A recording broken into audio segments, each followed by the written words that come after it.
I've noticed an awful lot of people are becoming more religious as of late. They're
building up a fervor for the religious style of life. They're getting much more into the idea of going back to tradition. And I think the archetypal example of this, or the biggest example of this, would be Andrew Tate publicly converting to Islam. You have famous people like Sneeko following in his footsteps. And of course, not just Tate and Islam, but many people I've met online who are ardent Christians, very, very serious about their religion. And on top of that, I've met loads of people who are actually seriously going back to paganism. They're organizing pagan communities. I've been speaking to some of these as well. And they're going out into the forests and they're, organizing their little farming communities and getting back in touch with the old gods, summoning Odin once again, bringing down the power. Hopefully they sort out the Irish gods and we'll all get drunk with them as well and see what happens. But overall, I'm seeing this massive shift, this massive trend, this massive rise of this religious mood. Now, it's interesting because I don't see this so much in real life. In real life, religion doesn't seem to be that much of a factor, but I do know in my experience, whenever something starts to build up a bit of energy online, sometimes, not always, but sometimes it means that it's about to become a thing in real life an awful lot more. So what I've decided to talk to you about today is the psychology of religion, the big picture perspective on what a religion is, what it is supposed to do, and why people are drawn to it. I'm not going to tell you to follow any specific religion. I'm not going to tell you which denomination of Christianity is the right one or the wrong one. I'm simply going to present to you some of my thoughts and some of my facts. It will be a bit of a rant. So strap yourself in. Strap yourself in and be prepared to experience boyoism at its highest amount of power. So the structure that I have in my head is, first I'm going to begin with the big principles, the big picture perspective, what a religion is supposed to do psychologically, how it helps you in your life, why you would be religious, what type of advantages it would bring, and maybe what type of disadvantages it would bring. And then later, after that section, I'm going to talk to you about the specific religions. I'm going to talk to you about some thoughts on Islam, some thoughts on Christianity, some thoughts on modernist psychology and Nietzscheanism, and then some thoughts on paganism and things like this. So as I said, buckle up, here we go. Now right out of the gate, the first thing I want to get very clear at the foundational level is why it would be healthy for you to be religious. Why religion can lead you towards life. As Nietzsche would say, we want to be life affirming. We want to be participating in life. We don't want to be denying life and becoming a nihilist. We don't want to be escaping life and not participating in life. We don't want to live within a death cult. Why would a religion be useful for this? Now, what's interesting is that in order for you to understand this or get clear on that question, you actually need to brush away an awful lot of the blatherbraining about truth. Truth really gets in the way of this an awful lot. Now we'll get to this later as a big sin for the monotheistic religions of Christianity and Islam. But again, too complicated for the time being. Instead, think more directly about what leads towards life. Life is not something that you create inside of your head with declarations and abstract thought and stuff like this. Life is something that you do. Life is something that you live. Life is something that you participate in. And one of the best places you can come across a great expression of this is from Jonathan Peugeot, who's an who's that dude? Eastern Orthodox Christian. But I really love his perspective on it because he always kind of pushes back against people who try to get in these bickering arguments about truth and stuff like this. And he says, shut up with all that nonsense. Say I'm a Nietzschean pagan or something like this and I come and talk to him and I'm like, oh, let's talk about metaphysics. He's like, fuck off, like bullshit. Look, your problem is not that you're I would love to talk to those people. Your problem is that Nietzscheanism has no church. Nietzscheanism is not something that you can participate in that brings you towards life. It's just a load of philosophy selling. If you want to be a Nietzschean, you sit around and you have to read books all day. Now, what do these actions this guy knows this at his very what happens if you go and participate mature in age? Sometimes you can go to like a Catholic church and the truth is not brought up at all. They're like, you're never going to hear the truth. We have the truth in this book and you stupid little laity plebs, you just fucking show up and do what we tell you to do. See, this is the problem in every single one of these instances, every single time. I hate it. It's so upsetting. There's a lot of, I'll say, wisdom mixed in there. I mean, I've heard an interpretation of wisdom as being action. All right, wisdom is an understanding in action, right? It's an action word. Wisdom is not, the beard and stuff like that. Yeah. So he was onto something there, but there's a lot more that he's just like he's smooshed together, which is good because it's a significant start. There's more than enough there to get started. And even I'd say it's more than a start. He's built a lot. But what's been built is kind of wabi-sabi, to be charitable. It's not, it's what I see in video essayists, streamers, people who are attempting to comment on myriad discussions, and its general context as well as one can put these difficult subjects in their right context. It's not easy, is what I'm saying. It's not easy. If it were easy, it'd be done and there'd be no need for this. But as there is no one to check the work, there's no one there to say, this is what you're right about, this is what you're wrong about. That would imply not only truth, but someone who's capable of embodying and representing truth, right? Truth is not a complicated subject. It's complicated to try to pretend there is no truth. To understand that there are, that truth is relative is just to understand more about truth. It doesn't defeat truth. It doesn't offer a difficulty to truth. None of the above. It's just a little bit more of the truth you now have understood. So he's more on than off, but he also kind of like a little fetishistic tone about Odin there when he said something about Odin and the Irish gods, and we can all get drunk with them and stuff. It's a very immature and boyish take on this stuff, right? But that's fine. That's fine. I'm just saying it's true. It's true too. It's fine, but it's true. Truth is something that will take a whole lifetime of considering, and it's not as simple as saying I'm giving up on truth or I'm coming unto truth. 2 + 2 = 4. Is that true? It's like, oh, mic drop, super deep thought. No, it's not. It's not deep is the point. It's whatever handle you can access that brings with it something close to unchanging, or at least like a camera. Like a camera takes a picture, right?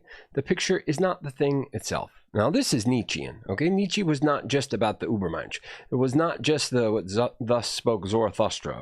Nietzsche was a philosopher. And all of these thinkers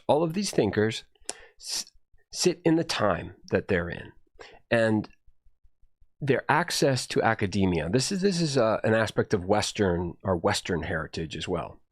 The Catholic Church plays a big part of that. And I mention the Catholic Church a lot. I deal with the Catholic Church a lot. I'm not a Catholic. I have a pretty good understanding of Catholics. I've had a lot of very, very good friends that were Catholic. Is not like something you're a little bit of, It's one of those religions where it's almost like you could see a few hundred years getting added to the conventions and traditions of Catholicism. A few hundred years getting added to, and then it becomes something like being Jewish, where is it an ethnicity? Is it just a religion? It's kind of relative to what people are willing to accept, or not just accept, but expect. Expectations really play a big part in that. I am doing what I did not want to do, which is talk when nobody is here. But I can't help but to try to get on record the criticisms and complaints about this young man's attempt to give form to a complicated understanding on a whole host of complicated subjects. He's trying to objectify the general. And that contradicts. It's not a paradox, right? It's not a paradox. A paradox is when you legitimately come to an impasse where logically there's seemingly contradictory positions. Things are counterposed just from being how they are, rather than an inconsistency that almost negates. A paradox negates too, but it's like how you get there.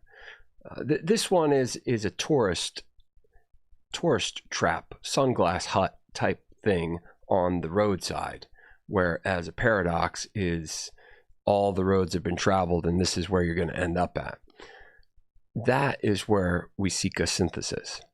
And all of these words, all of these philosophies, all of these schools of thought and certain schools of thought within those schools of thought, they are all, just like Nietzsche, sitting in their time with whatever access that they've been privileged. I don't know if privileged is the right word, but they've had access to the Western heritage.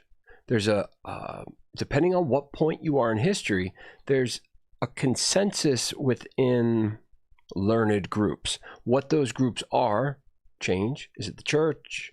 Does the church have the university? Institutions, right? What institution is heading up the project? It's all relative, right? It's all relative. So he gets that right. But truth is establishing what those factors are, what those variables are, what the context is, what are the effects that can be anticipated based on the cause. This is the work of a philosopher, and philosophy was all of thinking, and as individual disciplines, where the need for them became evident, like astronomy or anatomy, and being a physician, versus a metaphysician. Philosophy was all of it. What's stuff made out of? Why does it work? When I drop this apple, why does it fall? Stuff like that. That's philosophy. But as time's gone on, and individuals find themselves in their time relative to what's knowable and what kind of access they've had to it. If you consider all of those things, you say, wow, that's really impressive that they were able to, this individual in Nietzsche's case, were able to add to, well, in his case, the point I'm trying to make here is Nietzsche used the philosophy and the characters, the archetypes, and the different ways that we've looked at things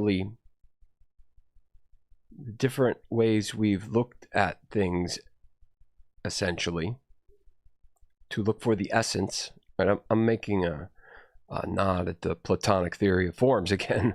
Essence, the ideal, to find what that is. What's the best way? What's the best form?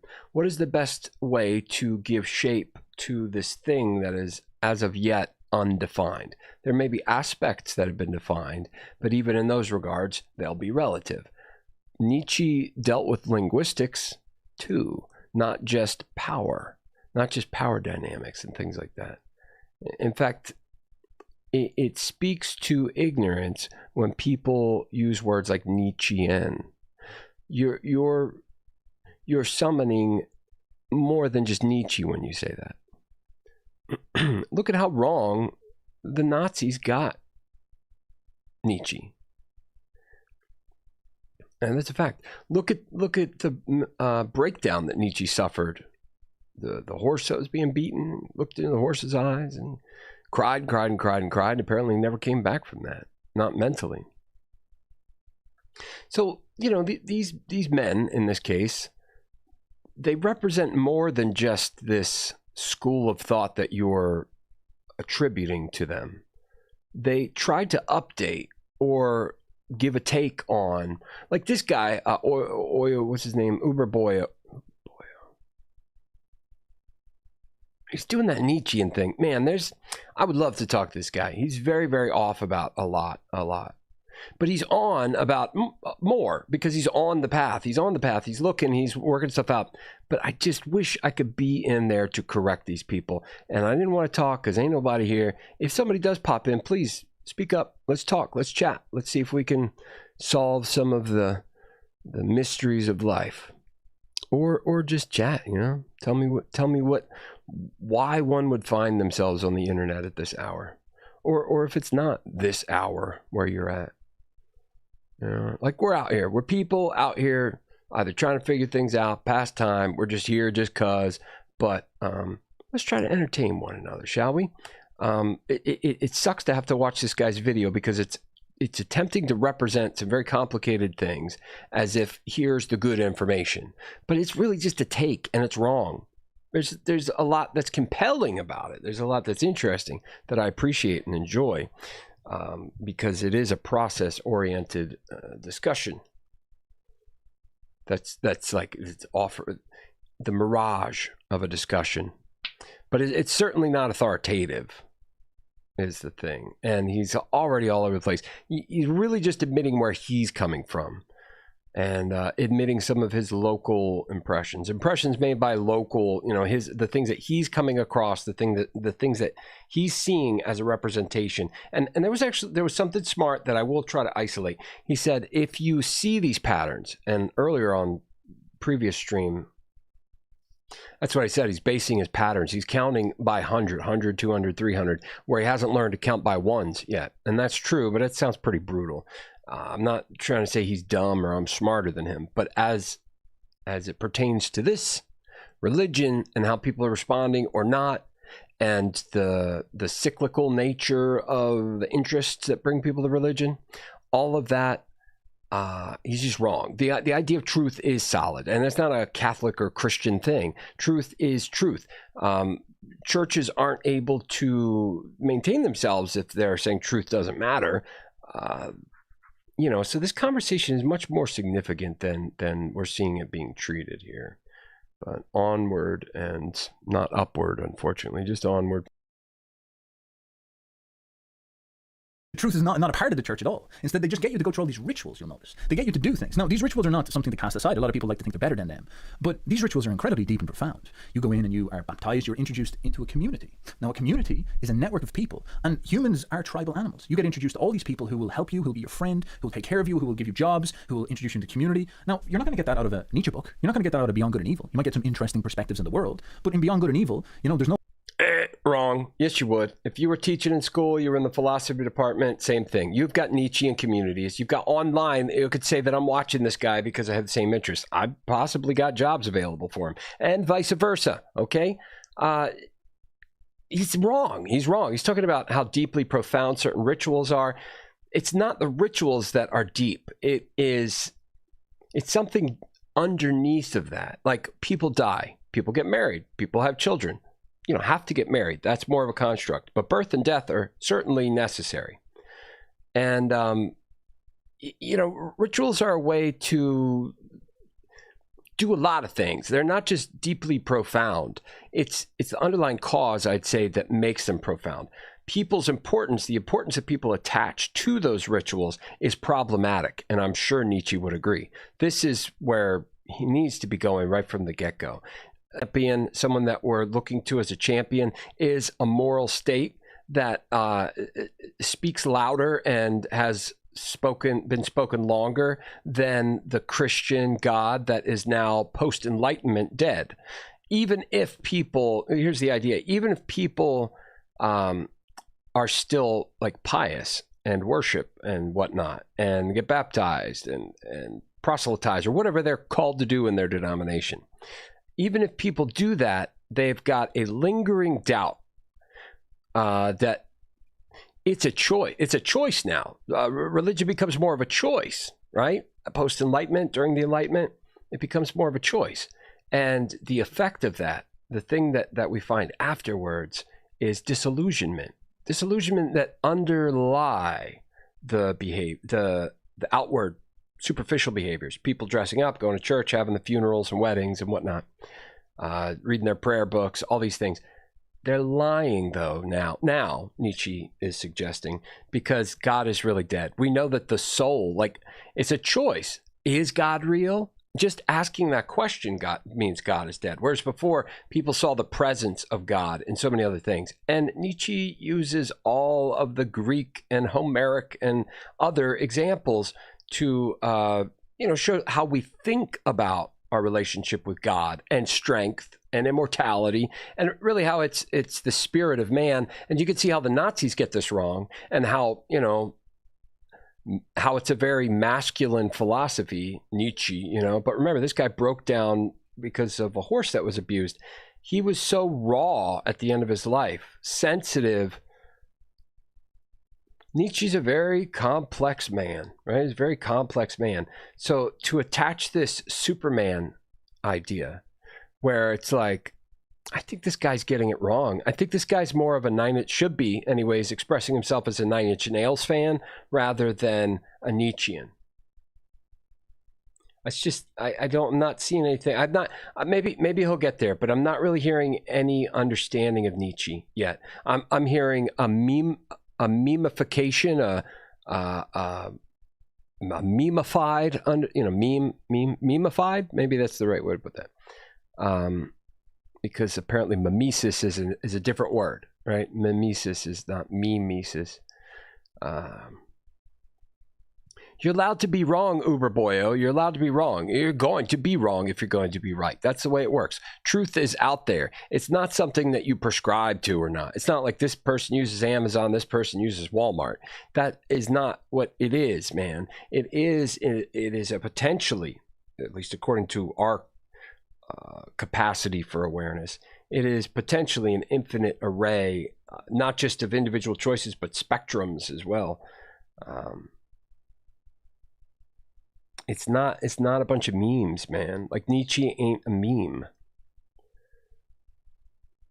It's so sad. You're going to generalize and be like, oh, this is evidenced by Andrew Tate becoming a Muslim.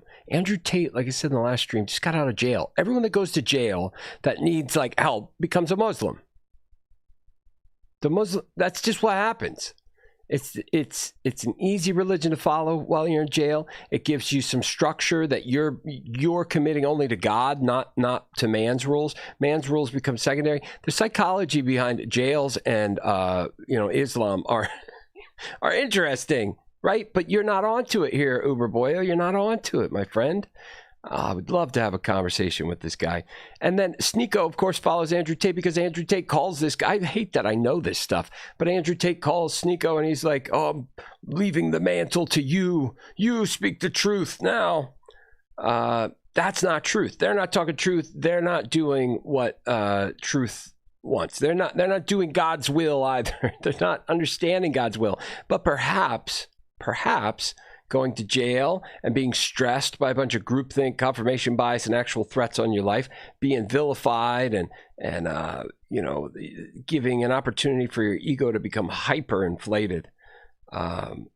It's going to produce the dialectic, the peaks and the troughs of humans. We work like that. Or something, the familiarity alienation scheme that I laid out earlier. Yeah. Refer back to that. I think that might help. But yeah, these two guys becoming Muslim has nothing to do with the trends around town. If he's in an area where people are starting to honor pagan things more, that trend ain't new. Like, I think it just died down for a decade or two. Really, like, it's always counterculture. The occult is always attractive. Again, look at the Nazis. The Nazis literally used the Boy Scouts of America type model. Vulcan, whatever, the folk people. It's all about the folk stuff. They were pagans. The Nazis were pagans. A lot of like Leninist Canadian bread tubers want to make it sound like the Nazis were Christians. And there's a debate to be had for some of the sentiments that underlay the German army, the Nazi army. But at its core, no. At its core, they were Machiavellian with a pagan, with a Wotanish, like Aryan gods and whatnot, like that horseshit, terrible. My friend, I don't think you understand Nazi history. I don't think you understand Nietzsche either. And it's really dangerous territory because of how it plays with such heavy ingredients. Please reach out. Somebody tell this guy that I'm out here talking about him. It just doesn't do me any damn good to try to reach out to anyone, but they're just so wrong, and they could be right. They could speak for much more significant swaths of reality, but these takes are just brutally uninformed. No, there's no friends. There's no community. There's no guy who's going to give you a bit of cash if you put up some fences for him, if you do sales for his business. There's none of that. That's not good. That's not life. Again, he's projecting his own life. Like, he's given too much away about his own life, and that's not you can't generalize that. I'm saying you can. but it doesn't work. It doesn't transpose. It doesn't stretch. It doesn't cover the map like you need it to, bro. It doesn't, boyo. It doesn't do that. It just doesn't do that. You're making a local comparison, which is fair. That's how people roll. But, philosophy does potentially do that. It just depends on what, like you got to get out of your little town. You got to look at how the world works. You got to look, and I'm not saying like, you got to look at how the world works, little boy. I'm saying like literally, if you want to get a job and it's hard to find a job, then you look at where the money is at the top and you trace it down. You say, what companies do they own? And who are the people in charge of these like mid-level management firms? And you look, you look at Forbes lists and you look at LinkedIn and you find those places and you play to the objective. You don't just wait till things come your way and say, well, this offers this and this offers that. See, now, if you can make that distinction in life between objectifying the result versus just accepting what's affecting you, now you have become closer to a Nietzschean Übermensch. You must see the choices are up to you, not circumstance, right? Like right from the get-go. I don't want to hate on this guy, but he's playing with material that he doesn't get because I think he likes the feeling of the aesthetic and whatnot. He likes he understands the essence of something other than Nietzschean discourse. Because like this whole, you get it in the church, like you get it in the church. Where the church has traditionally, and maybe where he's at, there may be, especially if he's in Ireland, post IRA, Irish Republican, that's what it was, right? IRA. I don't know where he's at. I don't know what life is like there. There may be differences that explain his take, but he's missing the general, which is what the philosophic attempts to deal with. That's you being stuck reading a book and having nothing going for yourself. And then on top of this, you continue to participate in this church, you're part of this community, and you might find a beautiful girl in there. And then, of course, the community will say, well, get married with her. And of course, if you're a Nietzsche seller, you're probably not going to find any girls in Beyond Good and Evil. Maybe you can go to the Nietzsche book club and get some Nietzsche girlfriend or something like this, but she might be a degenerate nihilist. She might be some crazy bitch who's like, I don't know, man, I just want to like become the Uberwench. I want to become the superwoman. I want to get jacked on steroids, and I want to be like that girl that, the fitness girls that crush people's heads between their thighs as they're screaming, mommy, squish me to them or something like this. I don't know, maybe that'll be fun, but is that really a wife? Is that the trad wife that you want? You go participate in a Christian church. And these are the choices? I can't do this. I need to watch something better. I was pulling for you here, Uber Boyo. I circled back, but let's put it on 2x speed and see if I can stomach it at a faster rate. That doesn't make sense, does it? It's not going to work, but let's try. Wait, hold on a second. Gnostic Informant was streaming tonight 7 hours ago? What? All right, we'll get back to we'll skip on over to some other stuff. There might be that beautiful girl. Maybe you the sparkle in your eye you share, and then you go get married. Now what happens there?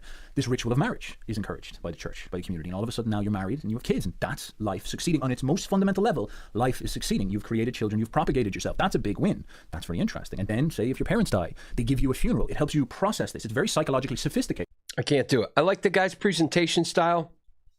I like the material that he's attempting to build with, but what he's building is an insult to the material.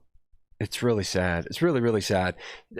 It is really telling. It's a projection of how it's kind of like the opposite of what I was talking about earlier. It's the flip side of Christians thinking that if they exercise restraint, right, and they resist temptation, that they'll be rewarded in another life, or that the rewards are what they are. But they also think that that they're making a sacrifice. They think these old Christian ladies and whatever, they think they made a sacrifice in not being sexual ever. That lust is a temptation, and this, that, and the other. That they are restricted based off of guilt and shame, and they call it self-restraint and discipline and virtues, and it's just not.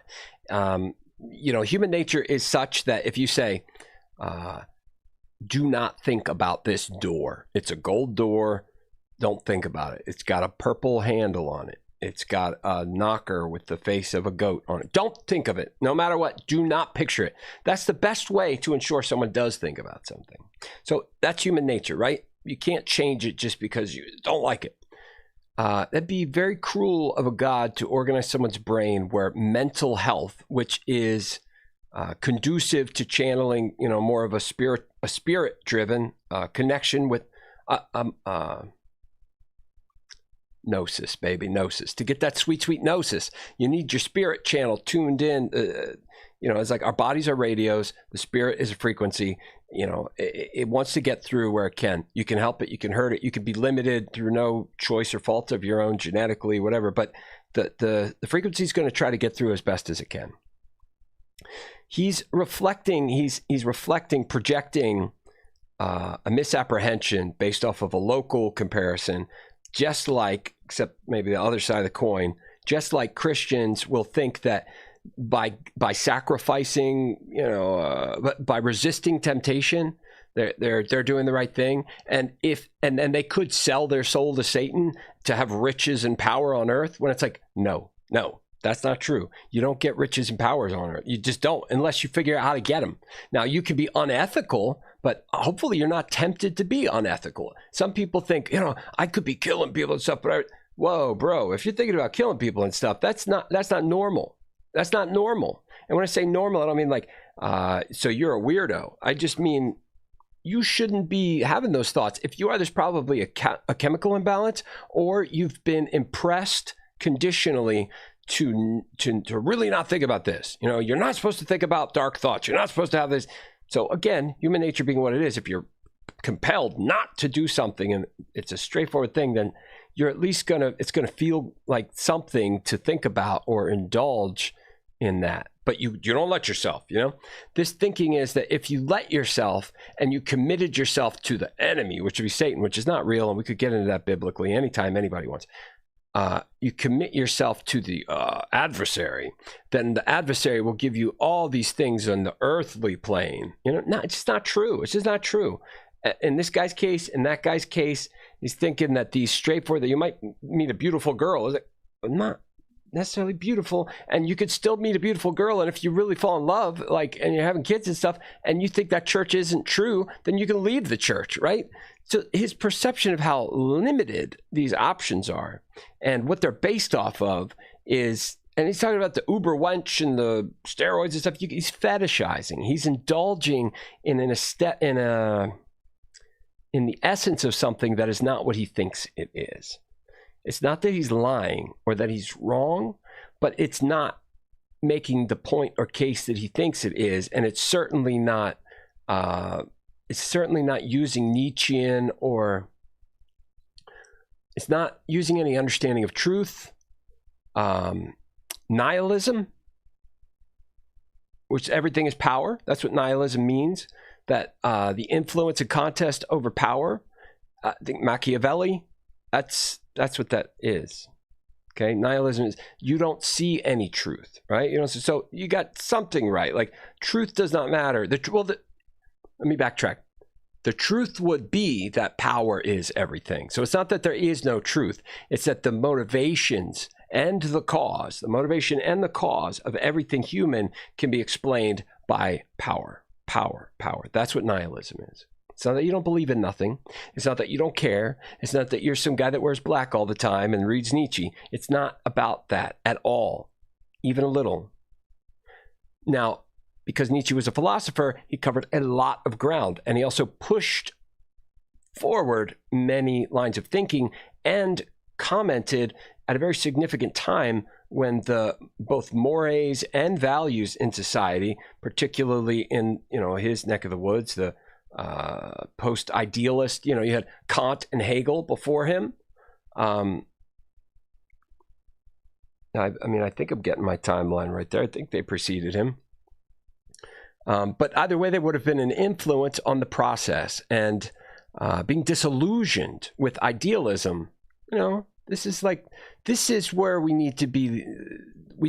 If you want to appreciate the Nietzsche, how great of a contributor and how powerful those contributions were, In some cases, not necessarily contributions as much as reflection or interpretation of what is. So, I mean, there's a contribution. But some things he was creatively, constructively contributing, where in others was his philosophers. And this is what they do. They look at what's there and they say, these are the motivations and these are the realities that underlay the appearance. Right? And then once you understand the machinations, then you can see it. It's like, oh, of course, this is going to end up there in 2 seconds. And you'll be able to anticipate things more successfully because you understand what they're made of, what they're made out of, and what and how they're up to. Yeah, I can't do this. Let's take a little tour of our buddy stream. This is my comeback.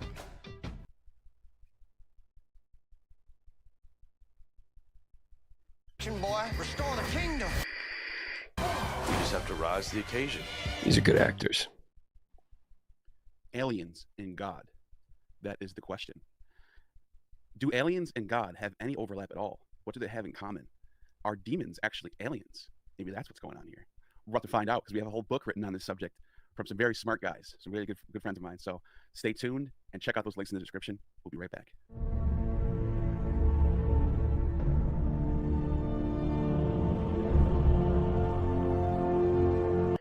Now, I tried to watch an interview with Jorjani. I don't know how you say his name. Reza Jorjani.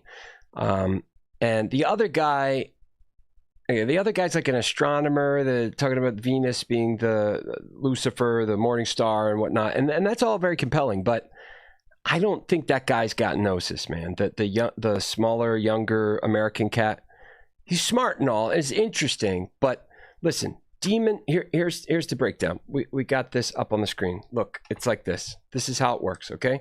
It's fun to learn this stuff. It's fun to go over it, but aliens don't have anything to do with anything. Jorjani is talking about, like Mars and impact craters and in North Africa and how some of it's ridiculous, but some of it's not. And it's like, this is straight in there with that like Wotan, Nazi, occultish. You're just looking at all the conspiracy theories and you're kind of... This is okay if what they're doing is okay. I'm not saying there's anything wrong with it, but I'm about to break down what demons and there's no such thing as angels. All of the stuff from Enoch and like the Nephilim and the hierarchy of angels and the archangels, the archons and all this stuff. That's horseshit. It's nothing. Like it's nothing new. It's nothing we can't find in like, Vedic and Norse and like we can find and the pantheon from Olympus and the more I'm learning because of Jorjani. I'm not pretending I know more than them in as we're running across the huge list of factoids out there, right? What I'm doing more is like parsing categories. These don't belong in there. You don't mix your tuna fish with your jelly, okay? You're getting them together. The aliens, demons thing, no. There's no such thing as demons, okay? Demons like we're talking about, no. But these guys, this is like his new thing, Jorjani, from what I understand. It's like, and because the other guy is cosmologically informed, he's astronomy or something. It was the impression I got. Like he was able to take the things that he learned in his discipline and connect them to myth. And it's fun. It's interesting and all. They might be good writers. They might be great company. They are very intelligent guys. But this smushing together of all things like, supernatural, preternatural, unnatural, occultish, secret, esoteric. You're taking them all and you're mixing them together. Then you might as well just start talking flat earth because that's not what we're doing here. It's fun to talk about ghosts. It's fun to like run down how the flat earthers think and stuff like that. But don't dilute the power of truth. Okay? Like divine wisdom. What we're acting for. Who are we? What are we? What's it all mean? All that good stuff. Don't forsake what you've... Neil, I'm talking to you now, bro. Don't forsake the ground that you've gained, that you've been able to observe under your feet by having second doubts about about your feelings, right? Like this, my understanding is Neil from Gnostic Informant was a Christian, saved. He kind of seems like, I always want to think people were Mormons before. Also, he seems familiar, but he says some words like you might call soda pop and stuff. Like, I don't know. He seems familiar. If he was a Mormon missionary, that would make a lot of sense. But no, when you're like a saved, Christian, you believe in Christ and all this stuff, I ain't been there. That ain't me. Okay. Like as a kid, I understand those feelings and stuff, but I don't understand being a full ass grown up and doing anything other than just scuzzing out and doing too many drugs and being depraved and weird and shit. Like I wasted a lot of years if the name of the game is to make progress rather than observe insanity. But I don't think it's necessarily, I don't think that's the way it goes. I don't think it's one or the other. Would I do it differently? What I know now? Yeah, but who wouldn't? And that's a different story. Don't smush aliens in together with this stuff. That's fine that you guys like make a career out of it, but gnosis is real, okay? When you get that real sweet knowledge, LSD can do this too. It puts you on a different level. And I don't mean while you're on the drug. I mean afterwards. When you say, I've seen things differently, and I understand that it does connect quite fluidly. There is an elegant design to the universe. You can't write it down like this is the design, but we can observe and appreciate not only the crucial, but the mundane. Like Einstein says, the more he looks at the micro and the macro, he's convinced that there's some kind of design there. The more you look, the more you're confirmed in this. Gnosis and the divine wisdom is true. That's why there are gods dedicated to wisdom. It's something. It's not just a rote memory of factoids. It's an understanding. And as we are thinking and feeling creatures that change through time from vulnerability and youth and innocence into other stages to decrepit and old and fading, like we have to make peace with ourselves in these various stages in life, in spite of the fact that they're all going to be somewhat alienating to our true nature. So in terms of alienation, yes, we are aliens, but talking about the designs of previous civilizations that have spoken of spacecraft and this, that, and the other. Come on, guys, come on. You talk about it, fine, but don't mix it with demons and stuff. Look, this is the way this goes. This is the way this goes. I might not be able to spell this right, but the Greek idea, diamond, okay, diamond. And then over here, you've got spirit. Okay? Spirit.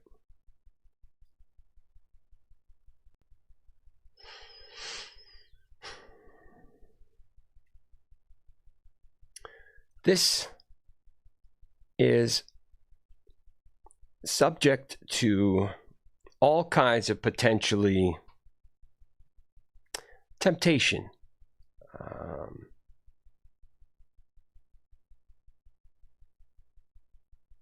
A playful sense of wily rambunctiousness, a mystical frenzy, or a divine frenzy, that type of stuff. There are influencing, you could say spirits, right? But and we can't say anything deductively or even like inductively, concretely. We may be able to induce some of the parameters or draw comparisons, but this is very metaphysical and abstract. We're talking about the influence of moods. But if you've been to a heavy metal concert versus an Enya concert, you could tell there's more to it than just the notes. There's a conjuring of a spirit, of a mood, right? Well, daemons come in those types of shapes and form. Spirit is one, is whole, is consistent, it's static, and it speaks of the entirety. The daemons could come from the entirety. I mean, in theory, they do. All things come from the entirety. All things. Now, this is a realm of time and space, so there could be developments. This could be a different realm. This could be a different plane that offers more experience to an otherwise static and eternal creature's not the right word, but us, what we come from, what we are. We are aliens in this world, inside of these bodies, in a world that corrupts, that has cancer and sudden death and all kinds of terrible things just brought on by the chemical imbalances that people are prone to through no fault of their own, through conditioning of others, trauma. All different types of things can produce not a divine frenzy, but just brutality and disconnection with the sanctity of life. Because like in frenzy, let's say you were going to be brutal and violent and one of those such, just like a lot of dark magic and black magic that people have experimented with, the idea would be you take that thing's life force. You would use the blood magic, dark magic. You would use that energy. It's not that it means nothing to you. It's not like you see in Judaic practice nowadays where they're like always sacrificing chickens and shit because they think like God wants sacrifices. Fucking come the fuck on, man. It's barbaric, and it really, really sucks that the Holocaust happened. It does. That's its own history. But saying that the stupidity of medieval insanity and claims to land and othering of others is off limits because of the Holocaust is unfair. So you've got this clever argument saying that if anyone is talking about this, saying that the Jewish-Israeli tradition is one of the stupidest fucking most pervasively cancerous things on earth of all time, then they're like, oh, you're denying the Holocaust. No, I'm not. No, I'm not. I'm not. Not in any way, shape, or form. Truth is truth, okay? And these assholes on 4chan that want to like rub numbers off this way or the other and be like, well, it wasn't as many, or they're over sensationalizing. They're onto something in the sensationalizing part of it. They're onto something that there is in. See, the unintended consequences of using half-truths to go a distance that you are not entitled to produces this outcome. Donald Trump saying that people were lied to in the deep state and blah, blah, blah, blah, blah. Look at Pizzagate, you know? Like, there's a bunch of unfortunate shit. Look what's going on with transgendered legislation right now. Legislation limiting gender-affirming care that people need to maintain a life without them being put to the brink of insecurity and depression and anxiety.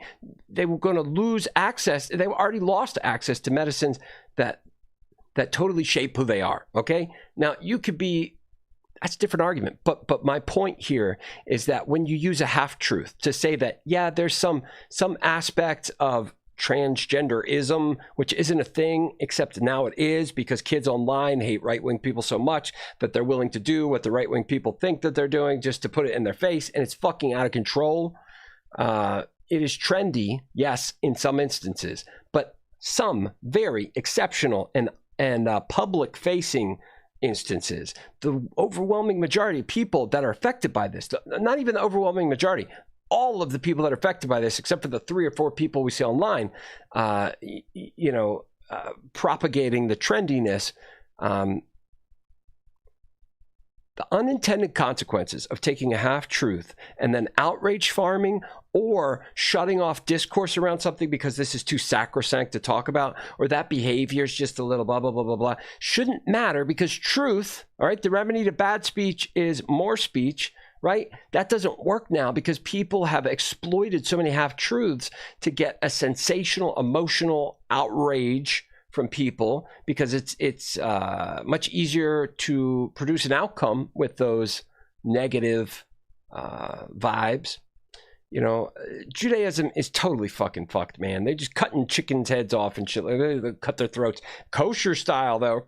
Come the fuck on. Sacrifices. God does not need sacrifices. It's stupid. It's stupid, and it's fucking barbaric, and it's fucked up. So even in black magic, dark magic, evil magic, demonology, necromancy, all of these things that make like moral, ethical, orthodox people think, oh, that's Satan's gonna get you. No, motherfucker, no. Read your own damn Bible. No fucking Satan. Oh, it's insane. No, even the black magicians will respect and value the significance of the life that they're taking, because they're using that force to try to produce an outcome that is unnatural. You're replacing energy for energy. But in these other traditions, they're really just sociopathic, and they insist that the law and the legality that they follow is, so demons, spirit is constant, it's static. Demons have a bunch of different characters, faces, puckishness, impishness, different affects. The temptress, think of the tarot cards, these speak to forms, Plato's forms. We try to conjure them in music, in story, and movies, and TV shows. We try to conjure the spirits, but sometimes the spirits try to conjure us. And if you want to deny that, then there's no helping you. And it's a shame. If you're not in playful moods out of nowhere, you don't feel spontaneous, you don't feel the moon pulling you, you don't feel like it'd be fun to be a tiger for a night, then I think you're one of those people that might just die and lay in the dirt. You're just material. That's some old Valentinian shit. But all right, let's get back to this. Let's see if maybe it's not as bad as I'm thinking. But I just feel like Neil is going to be forsaking, because Giorgiani is very intelligent. The other guy, I don't know. Maybe. I don't know. He doesn't have gnosis. He ain't on the level like that. He ain't on the path. And I'm just saying, the path is real. This shit is real. We're in the last dispensation. Everyone who reads Revelations is prone to get something different. That's one of the beautiful things about Revelations. Look what Revelations means to American black culture. You look at the beast and resistance to it. In 19...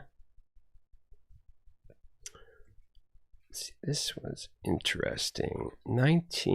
There was a full-paged ad taken out by, man, this is worth finding.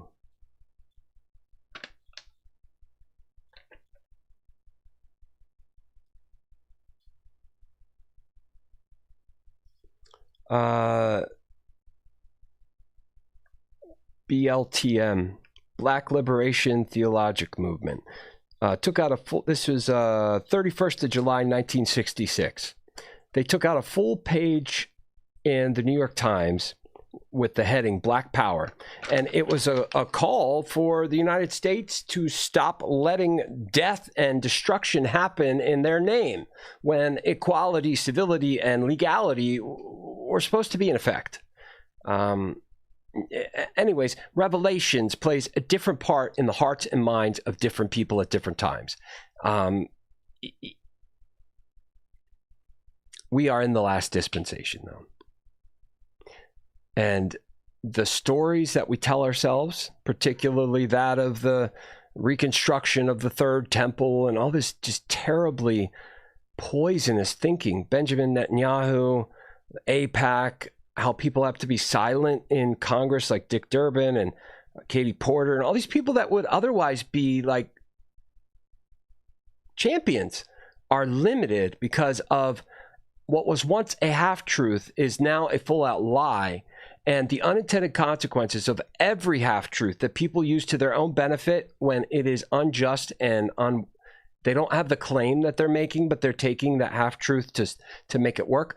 The unintended consequences of that are what produce things like the Holocaust, the Treaty of Versailles, and a lot more. When you look at history, when people lie and they try to create moral outrage, the unintended consequences reverberate for generations. And as we go through time, the effects, as evidenced in World War II and the Third Reich, are extreme.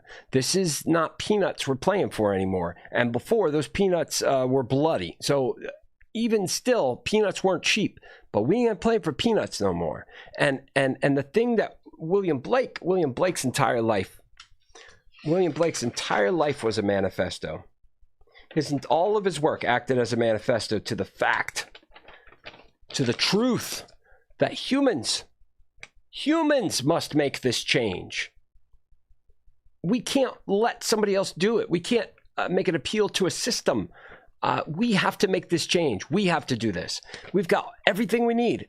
We've got everything we need to produce the thing that they talk about in Revelations, God's kingdom on earth.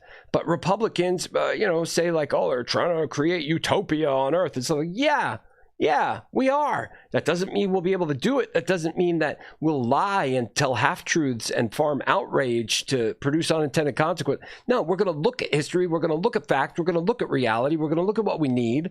We're going to look at how we like entertainment and how capitalism can't just go away because it's a medium of exchange. It's not a system in play.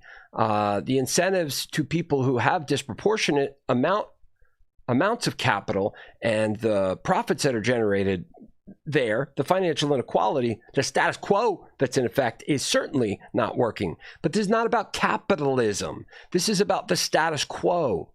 If you're going to talk about capitalism, you're fetishizing things based off of somebody else's work. You're imitating at best. So, I'm just so disillusioned and disappointed with so many people that are all of us, as Blake said through his entire life, in one way or another, the salvation, like look at the illustrations he did for Revelations. It's interesting. Anyways.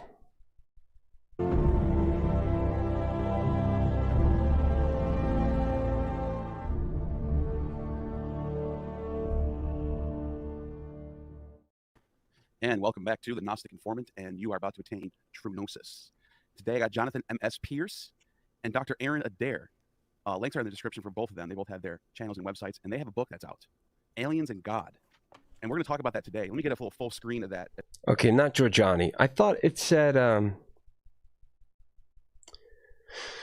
don't know. Pierce is very, very intelligent. Did they write this book together? Okay, and this looks a little... Maybe homeboy over here on the right does have some gnosis by now. Maybe I just need to shut up and listen. How about that? How about I do that, huh? I like when I learn. I like when I'm like, and then I'm like, fuck, I pushed it too far.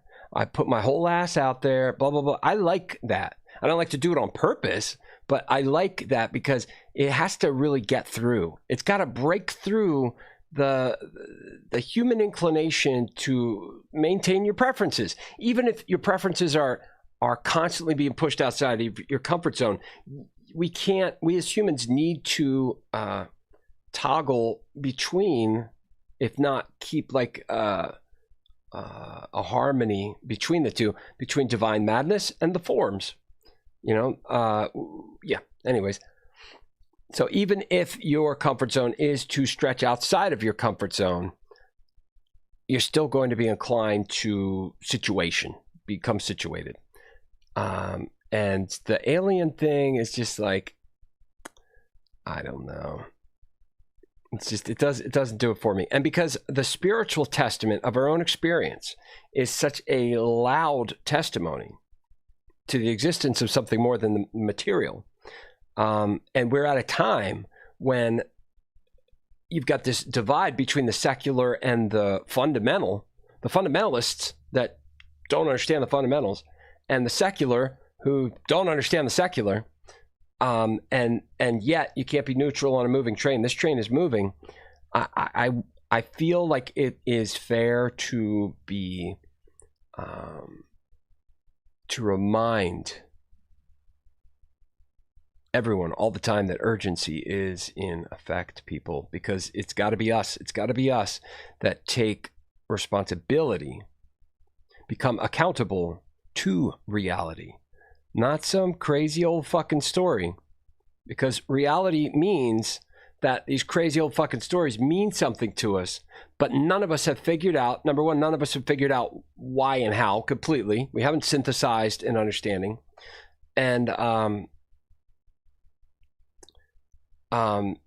nobody has ever received commandments from God. Like there's no one says, you know what, this is the law and we need to do this because of this. Nobody has anything to say about ought to, you should follow the law. This is legal. This is right. This is wrong. Nobody has any source. This has to be a consensus driven ideal. The ideal is based off of cooperation, things like that. It's not based off of authority from God. You can't trace it back. People who assume, oh, the church says it, or they always say that. Yeah, but where did they get the authority from? You say, the Catholic Church can say, I think Peter, and some people say Paul, but you can't go through time and say just because, like, look at the Jews that came back in the split between Judah and Israel, where you need to be genetically pure to participate in temple.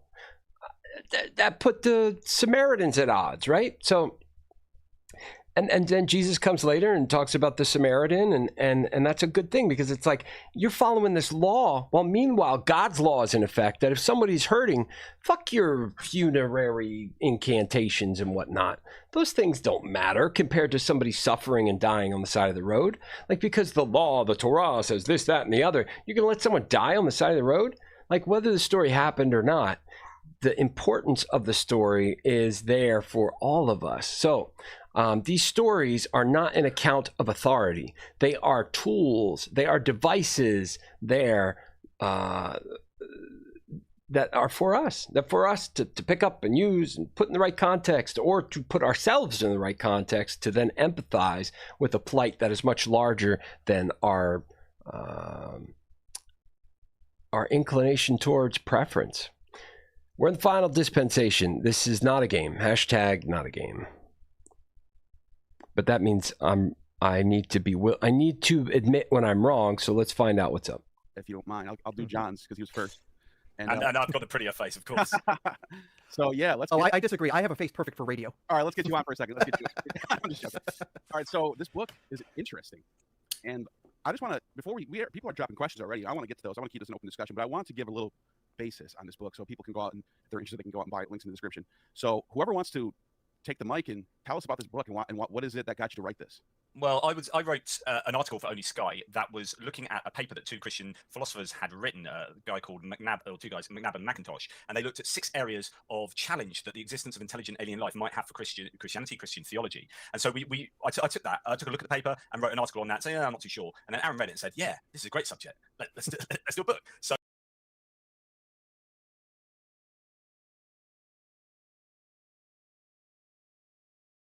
we decided to write a book on it, but first of all, we had to establish whether intelligent alien life is likely to exist out there. So Aaron has got, Ian, he'll talk to you about this in a second. He's got experience in the area. He's the kind of science guy, and we looked at that question, and then we established, hopefully, a plausible conclusion that intelligent alien life is almost certain to exist out there somewhere. It depends how big the universe is as to how many examples there would be. And then we looked at, although we do look at other religions as well, we predominantly structure the book around Christian theology, Christianity. And we looked at the 6 areas that the two philosophers looked at and said, right, does the existence of intelligent alien life challenge theism in general, like belief in God in general, Christian scriptures, Christian doctrines, so that's like theology coming out of the scriptures, Christian tradition, the problem of evil, does it make the problem of evil even worse, and then Christian narrative. So we looked at those 6 areas and then concluded broadly that, yeah, this does make, so the big question is, and I'll finish after this, the big question is, does the existence of intelligent alien life make the probability of God existing, or Christian omni-God existing, more or less likely? And we conclude it makes the existence of that God less likely. Oh, I mean, so interesting. Now you don't have to buy the book, you know. At least 2-3 copies just to make the reading a little bit faster. Right. Well, true. And you can get it for a gift. You know, if your friend get them. What you also find is when you look at subjects like this, you think, oh, is there that much to it? And then when you start delving deeper, it just opens huge amounts of rabbit holes. And then this touches on that, and that touches on that, and they're all fascinating. And especially given the conclusion that, do you know what? It's almost certain that intelligent alien life exists out there. Right. Now, so you know, I think it's called the Drake equation. Am I going somewhere with this? Where it basically says that there has to be, can you explain the Drake equation? I have no idea what I'm talking about. I'll just stop.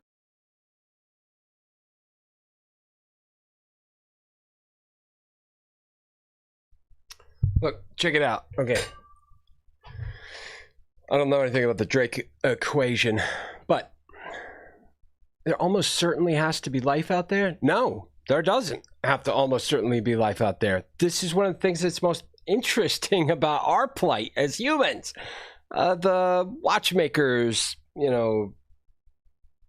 metaphor or whatever, allegory, where, you find something that has all these pieces that move this certain way. Like, all of these conditions have to be, essentially perfect to maintain or sustain life. But but I'm not saying that's the end all conversation. I'm not saying I prescribe to that as an explanation for this life. I'm not saying there's a creator that is this way or that way. I'm saying that our consciousness, our awareness, and our subjugation to time with little more than our awareness, with our subjugation to entropy and mortality and corruption and the ever-presence of corruption in things that that transcendence is an interesting idea. It's available to us, but at some point there is a corruption in the world around us. We're going to starve to death, something. We have to mind other things. And this, therefore, is a very, very complex thing. And people have different models to try to explain it, like the chakras or, Maslow's hierarchy. And there's different ways to try to break down the fundamental categories of what we are as humans. But it's such a nuanced thing with awareness inside of it. It's like I said earlier. I said a bunch of stuff earlier. Awareness, a soul, all that, it's real deal. Most certainly intelligent life out there is quite a stretch, because radio frequencies are coming from all different directions, and they're incredibly consistent, incredibly static. The things that are everything, light emits radiation, and they're tracking all this stuff. But from what I understand, it's incredibly boring out there. There's nothing inconsistent. So what they're basing their claim off of is something that's like, because of infinity, because space just keeps going, because of the raw size, the raw size of existence. You can't have this much space and to be so egocentric as to think that you're the only ones, right? I mean, these questions there's gas in that tank, okay? But it's not a cut and dried, and it's not even like, oh, you're making an exception just to be contrarian. No, actually the facts are on my side in this, that it's not looking like there's other life out there. You're making an assumption based off, just the raw scope of existence. Now, this is what I'm going to say. I don't know anything about the Drake equation, but for infinity to exist, then everything must be true. Everything, right? Because infinity, I don't know what we're saying about infinity these days. I think like galaxies are like bubbles. So they end, but it's not like a linear end. It's like it's always expanding. Space keeps expanding, but it's expanding faster than any kind of perceptive point could register that. So in essence, it's infinity, but it's not fully realized infinity, and the infinity comes at the cost of life, because entropy and anyways, I'm no expert in this. What I know is all been put into metaphor. I don't know how reliable my understanding of the cosmos are, but when it comes to awareness and the human existence compared to all the consistently static things that are presented out there, and the many different ways we've developed to observe what's out there, either infinity exists, in which case everything exists. Me, 1 second ago, exists. Me with 2 heads exists. Me with 3 heads exists. Me with 4 heads exists. You with my head exists. You with my foot on your face instead of a nose or something. This fox, except it's a chicken and it's upside down in a pool of pink water that's singing the song Ruby Tuesday or something. Everything has to exist. For infinity to exist, everything, anything you can think of, as soon as you think of it, is there. It's already been there. It's been there, and it's not going to be there at the same time. You know what I mean? Infinity is not something that we're capable of understanding, no less accepting that it exists, right? So basing to say, surely intelligent life must exist because of the expanse out there is really just a colorful way to start a science fiction book, which is great, but I'm really interested to hear what we've got more than just, I like the guy's analogy to the sandwich with the Dijon mustard that made me want a sandwich. And it also made me like him more than the Lucifer thing. Maybe when I watched the Lucifer video that he was on with the Gnostic informant, my expectations were much higher because they're just talking about Venus. I'm like, no, tell us how Lucifer is actually Christ. Once Neil gets to that point and he's fine with saying it, which I don't think he's going to. I don't know if he's got kids or wife or he's just not trying to be a loser, but the end is really fucking nigh, man. And those of us who see, we got to start communicating and we got to stop dropping the pretenses of how we're seen and just worry about the truth, okay? Like, part of the truth is brutality and groupthink have put us at odds with other groups all throughout history. And if we're in a fight against the elites and we're just looking for the material progress in a most equitable and equal way as is just according to the ethics and values that we all seemingly agree with, then, you know, so be it. But it's not how it's going to work. Human nature is going to take us down a much nastier, uglier course. That's not what I'm going to say. If we're in a contest against the elites, every time there's progress made against the elites, it comes at a terrible cost because people will use half-truths to motivate the disenfranchised, and it's just mob mobilization. So jurisdiction and judicial review and all these things are important. The checks and balances are so important. You cannot just make an appeal to an ideal, especially without establishing what that ideal is, how it works, what it's made out of, how it's viewed by other people. And you must make it, it's got to be holistic. It's got to be the whole thing. It's got to be the whole thing, or else you're going to cause more damage than you think you're going to address.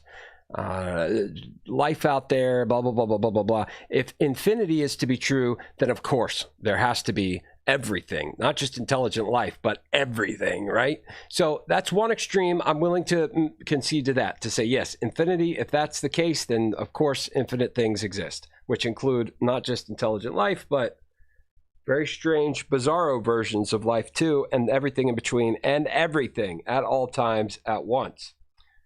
But on the other hand, unless they're producing some inconsistency in like radiation, radio signals, unless they can, just finding a planet that might be able to sustain life is not enough. It's not enough. There might be intelligent life, but I guess I'm making the assumption that they would be able to produce technological, be able to advance technologically, and there would be some type of signal being sent in kind, or, you know, radio signals or something from them. I guess they could be intelligent but primitive, right? I don't know. Let's let someone else talk. Yeah, so this was a way of just trying to estimate how many advanced civilizations are currently in the Milky Way galaxy. It was put together by Frank Drake in the early 1960s. Frank Drake was a radio astronomer, and most of his thinking was, okay, what could we actually do with our radio telescopes to see if there's anybody else out there with their own radio transmitters, basically. And the Drake equation was his way of saying, all right, how many civilizations are out there? We can't, like, you know, drive around the galaxy and take a census. It would take geological periods of time to do that. Right. So he basically realized, okay, it probably depends on these factors, that if we know what these numbers are, multiply them together, and we can get a reasonable approximation of how populated the galaxy is. So the factors he put in were, what is the rate of star formation? How many stars are birthed in the Milky Way in a given year? What fraction of those stars develop planetary systems? What number of those planets actually become habitable? What fraction of those habitable worlds actually develop life? What fraction of those living worlds develop intelligence? Big brain guys. What fraction of those intelligent worlds actually start building advanced technology to communicate across space, basically building radio telescopes? And then lastly, how long does such a civilization on average live? 5 years, 5,000 years, 5 million years? Those sorts of numbers plug in and you get an approximation. Problem is, you talk to two different scientists, or even the same scientist from year to year, and the numbers they might put into that equation fluctuate significantly, so you get people estimating anywhere from millions of civilizations to zero. We would call that a wide error bar. Very wide.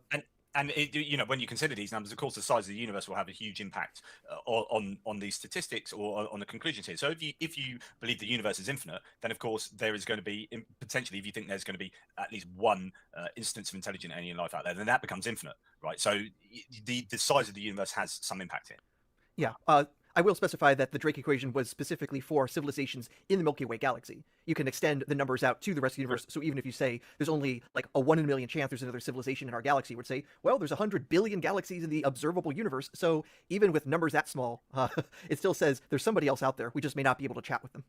And my conclusion would be that we are quarantined by distance, or sorry, alien life is quarantined by distance. So I'd say could be gazillions of instances of an intelligent alien life like that, but the distances are so huge that unless you can command technology in such a way that is insanely huge, but also very improbable, then you won't be able to travel those distances. So yeah, they exist, but no, we're probably not going to come across them. Now, intelligent life is one thing, because that takes billions of years to produce through evolution. Or I don't know how long, maybe I'm just guessing billions, maybe millions. I don't know how long it takes. It's a long time. But even if you were to find even if you were to find bacteria somewhere, wouldn't this sort of shake things up with theology? I mean, I guess in monotheism, it'd be like, why is this God creating bacteria billions of light years over here for no reason? The pagan religions probably just were like, yeah, I don't know, whatever. I don't think they even care. So, but I mean, the pagan thing is like, where we're at in society now, it's like almost like nobody even cares. So it's like, because they're not dictating law, they're not like in Congress, they're not like, just like new agey people or something, or like. Well, I do want to push back against that, because a whole lot of alien stuff has been in Congress recently, and in fact, one of the biggest proponent of like UFO research was the late Senator Harry Reid of New Mexico. He was very big into like pushing funds into UFO research, which is still actually rearing its head. Like what's even been in the headlines recently. Okay, I is like this guy the now. outcome of some of his earlier support. So, well, no, I mean like pagans. Like we have like, I'm sorry. We have Christians, we have a Muslim woman, we have quite a few Jewish people that are like, you don't see people who are like, Zeus and my father Zeus and Athena. We got it. Like, there's nothing like that. Like it's almost like society doesn't. We're past that whole world. We're like, it's like everything's Judeo-Christian now, and so I guess the reason why I'm bringing that up is because the question of does aliens in another galaxy affect theology, we sort of only focus on one type of theology, monotheistic religion. So but that's what I'm asking is, even if you found unintelligible life, just some bacteria on some ice on a rock somewhere, wouldn't that shake things up? Because it's like, what's that doing there? So I don't think so. But it is logically advanced enough where we could anticipate them registering on our sensitive equipment and whatnot, assuming that the scope of that equipment. But anyways, there could of course be things that just haven't gotten to us yet, like the raw distance that it would take for that signal to travel, right? I'm no astrophysicist, but according to monotheism, that does not mean it has to be Christian and Judaic, right? The Christians and the Jews could have most certainly gotten all of this wrong.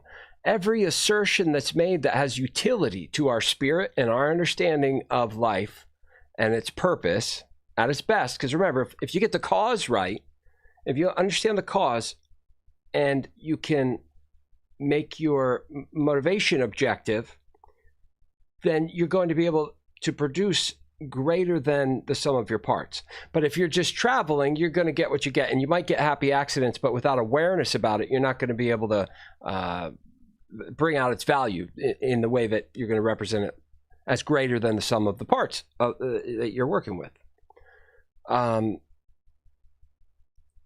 Judaism's just fucking wrong. Okay, now the monotheist tradition and some of the heritage and history, especially between David and Solomon and Bathsheba and her husband being put into a compromising position to get him killed, and there's all these things that really aren't about the law. They're more about human nature. There's to say people covet and they're jealous and these things. So it's not about restraining your covetousness. It's about having your objectives in line. So if we can establish why the law works, how it is just, then that's an entirely different matter. I'm not saying that laws are bad in general. I'm saying laws that claim authority that can't be validated. And in Judaic tradition, the Torah and the Talmud and the Pentateuch or whatever all this stuff is, it's just a fetish of law. That's all it is. Christ, who's a Jew, comes around and he says, this is too much. There's more spiritual quality to our endeavor. The objective is to love, right? It's to see through. Now, I've heard Giorgiani, his other friend, say then therefore it's it's inconsistent. It's inconsistent with actually aiding mankind because Christ is an embodiment of pacifism, which is not true. Okay, when you look at the money lenders in the temple and all that stuff, resisting oppression is the plan, as long as you understand what you are being oppressed by and what spirit needs to grow through it. The value of life is not something that any of us can reduce to we can't reduce the value of life. The utilitarian calculus as it goes in regards to mortality is not available to us. We can't say what a life is worth versus 5 lives or any of that. And every time we try, it produces terrible unintended consequences, and that is not what I'm suggesting. But if you are being actively oppressed by people that are killing and manipulating and perverting what is natural to keep you oppressed, then sometimes you need a little tip of the spear action going on. You need to shake the status quo, you know. So this is dangerous business. It's dangerous footing when you're talking about changing the status quo. The reason and the motivation, all that stuff needs to be collectively understood by the body that chooses to participate, and that's human life. There's nothing in monotheistic. There's nothing in the very essence, the idea of monotheism, that says it has to be Christian dogma, or that it has to be how this church looks at it. Remember, there's over 40,000 different Christian sects. There's only 3 Jewish, essentially. You know, like the appeal to law, it's law, is wrong. But Christ shows that in his example. So even outside of like the Mother Mary fetishizing and the rosary beads and the prayer books and all this stuff, is like, where the hell are you getting this? Well, they're looking for something familiar in the face of alienation, and religious serves a purpose to comfort in the face of uncertainty. But that's all outside of it. Monotheism is just that, look, if you've got different gods, if you've got different creatures, if you've got different essences and forms, and different people come to different conclusions using the same source material, you know, that just speaks to the breadth and variety of what the human experience is. And the things that we're trying to give form or voice to, we probably can't say anything authoritatively about them. But we can observe what gets produced, and the more that gets produced and the longer we go and the more we come together, the more clearly we can see what that thing is that we're trying to communicate. It's never as simple as a sky god, right? There's no god that rules over the natural order of things. There's potentially a creator that all of what we even have, like, it's not like this god's responsible for this, everything we perceive, light, sound, movement, time, all of that comes from, because this is something. You know, this is where philosophy is useful. It informs us more about the nature of God than do the dogmatic orthodoxies that proclaim you're commanded to do this, and this is the law, and blah, blah, blah, blah. These are holidays, suggest these times that God did something for us. God did something for us once, okay? And we can't say what it is or when it ended or where it starts or anything. We just know that our awareness is a little bitty piece of the entirety, right? So things on other planets, life of any variety, doesn't fly in the face of monotheism. We would have the same God. So that intelligence we would find will be pulling towards the same source. The entirety from which we come, we all must go back to. It doesn't matter temporally where we are. It doesn't matter at what point in time we are. Now, as far as dispensations go, that is our lot. It may not apply to another temporal location on this plane, but there are other planes too, dark matter and antimatter and all that crazy stuff. And time is a crazy thing. Time and space, same thing. You know, speed of light, things go to critical mass, and they can't exist like they were before. So, you know, the idea of different planes and time and space is just, it doesn't go against monotheism, because God and the entirety and the force that catalyzed this reality, there's no surprises, right? There's nothing that negates that other than finding out that our self-awareness is a fluke, right? That's it. That's why neuroscience is the final frontier, not outer space, not this. It's neuroscience, in my opinion. This is, I mean, we spent quite a bit of time talking about design arguments and teleology and dysteleology as well. So there's an awful lot to say about this, and we do discuss this in the book. I guess, like, one of the analogies I've written in the past about and done a video on myself is what I call the rabbit hutch analogy, which is, hey Neil, come around my house. You come around my house. You say, Neil, you know I love rabbits. I'm like the biggest fan of rabbits, and I've made this amazing rabbit hutch. You come and check it out. So you think before you come in my house, you're like, right, he loves rabbits, so this is going to be some sweet rabbit hutch. This is going to be like beautiful. He's going to look after those. It's going to be really appropriate. So I bring you through. Show into my back garden and say, check out my rabbit hutch. And you say, how many rabbits you got? I say, I've got 3 rabbits. And I say, this is the hutch I've designed for them. And I show you. And the hutch goes all the way up. Like, the enclosure goes all the way up into space to the moon. In fact, past the moon. Right, it's that big. And I say, look at this, all this land. And you know, haven't you only got 3 rabbits? So, yeah. And if they go over there, there's this hot oil lava thing. It's either oil or lava. That one's oil, that one's lava. That spews out and it kills them. And then there's a bit of a vortex over there. They can't go near that. And if they eat those mushrooms over there, they get poisoned and die. But generally, you know, and I show you this, and you think, what a stupidly, ridiculously designed rabbit hutch and run. Like, this seems more designed for their death, and it's way too big for them to even appreciate. And why has he built it up to the moon? Like, if this is for them. So the idea is, if we're the apex of creation, why would God create this entire universe with maybe bacteria over there, with this and that, and black holes and death? And is this more designed for life? Is it designed for death? Is it appropriately designed if we're the apex of creation? So even like the idea of some of these things you mentioned is impactful on the idea that a Christian omnigod would, you know, it calls into question notions of design and teleology. That's such a good point. I mean, it's, you and I can think of, just sitting together with no resources, just imagining, we can think of a really thorough, easily, like, nicely run environment for some sort of created being to live and adapt and have an environment for them. You would think, like, okay, let's make a sun. I don't know. We're just thinking, like, we're comparing it to our world that we know. We'll make a sun. The sun sits there, and everybody can get their nutrients from the sun. No one has to eat each other. They don't have to kill each other. And all they got to do is go out in the sun for an hour a day, and they'll feel good. Like, that's really simple to think about. Like, you're not like, well, we have to make sure that if they don't eat anything, their body's going to start to shrink. They have to eat to get each of those data points. What does it more likely support? What does it better support? The Christian omnigod hypothesis or naturalistic atheism? So each one feeds into one of those pots. If you're a Christian, you might say, like, this is what I would say, I guess, if I was to be clever and in bad faith argument, I would say, well, how do you know that Jesus didn't go there too? He might have went to planet Zentron and showed up and lived for 30 years the same way he did it here. He did it to them. How do you know how do you know that didn't happen? You are actually touching on probably the biggest debate that happens within the world of what's called astrotheology. This isn't the Atari version of astrotheology, but literal theologians arguing about how does theology work with space stuff being out there.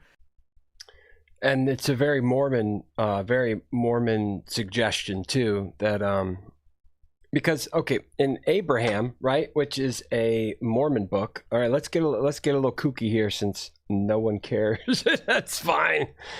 It's not a surprise. Not a surprise. All right, let me pull something up. All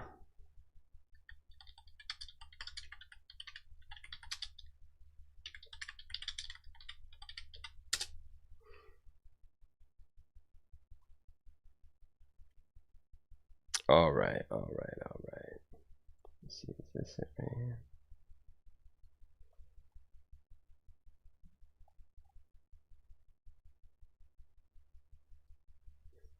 All right, can you see that? The Book of Abraham teaches a geocentric view of the universe, a universe with the Earth.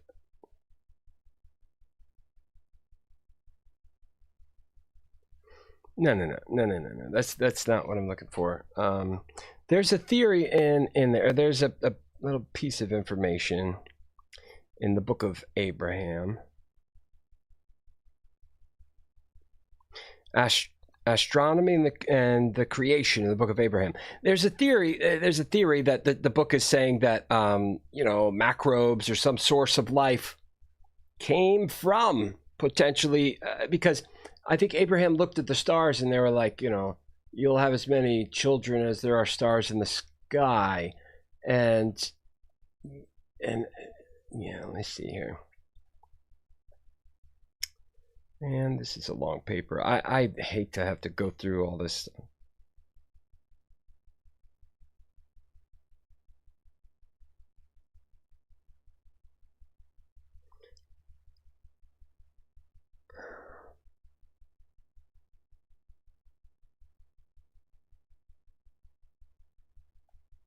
Let's see.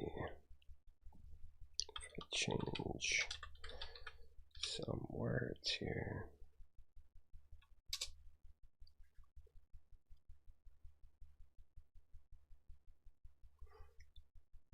Kolob.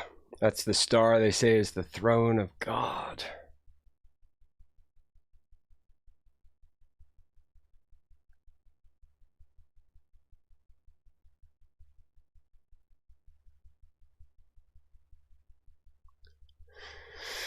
Abraham learned that bodies in space have different periods of revolution and that they move in their own time frames of reference.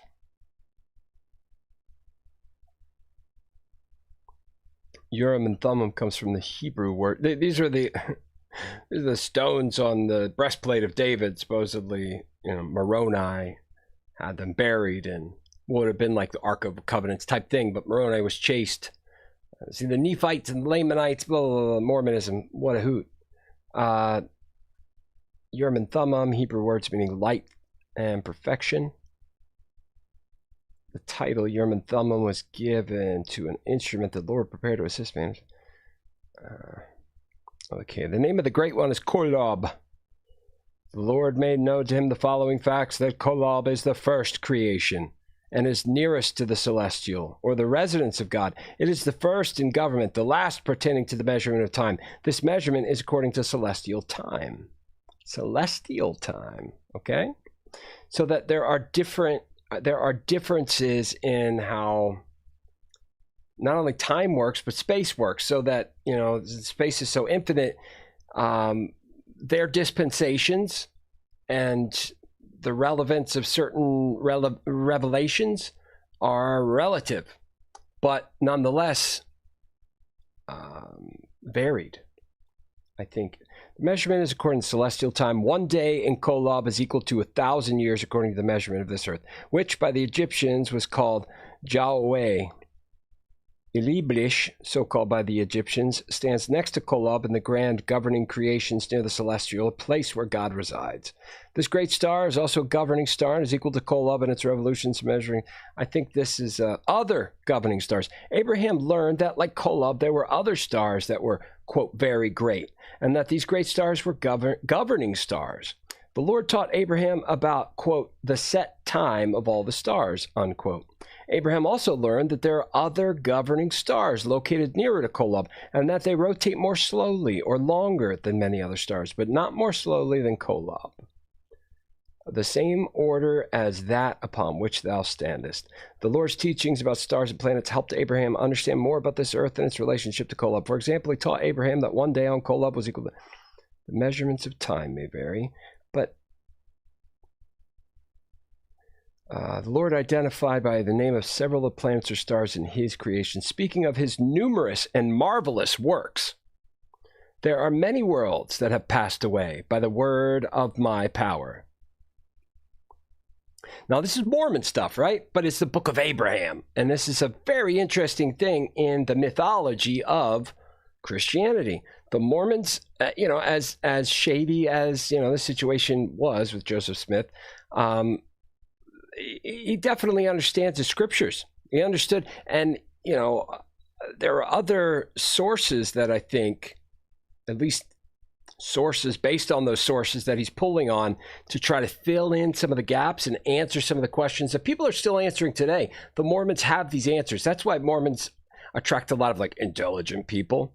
I don't know if you'd consider Mitt Romney intelligent, but there's a certain characteristic in Mormon men that favors they like to think of themselves as Jewish, right? They got that real nerdy Jewish kind of thing going on where they put the little prayer book on their head and the leather around their arms. And I used to know what these things were called. My brain's got to let go of some useless information sometimes. But here we go. This is the deal, I think. The Lord identified by name several of the planets or stars. And speaking of his capital H, numerous and marvelous works, the Lord said, there are many worlds that have passed away by the word of my power. And there are many that now stand, and innumerable are they unto man. But all things are numbered unto me, for they are mine, and I know them. The heavens, they are many, and they cannot be numbered unto man. But they are numbered unto me, for they are mine. Okay, now, you know, of course, this isn't like anything really worth saying, oh, see, there's something. There's proof. That's this thing. You know, it's more story, right? It's just more story. But the story is important, is the point. The story is important. So, oh, damn it. Messing this up. Let me see. Here we go. Boop, like that. And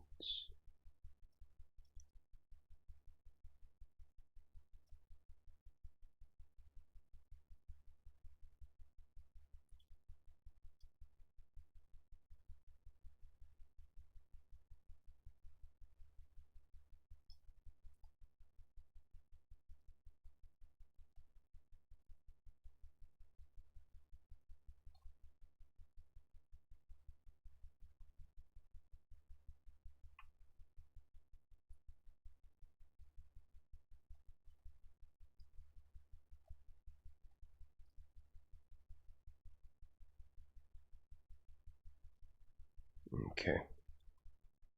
So, yeah, and there's just more things that make me think Neil here was a Mormon, but he said saved, so I don't know. It doesn't matter. Doesn't matter.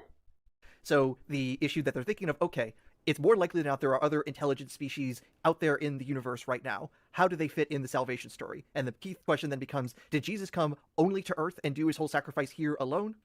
And somehow the rest of the universe just has to take our word for it? Or does after Jesus Christ have to ascended reincarnate from, into the bodies of those aliens in every single one of those worlds? And so there isn't just one Jesus, but there are trillions of Jesuses popping in and out of existence for billions of years as new civilizations come and go. And so while Jesus had to be crucified in our in the Book of Mormon, he visited the Americas after he gave his final address to his apostles. Absurdities that kind of come into, and we're not the first to notice this. We actually noted that one interesting American who was already like poking at theology because of the idea of aliens was Thomas Paine. In his Age of Reason, he was saying, look how ridiculous this idea that Jesus basically has to go around, and apparently every single civilization must have their own Adam and Eve and their own devil, and their own Jesus has to be incarnated and die and get resurrected, and just keep repeating that forever and ever and ever. I love Thomas Paine. Yeah, which also leads to something called the scandal of particularity, which is the only way to access God's salvation is through Jesus. And then you say, well, that's already a problem on Earth, because how do you explain the Amazon tribespeople from 5,000 years ago? How do they access Jesus? They don't have the Bible, blah blah blah. So exactly, the geographical and historical issues within the world itself of Earth. Now that problem is exacerbated hugely. This again, though, and from the Gnostic tradition, which these men should know, that's not the important part of what Christ represents. He's just saying, stop making it so stupid and complicated. It's already in you, right? Because those who use their reason, those who access their divine spark, get to this point. Because it is not a difference of opinion, and this is how I live, and this is how you live. No, there's one truth. It's a wide base around the bottom of the mountain, but the further we climb, the closer we are together, and eventually there's only one point to stand on. This is how truth works. Christ, it doesn't matter. You could say, goddamn Christ. Like, the words are not the ceremonial and performative aspects that we put so much. We're like, oh, don't say that. Don't say Bloody Mary. Don't say Bloody Mary around the mirror. She's going to get you. We're so worried about the ritualistic aspects that have been determined by people trying to keep control, either through fear or love, of communities and societies of varied interests and tensions. This is nihilism to say it's all power. There's no soul or anything below. But we can see there is, because it wants to get above the oppression. It wants to get at more. It wants to feel more and see more and be about what it could be, even though we haven't fully established what that is. We've pushed into hyper-specialization in as many disciplines as you can think up. This includes flavors of things, like think about wine or cheese, but also synthetic artificial flavors. Genetically modified foods, which are not bad. It's insane that people have branded them as like carcinogenic. It's fucking retarded. But that's the point. You don't this whole salvation thing through this gateway. No. You make the choice. This is why I'm so frustrated and angry at so many people, because they do not make the choice. You do not have to remain in the dark, deferring to your preferences that only produce dysfunction. Familiarity should be a small comfort to the fact that you are getting it wrong on purpose, willfully being ignorant because you see other people that are even worse. So you're like, at least I'm not a flat earther or something like that. It's always this point of comparison between something that has the most obvious optics, when the answer is in your ability to assess and consider truth as best you know it. And as you seek it, you'll get better at understanding it, no less seeing it in its proper context. You have to refine. And this process is true for physical health and awareness and presence, mental health, acuity, routine, and spiritual or emotional. You know, none of these things like start and stop here.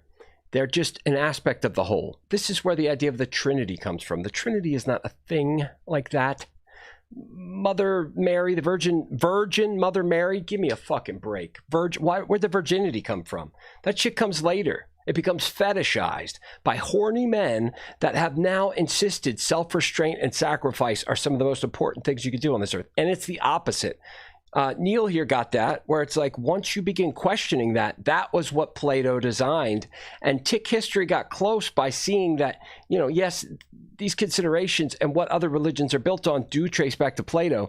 But then Tick History, probably because he's some Orthodox guy, and I don't want to like hate on him, but man, that was really, really disappointing. He's working backwards, and as an historian or, you know, scientist or thinker, one that sees, to take your orthodoxy and say, now I've got to make sense out of that, instead of the other way around. Instead of saying sense can be made and the orthodoxy does not make sense. The orthodoxy is in contrast to sense, because there's a command to obedience, to fealty, to loyalty, to consistency, to faith, to these things that run counter to progress and understanding and life and love and access and awareness and inspiration and all of these things that make life closer to what we know it could be, based off of the divine spark within us that we were created from and have an awareness of, because mentally we're created, spiritually, essentially we're created in the image, although that's just a placeholder. It's a device. The inference, we're inferentially attached to, you know, the source material, right? But we have part of that source material is so much greater than we can imagine. And as we ponder it, as we think on it, as we consider the implications and the parameters and the what God is, what we are, as we ponder these things, we get closer to the truth. Now, bad influence, half-truths, incentives, power structures, all of these things work to corrupt. I like the Gnostic creation myth because they say, the Bioth, the jealous god of the Old Testament, was unauthorized and imbalanced outside of its male-female pairing. It came out of the entirety and created this. Now, Sophia, apparently, who's another one of these aeons, this is part of the structure from the entirety. We've gone through it before. Anyways, this is compelling. Sorry for the breaks. I'm going to keep going because it is an important conversation. This is the conversation that we should all be adjusting to. You don't have to listen to the whole thing, but just take it. Say, why does your church have authority? Why is your orthodoxy right? Why is that law right? Why do you think God gave that law to you?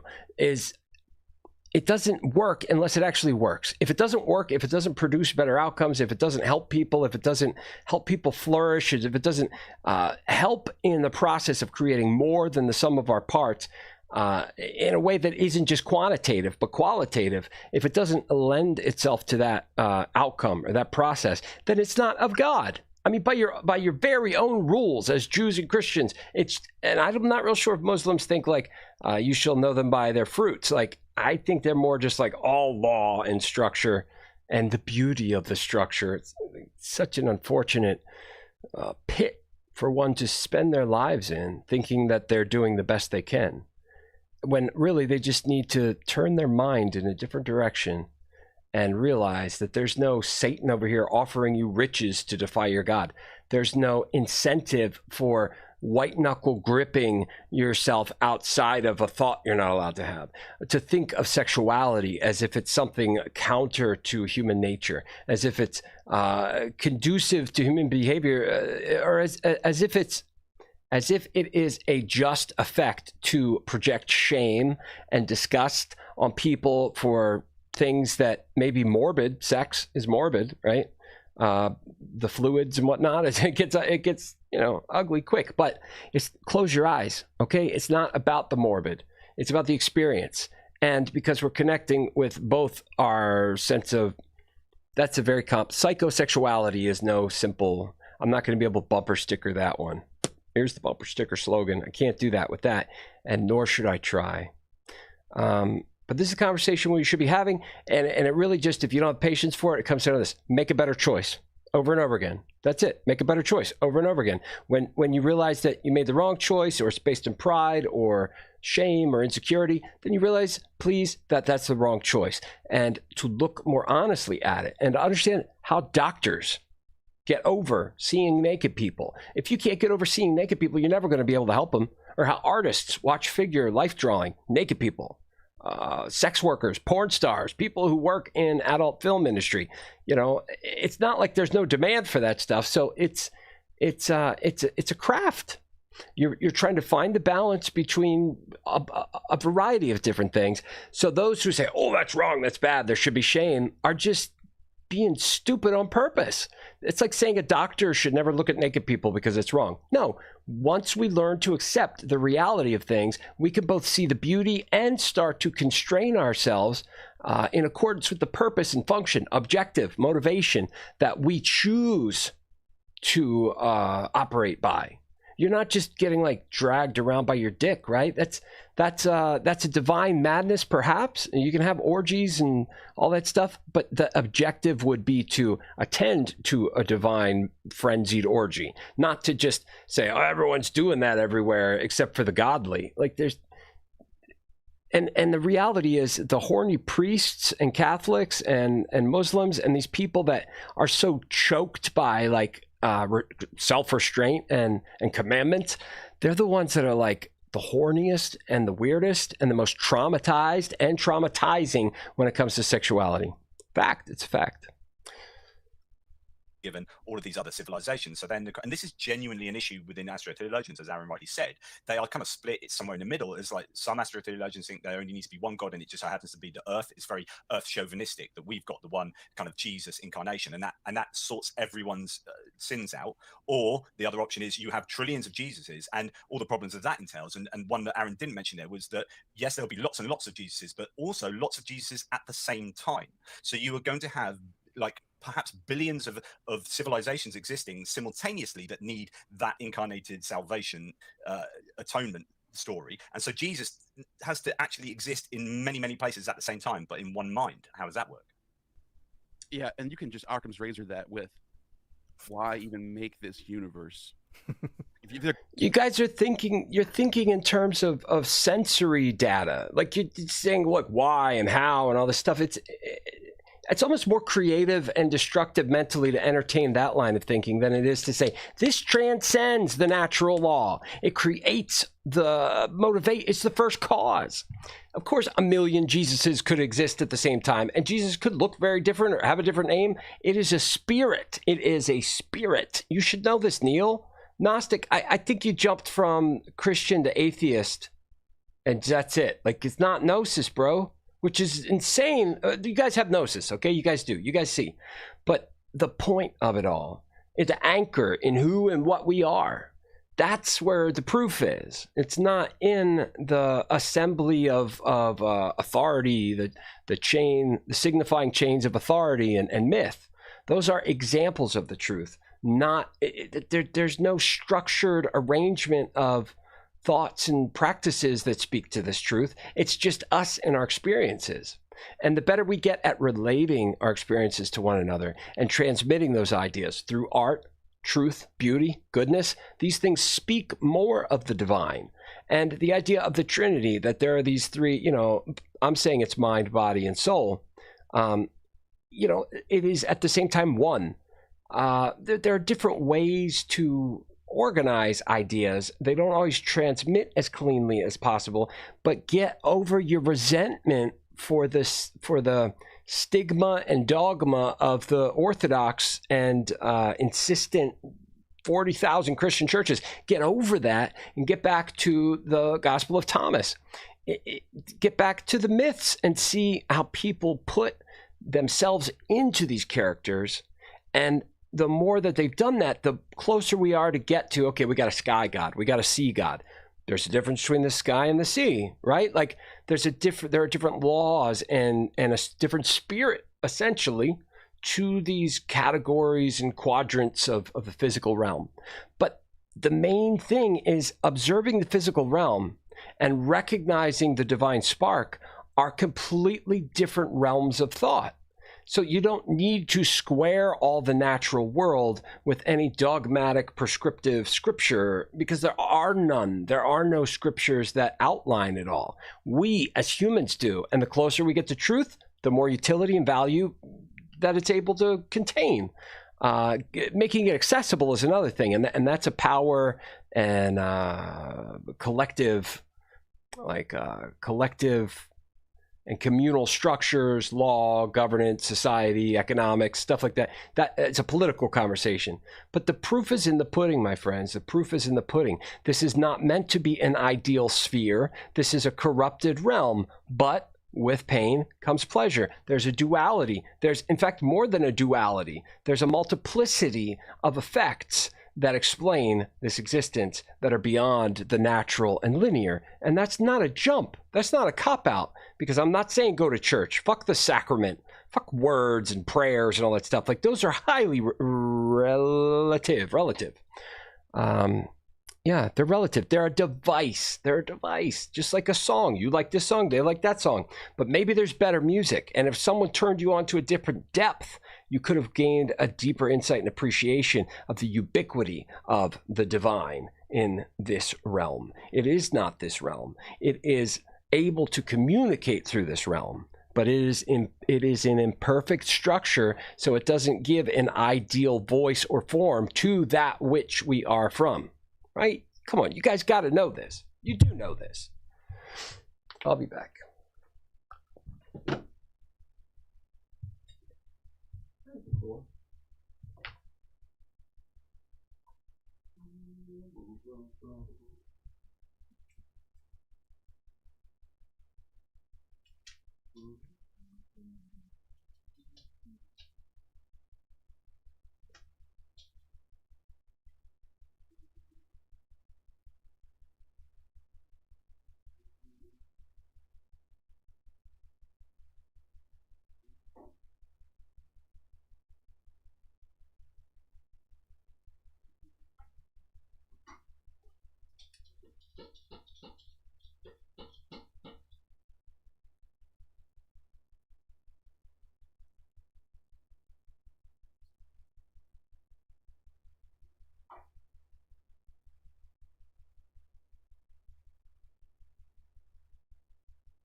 Sweet Caroline, ba-ba-ba-ba.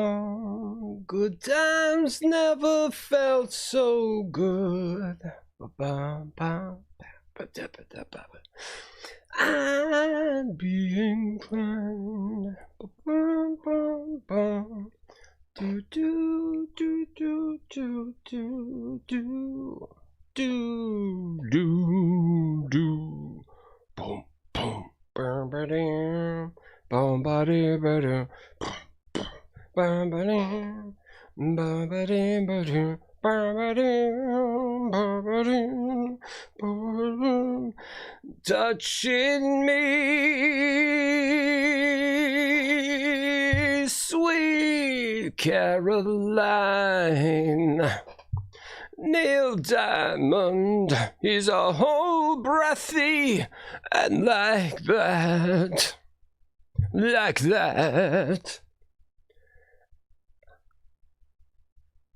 All right, here we go.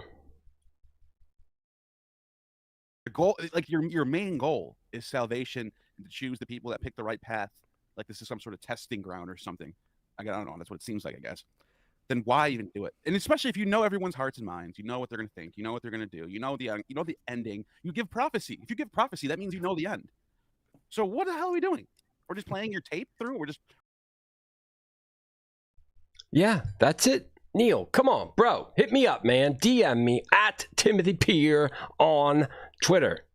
P-E-E-R. Or just like hit me up, man. I stream every night at midnight on Twitch at Tim Cool Rules. R-O-O-L-S. Tim Cool Rules. 2 O's, 2 O's, 2 O's. Tim Cool Rules. Every midnight. Yeah, that's it. The tape's playing through. But it is the tape of all the tapes at the same time. And it's going where it's going because of the choices we're making. There's the collective mind and there's the individual mind. And these things are at odds, but also of the same, right? I mean, of course, that probably sounds like super crazy. What the hell does that mean? Well, it means something, okay? I could maybe make a little diagram and show you. But yeah, it's not that we do have free will. It's not that understanding how people's choices are made means they can't make a different choice. That doesn't mean that understanding the outcomes means there couldn't be different outcomes. The outcomes take place, the outcomes occur, come to fruition because of the cause, right? And we are part of the cause. We're not just the effect. When we choose to play to the effects, when we make local comparisons and we don't refine our understanding, when we don't question, when we don't take little bits of alienation on purpose to test our greater understanding and become familiar and comfortable with wider and wider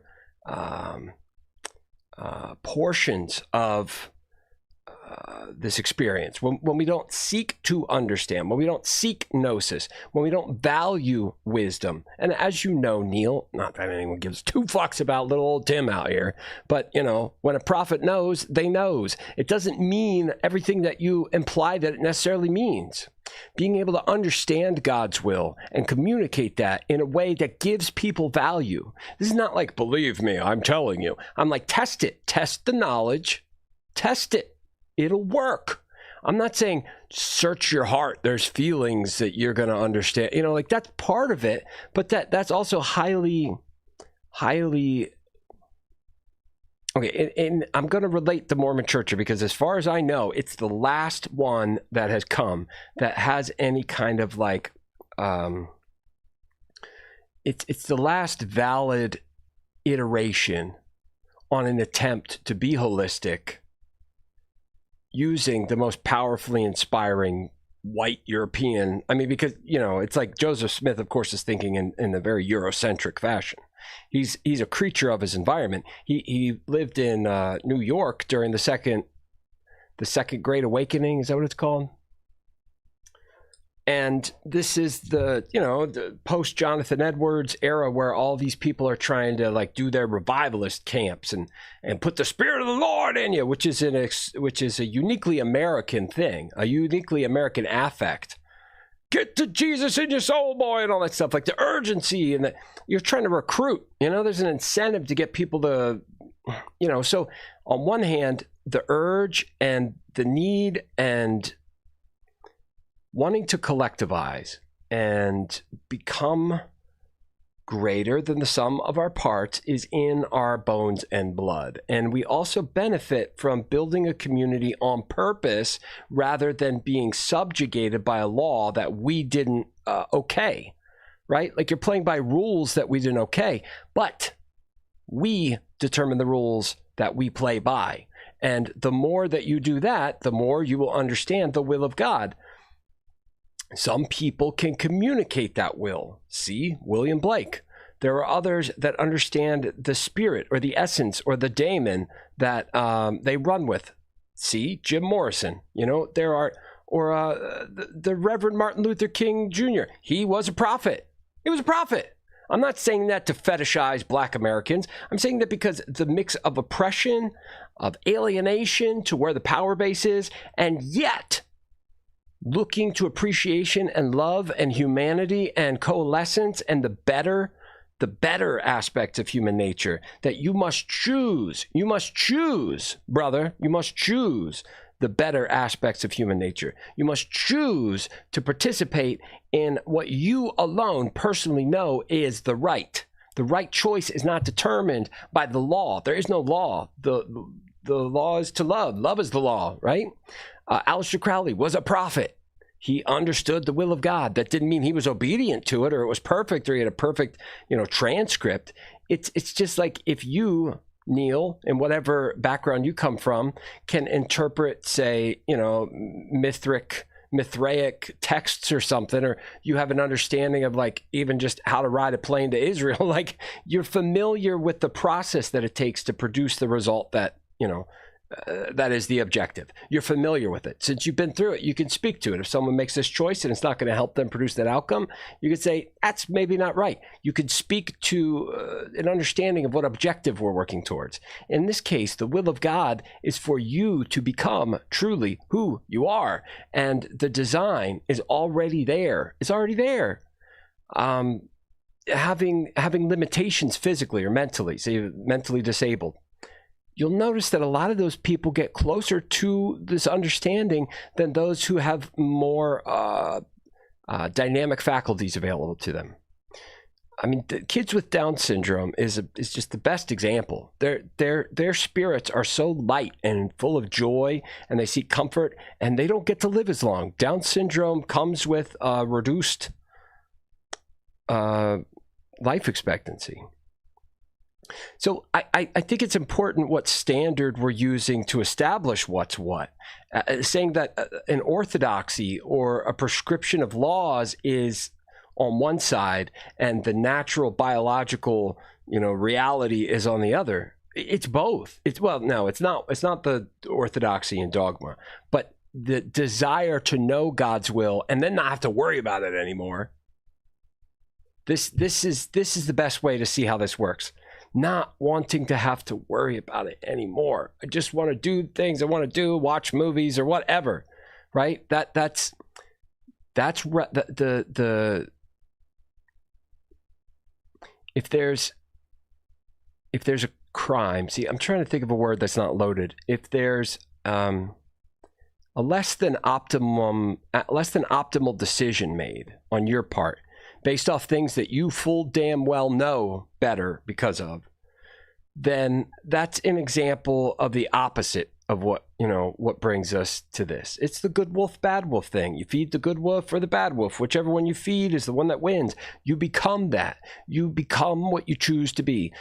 Today's habits are yesterday's actions, etc. Right? Different ways to think about this.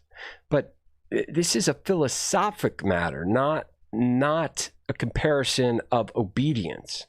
It's just a look inside and find and see that there is something that when people look for it, grows and blossoms and reveals more than was there before. There's a big difference between someone who has an appetite for understanding and someone who has a fear of uncertainty. Both are human characteristics, but one is right, one is wrong, and we need to help each other synthesize a better way to appreciate good choices. I don't mean good moral choices according to the Orthodox.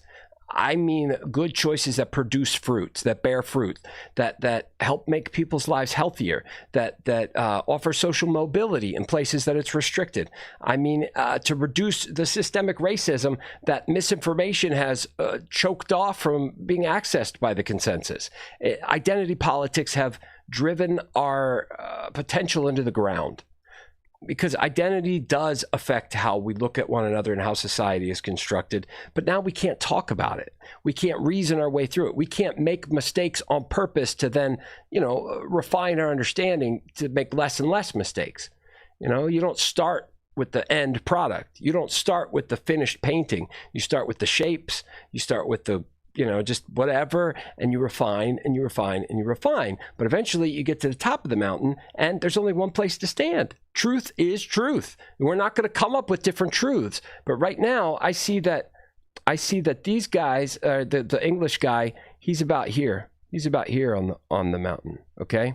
The other guy, he's climbing fast. He's climbing. Last time I saw him, he was like down here. He's like, he's like trucking with his backpack full of fancy Dijon mustard sandwiches. But Neil, you're like here and here and here at the same time, man, which really, to me, says you're quite prophetic too. I just think that you have too much insecurity, like imposter syndrome. I think that Neil from Gnostic Informant suffers from the imposter syndrome thing. Like he's not qualified. But dude, you are one of the most cutting and Gnostic people out here. I put you in a class of people, brave thinkers that are looking for truth, not some compromise that we can settle on, but real truth that you got to fight tooth and nail for. If you have a legitimate doubt about something, you must express that, right? And you land where you land. You don't push through because it's just, you're almost there so we can, no, you're only dealing with what you're dealing with. But as insecurity and the appeals and expectations of others are always down here. Sometimes we're trucking and we're like, wait, what are they thinking down there? I don't know how to break this down easily, but the mountain seems to work, and knowledge is one thing, but divine knowledge is another. And that's really just about the will of God. It's not about a tape that's playing that you've seen play to the end. It's just picking up on energies. Like if you got kids and one of them gets that look in their eye, like they had too much sugar, hey, calm down, right? Calm down. You're talking too fast. You're being too crazy. Grandma doesn't like this. You're going to spill juice on the carpet. You can anticipate that things are going to happen. If, just like animals can tell if you're, before I say, do you want to go blah, blah, blah, like there's certain things where the tone of my voice is going to give them an indication before I'm done even saying it. This is what knowledge is, right? There's an empathetic and personal aspect to, our relationship to others that we can choose to connect on, or we can expect them to serve us. And that, of course, the latter of the two is wrong. Expecting people to understand why you're upset without ever having expressed it is wrong. Yet they do it. A lot of people do it. And that's pretty much why we can expect the results we're going to get. People are callous. They're stubborn. They're willfully ignorant. They're susceptible and vulnerable to misinformation. They love misinformation. It's become this partisan tribal competition. All of the things are in play. That's why the results are going to be what they're going to be. It's not because there's this tape that plays and we're helpless against it. We're making choices that pave and drive us along the way. Those choices are what determine the outcomes. And you can see the choices being made right now. It is what it is. Look at this. I know it's 5 in the morning, but man, ain't nobody watching me. Ain't nobody give two fucks. And the ones that do give two fucks are the ones that know what type of a threat I pose to their, dysfunctional status quo. And, they're making a point to passive aggressively make sure I understand that they see me. The only people that really care are the ones that know the value in what I'm bringing. The ones that are somewhere else are looking at fucking cleavage videos or worse. Like they're just playing to their preference, and they're not going to be able to do that much longer because of the financial inequality, where the preferences are, they don't care about you don't have money, they don't care about your about you hitting the like, they don't care that they get to play you 3 Kohl's commercials in a row. That's fucking nothing. They care about the people that spend the money, that buy shit, and the gap between us and them is growing astronomically larger by the day, by the moment. So the outcomes that we're going to get to are going to be what they are because of the reasons that are in play. And the choices that we make could cut against that. But as William Blake, his entire career was a manifesto to the fact that we must make the choice to bring about the kingdom of heaven based off of the ideal that we prefer, not what other people prefer, and then condition us to play along to. See, this ain't easy, but Neil, you can get this, man. You can get this. It's like, and that's why I'm not surprised why you get Calvinists, you know, and like as like the end result almost of these theologies. At the end, they're like, well, it has to be this way. Like you almost like if I was a Christian, I probably would end up as a Calvinist if I would have kept going. Because at some point you have to just say, well, if this is all true, then when he knows everything and this is all planned, and okay, I'm just going to go along with that. I mean, we talked about this book, didn't we? Sometime back, 30 Arguments Against the Existence of God. I think we did a video on that, Neil. I'm sure we did. Anyway, yeah. like we talked about like divine foreknowledge and all these problems with that notion of God. And I think full divine foreknowledge is one of the biggest issues for theism in general. And certain theologians know this. So open theism was kind of invented to kind of get around a problem, which is God doesn't know the freely willed decisions of agents that happen in the future. Well, then that's pretty limiting of God. If you really think it's like rolling the dice, well, I don't really know how humans are going to act. So yeah, how do you do prophecy then? Like, that's what I'm saying. Prophecy doesn't make any sense. So it's all just a complete mess. Yeah. Oh, what God does is he has an extremely large computer and he runs Monte Carlo simulations on people. So he has you have free will, but he has extremely good predictive abilities. Yes. I don't know if he's being facetious there, but that's exactly right. Yeah, that's exactly right. Yeah. It's and apparently Facebook is silly. Why would that be like laugh worthy though? Like what you guys are expecting God is some dude who's got like ankles and knees and stuff, and he's like sitting there going typey. No. Think like Futurama, big talking cloud. It's like it's much larger than you can understand. But at the same time, the awareness. This is why Christ is important. There's an intermediary.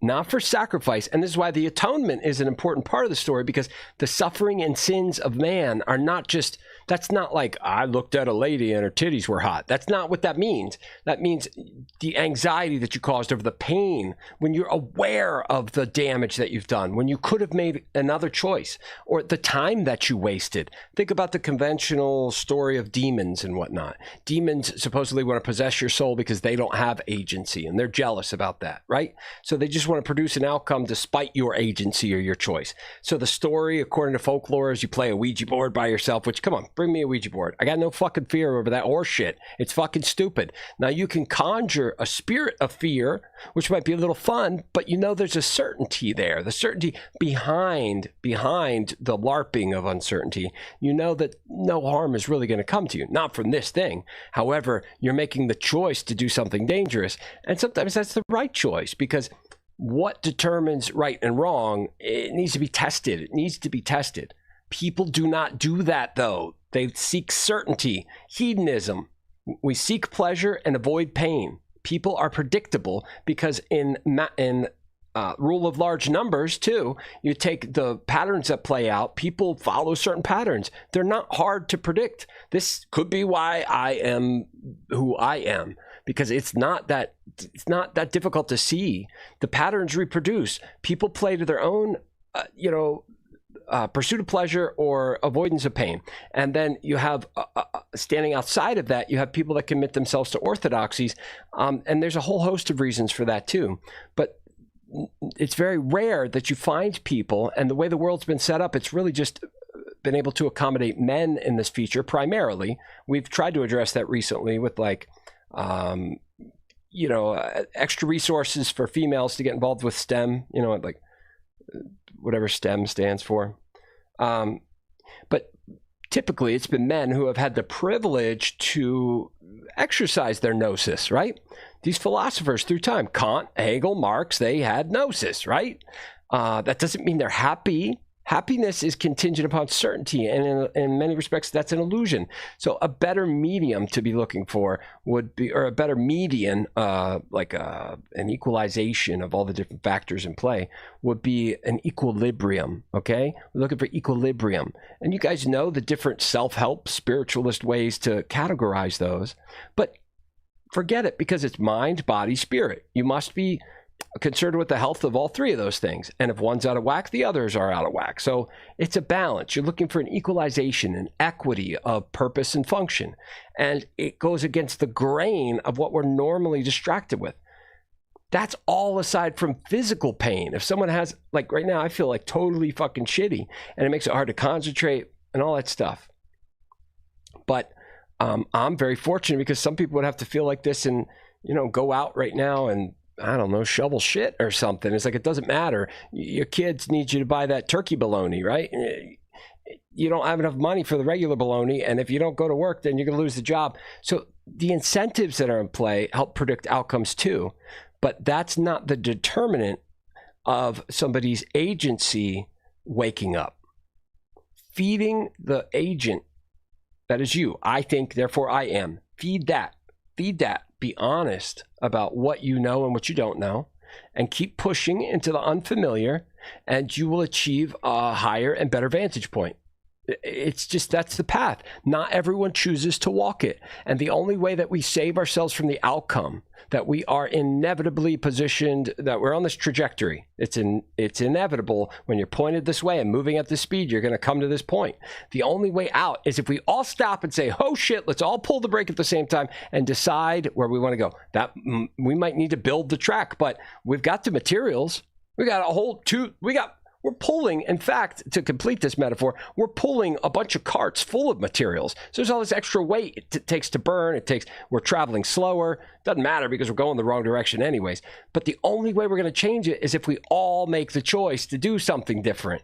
And human nature being what it is, we're more prone to confirmation bias and groupthink. We're not going to get on a different track. No, let's build a different track. We're not going to stop the train. Nobody's doing that. I can, what is it, case in point or case and point, case in point, whichever one it is, it's case and there's a point, and there it is. People ain't changing their mind. They're too situated. And now you've got ad campaigns and all kinds of power structures, intelligence gathering institutions, countries, nationalist sentiment, evangelism, Calvinism, where it's like, what the fuck is the point anyways? You're either damned or you're saved. And it's evidenced by how you live your life. Not, you know, it's like, all of that stuff is in the way of the agency that you've got available to you. And that's not that complicated.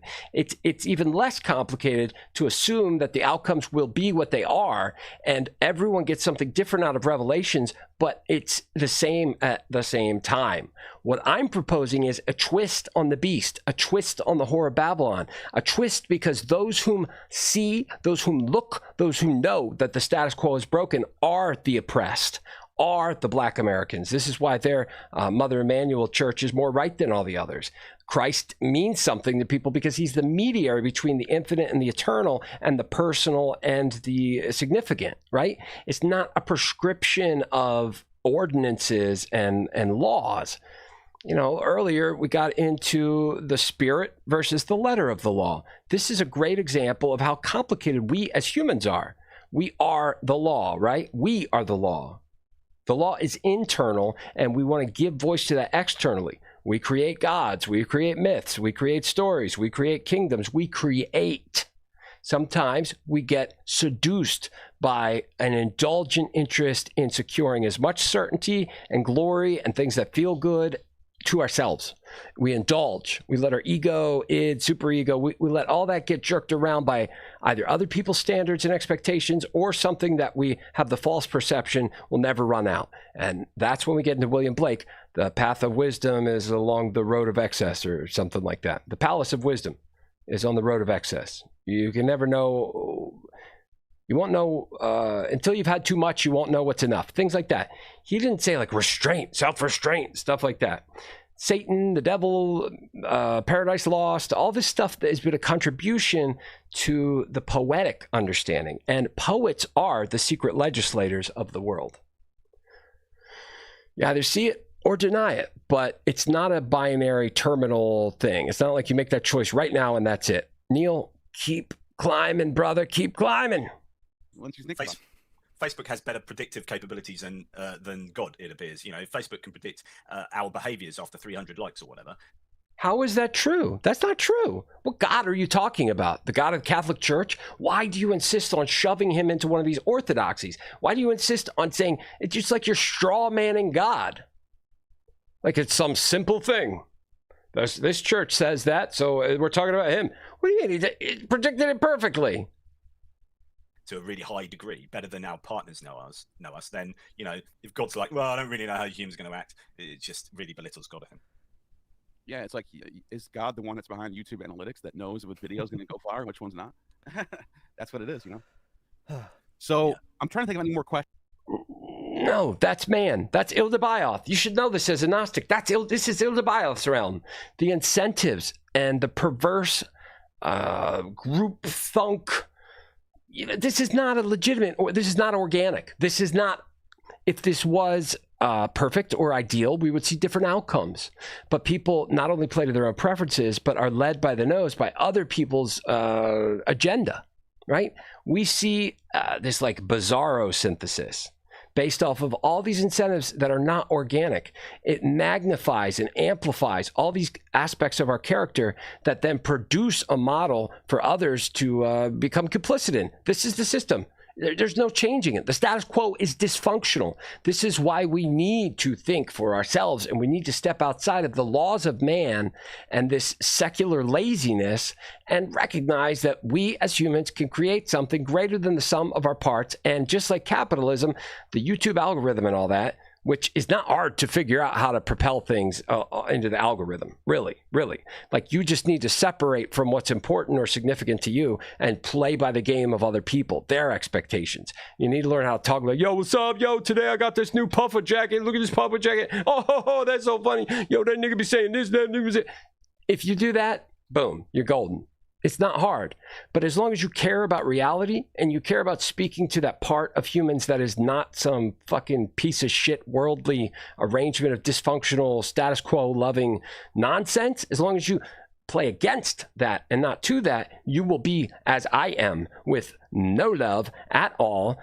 And this is how you can predict how the outcomes are going to happen. Trump getting elected, like, there's all these signs. We do it to ourselves. We do it to ourselves. Stop doing it, and we'll get a different outcome. Questions that I want to, because there are some super chats we can go to, but anything else you want to bring up? Oh, goodness. I mean, we could do a 3-hour talk on just the science of whether aliens exist or not. And then, like, yeah. Then there are so many philosophical points within this, so we could go on forever. But Aaron, I've done more talking, so you yeah. And fortunately, there's also some interesting, rich history to this as well, because it's not just modern Western people who have thought about this. In particular, on my desk here, I have the recent translation of our friend Lucian. Nice. And his true history basically has, like, in chapter 2, a Star Wars. Literally battles between aliens between the moon people, between the moon people and the sun people for control of Venus. And it's like, there was that I don't know if that's in there. This and this came out just from Oxford Press just a couple years ago. This is a pretty good volume. Oxford too, but it must be just a different cover. That's all. Yeah. But yeah, the idea of aliens being out there is ancient. What does he say about it, Lucian? Oh, well, I mean, considering the true history starts with him introducing and saying, the only thing true about this book is me telling you right now I'm lying.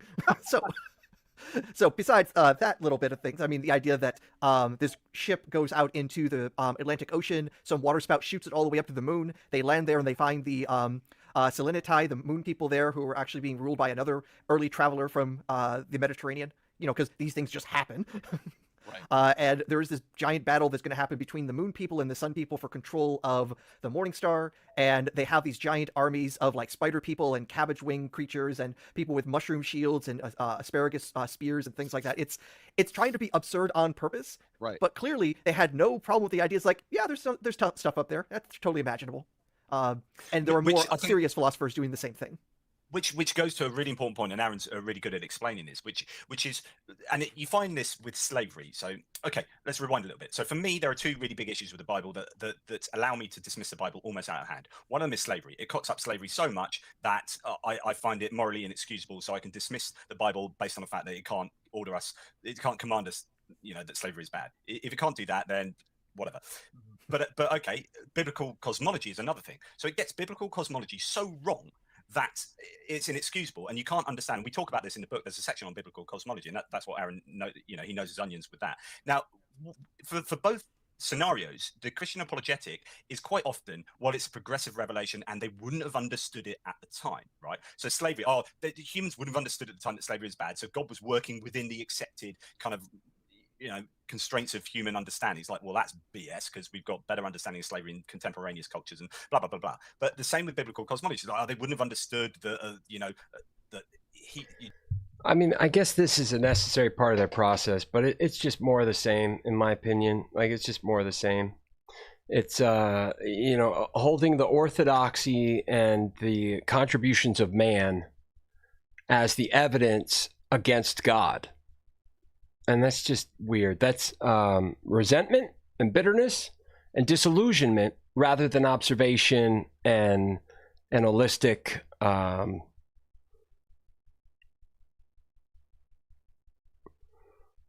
negotiation of fact. Like we look at I'm saying, the sum of our parts is greater than that of which we started with.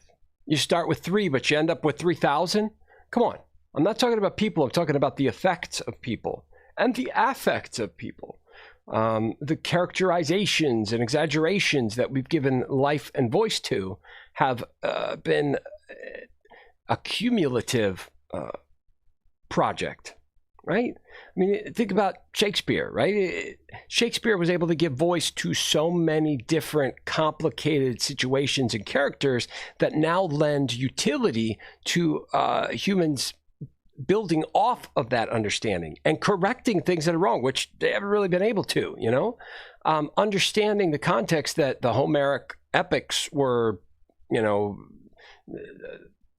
found in, and how they affected society, looking at the mix of Jewish and Jewish monotheism and Grecan pantheism, the mix in the Hellenic, age.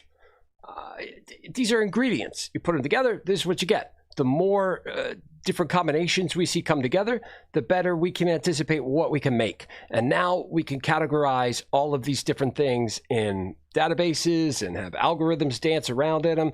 We can have things like Wikipedia. We can have collective, like solving the human genome, the project that a myriad people all contributed little bits, and you're able to map it out that quickly. Collectivizing speaks to the power of us as a whole, and I don't mean a whole that we shove the poles in the holes. I mean like as a WHOLE, the whole, the entirety, right? It's, if you think about it from the right perspective, there ain't no surprises.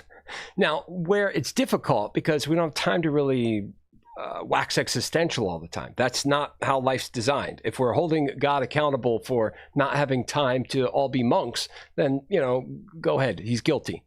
But our experience is a personal one, yet at the same time, a general one. And we can learn from other people's lives, as we should, but as deadly consequences and unintended consequences continue to ensue, we should probably start taking seriously the effects of not thinking more about what's going on. And we've reached a plateau where we have this new atheist versus orthodox. Like the poles are mismatched. People take the most interesting and easy to understand opposing positions and pretend to have commentary that explains it all. And this is where we're bumping our heads over and over again. Broaden your scope, look at the cause, look at the motivation, and things become much more clear. There are no surprises. People act according to the incentives that are in play. Now, we have the opportunity to cut against those, but it hurts and it puts us at odds because it compromises the standards that the group thought were functioning perfectly. We overlook inconsistencies in favor of the immediate consensus. Like, these are just it's just the way people work. Sometimes you got to observe more, but to reduce it down to the physical and blame the Bible, the Bible's a piece of shit, man. The Bible is a piece of shit, just like a bunch of textbooks are. If you're going to pretend that they're the be-all, end-all for knowledge, and if these don't stand up in absolute consistent uniformity, then therefore there's no God, then you lack an imagination like a motherfucker, big time. Like, you go blockhead. And it frustrates me because these three guys are not blockheads. It's very frustrating. I understand the disillusionment, but baby, come on, talk to me. I'll help you. It's an equalizing and things that change the status quo. I don't understand how so many people can make content day after day after day where they're dealing with the frustrations of the status quo, yet they do nothing to cut against it. They do nothing but criticize and malign others that do. And the ones that do learn that they can hold that archetype, think Elon Musk, and they are not qualified as an intelligent person. They are only qualified as a bad human for making bad choices in the face of a better opportunity. They deserve the guilt the left throws, but the left doesn't understand it. And everyone's at odds with everything because of the neo-tribal orientations that they insist on maintaining, as if their ideations will be the functional ones without having tested or understood them to begin with, and they've developed their understanding in opposition, antithetical to what they perceive as this other group, rather than the status quo that creates this dynamic to begin with. Polarizing yourself from tribe to tribe is a big problem. Of course, the outcomes are predictable, considering that the orthodoxy and dogma of certain failed and super powerful, bloated, oversaturated institutions like the Catholic Church compared to the autonomy and liberty of someone like William Blake or Thomas Paine, this stands in sharp contrast because one is making progress, the other is keeping power.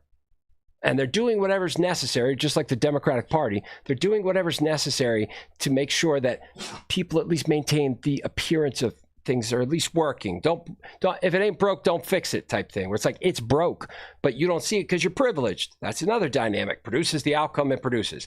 Financial inequality, lack of social mobility, a corruption of education, polarized complaints against institutions that neither side fully understands, and both sides actually agree on what's important, but they won't see it because the contest is more entertaining. Like, of course, the outcomes will be what they are. It's not a surprise. All right, I can't handle that anymore. I think it's time to shift to a little politics and see if anyone wants to come around and ham it up, chew the rag, talk some shit.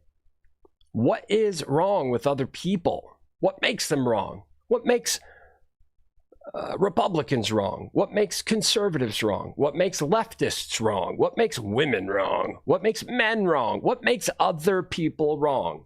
People don't want to talk about what makes them wrong, so that's fine. Let's talk about other people. The guys waving the Nazi flags down at Mar-a-Lago. What makes them wrong? Let's get into it. Pretty please. With sugar on top.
Gotta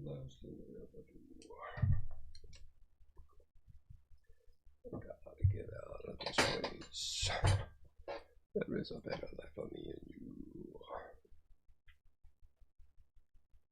All right, let's see what we can find on the YouTube tonight, which is actually in the morning.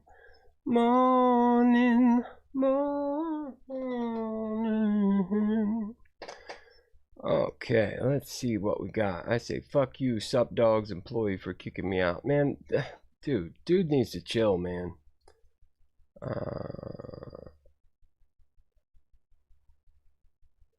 We got a video, the Queens of Stone Age got that new video on the plurality of words. That's a good topic. This is painful. Libertarian president. Yes, this is fun. Let's look at that. Let's see what else we got going on here. And I think maybe, because I'm glad he put that up. I mean, it was painful. I had to get to the stream deal, but man, that was like, holy shit. All right. What's Jordan, what's his name? Jordan Lee Peterson? No, I'm thinking of Jordan Peterson. Jesse Lee Peterson. Isn't that his name? I feel bad for him. I feel like he's got a young personality, and that people pick on him and his decisions about who he runs with and what he says. I think this is very obvious. Like, I like this guy here. Okay, can you guys see this? Make sure we're seeing that on the screen. Yeah, okay. This guy, you seeing the cursor? I think so. Anyways, this guy here, he's right. But he's one of the people who will get down on, damn it, aliens and God. I'm having a hard time here.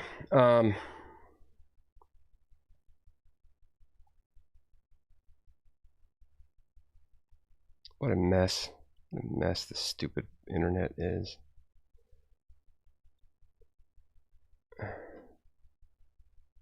This guy's doing it too. We need to talk about return to tradition Twitter accounts. The shit ain't new. It's not new. There's nothing to it. Like, there's nothing going on.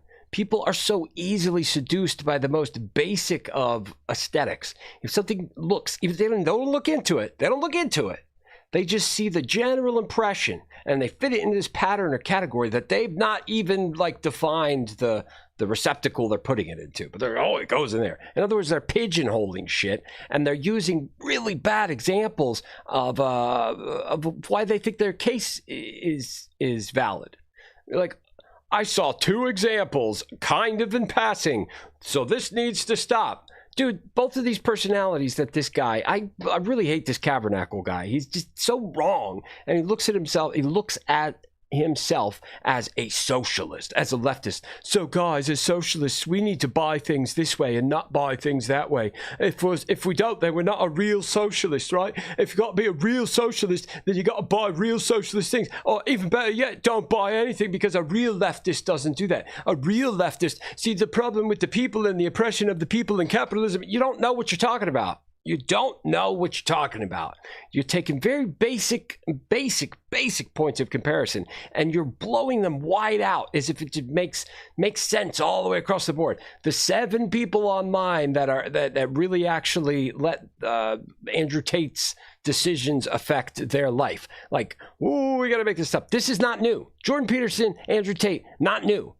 People turn to tradition. That problem is not new. That is what the Third Reich came to power on. They all want to return to the former glory of some empire or another that they see themselves in.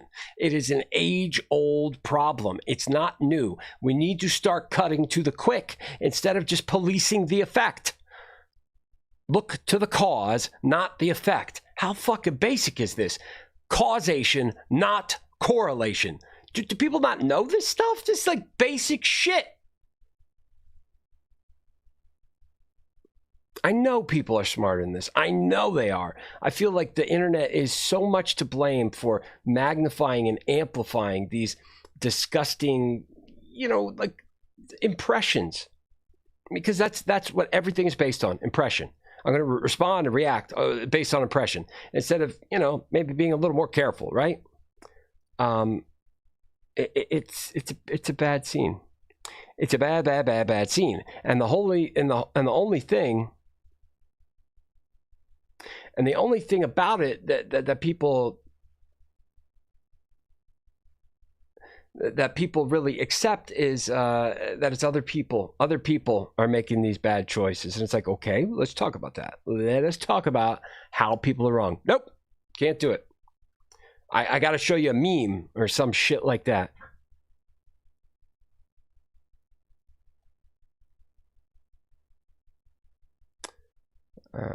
Yeah, let's check this out, because this is my neck of the woods here.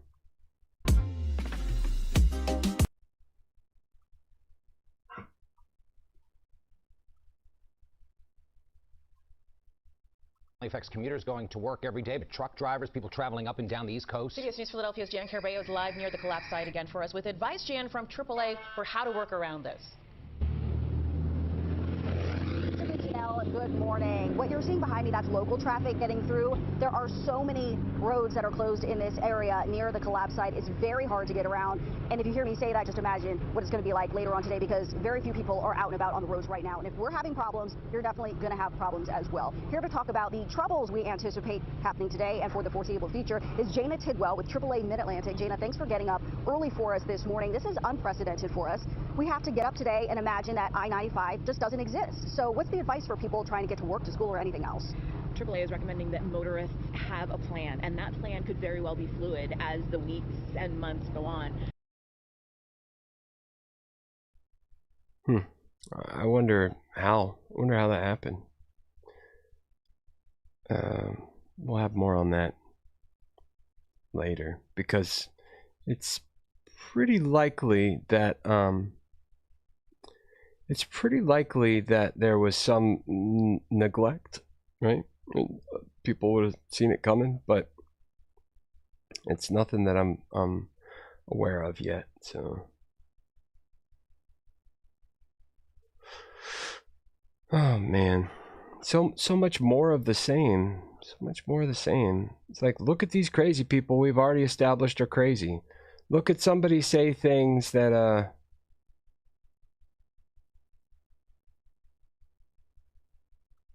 look at these things that we already know about. I mean, this is fun. No wonder people deviate to like memes and shit posting and stuff. It's like, making Metallica's "Injustice for All" but Mario 4 soundtrack. Like that's high art right now. Disney Nazis.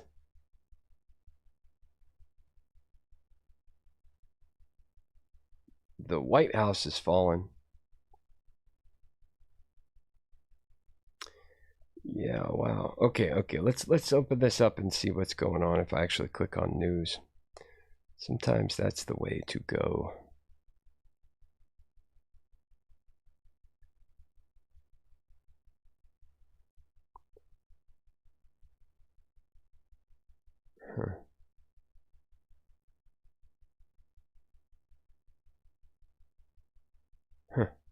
Wow. Okay, Donald Trump to deliver comments at golf. Okay, who cares? Talking about the dam, more shootings, Trump indictment.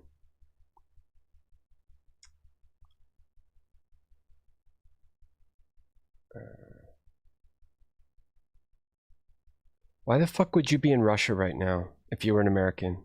Why? What the hell's wrong with you? Colombian plane crash, Hancock and Kelly. This isn't news.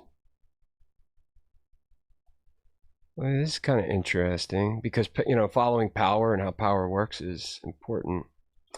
Okay, Unabomber's dead. Like, I'm not really seeing any anything or national? Maybe let's click on national. I'm curious about what Vosh means in his stream heading about the White House falling. Does he mean that it's just inevitable that Trump's going to get the presidency? Because it is. It is. I'm not happy about this.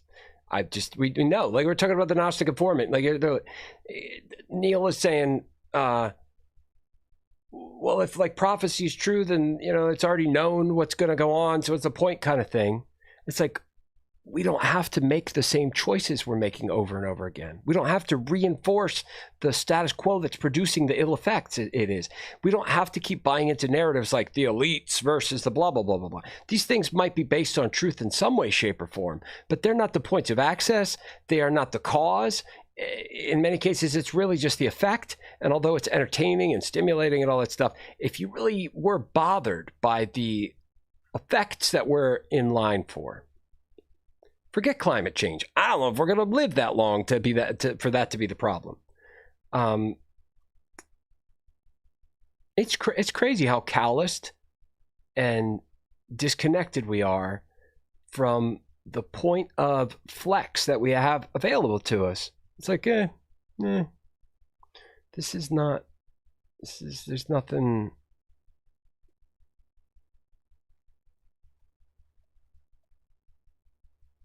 Air quality alerts. Yeah, I mean, I feel terrible, so maybe that is still a viable complaint for me to say. I feel scuzzy and it's Canada's fault still. Antioch shooting, blah, blah, blah, blah, blah, blah, blah. Yeah, it's all the same stuff. It's all the same stuff.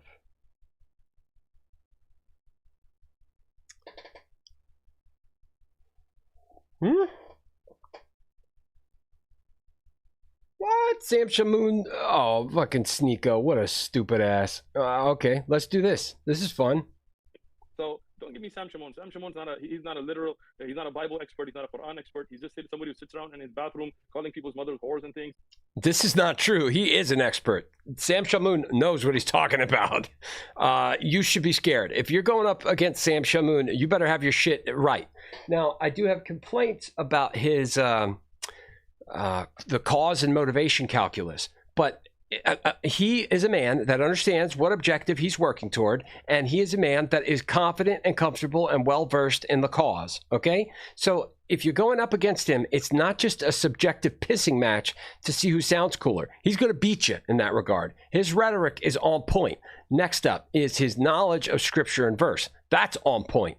He can speak and read Arabic, okay? He can speak and read like the crackered out English Christian stuff. Like he's got the full spectrum. So I don't know what this stupid barbaric asshole is talking about, but this whole conversion to Islam is just like post-prison fetish. That's all it is.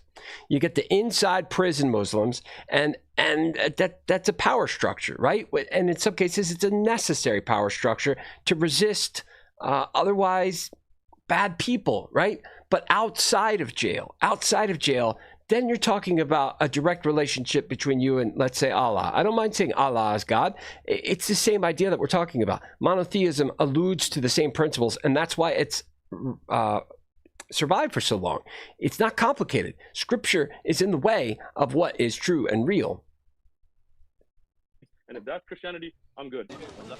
What's wrong with your accent? You think it's funny? No, man. No, I'm trying to make jokes here, bro. We know you don't have that accent, right? Okay. But next time you try to make a joke, I'll knock you out. But here's a challenge, Fat Boy. I'm going to read it for you guys. So here's my challenge to Fat Boy. Man up and discuss with me the following. Did your pedophile prophet, P-R-O-F-I-T, so I don't call him prophet, P-R-O-P-H-E-T. I call him prophet, P-R-O-F-I-T, because he was all... Yes. Sam Shamoon knows what he's talking about. I'm not in complete agreement with him about this, that, and the other, but he is the man. He's the man, and I love him. I don't know him, never met him, but I believe that he would be okay with me saying I love him, because we understand what it means, love, what love means. Look, I'm getting goosebumps. Like, I'm literally goosebumps.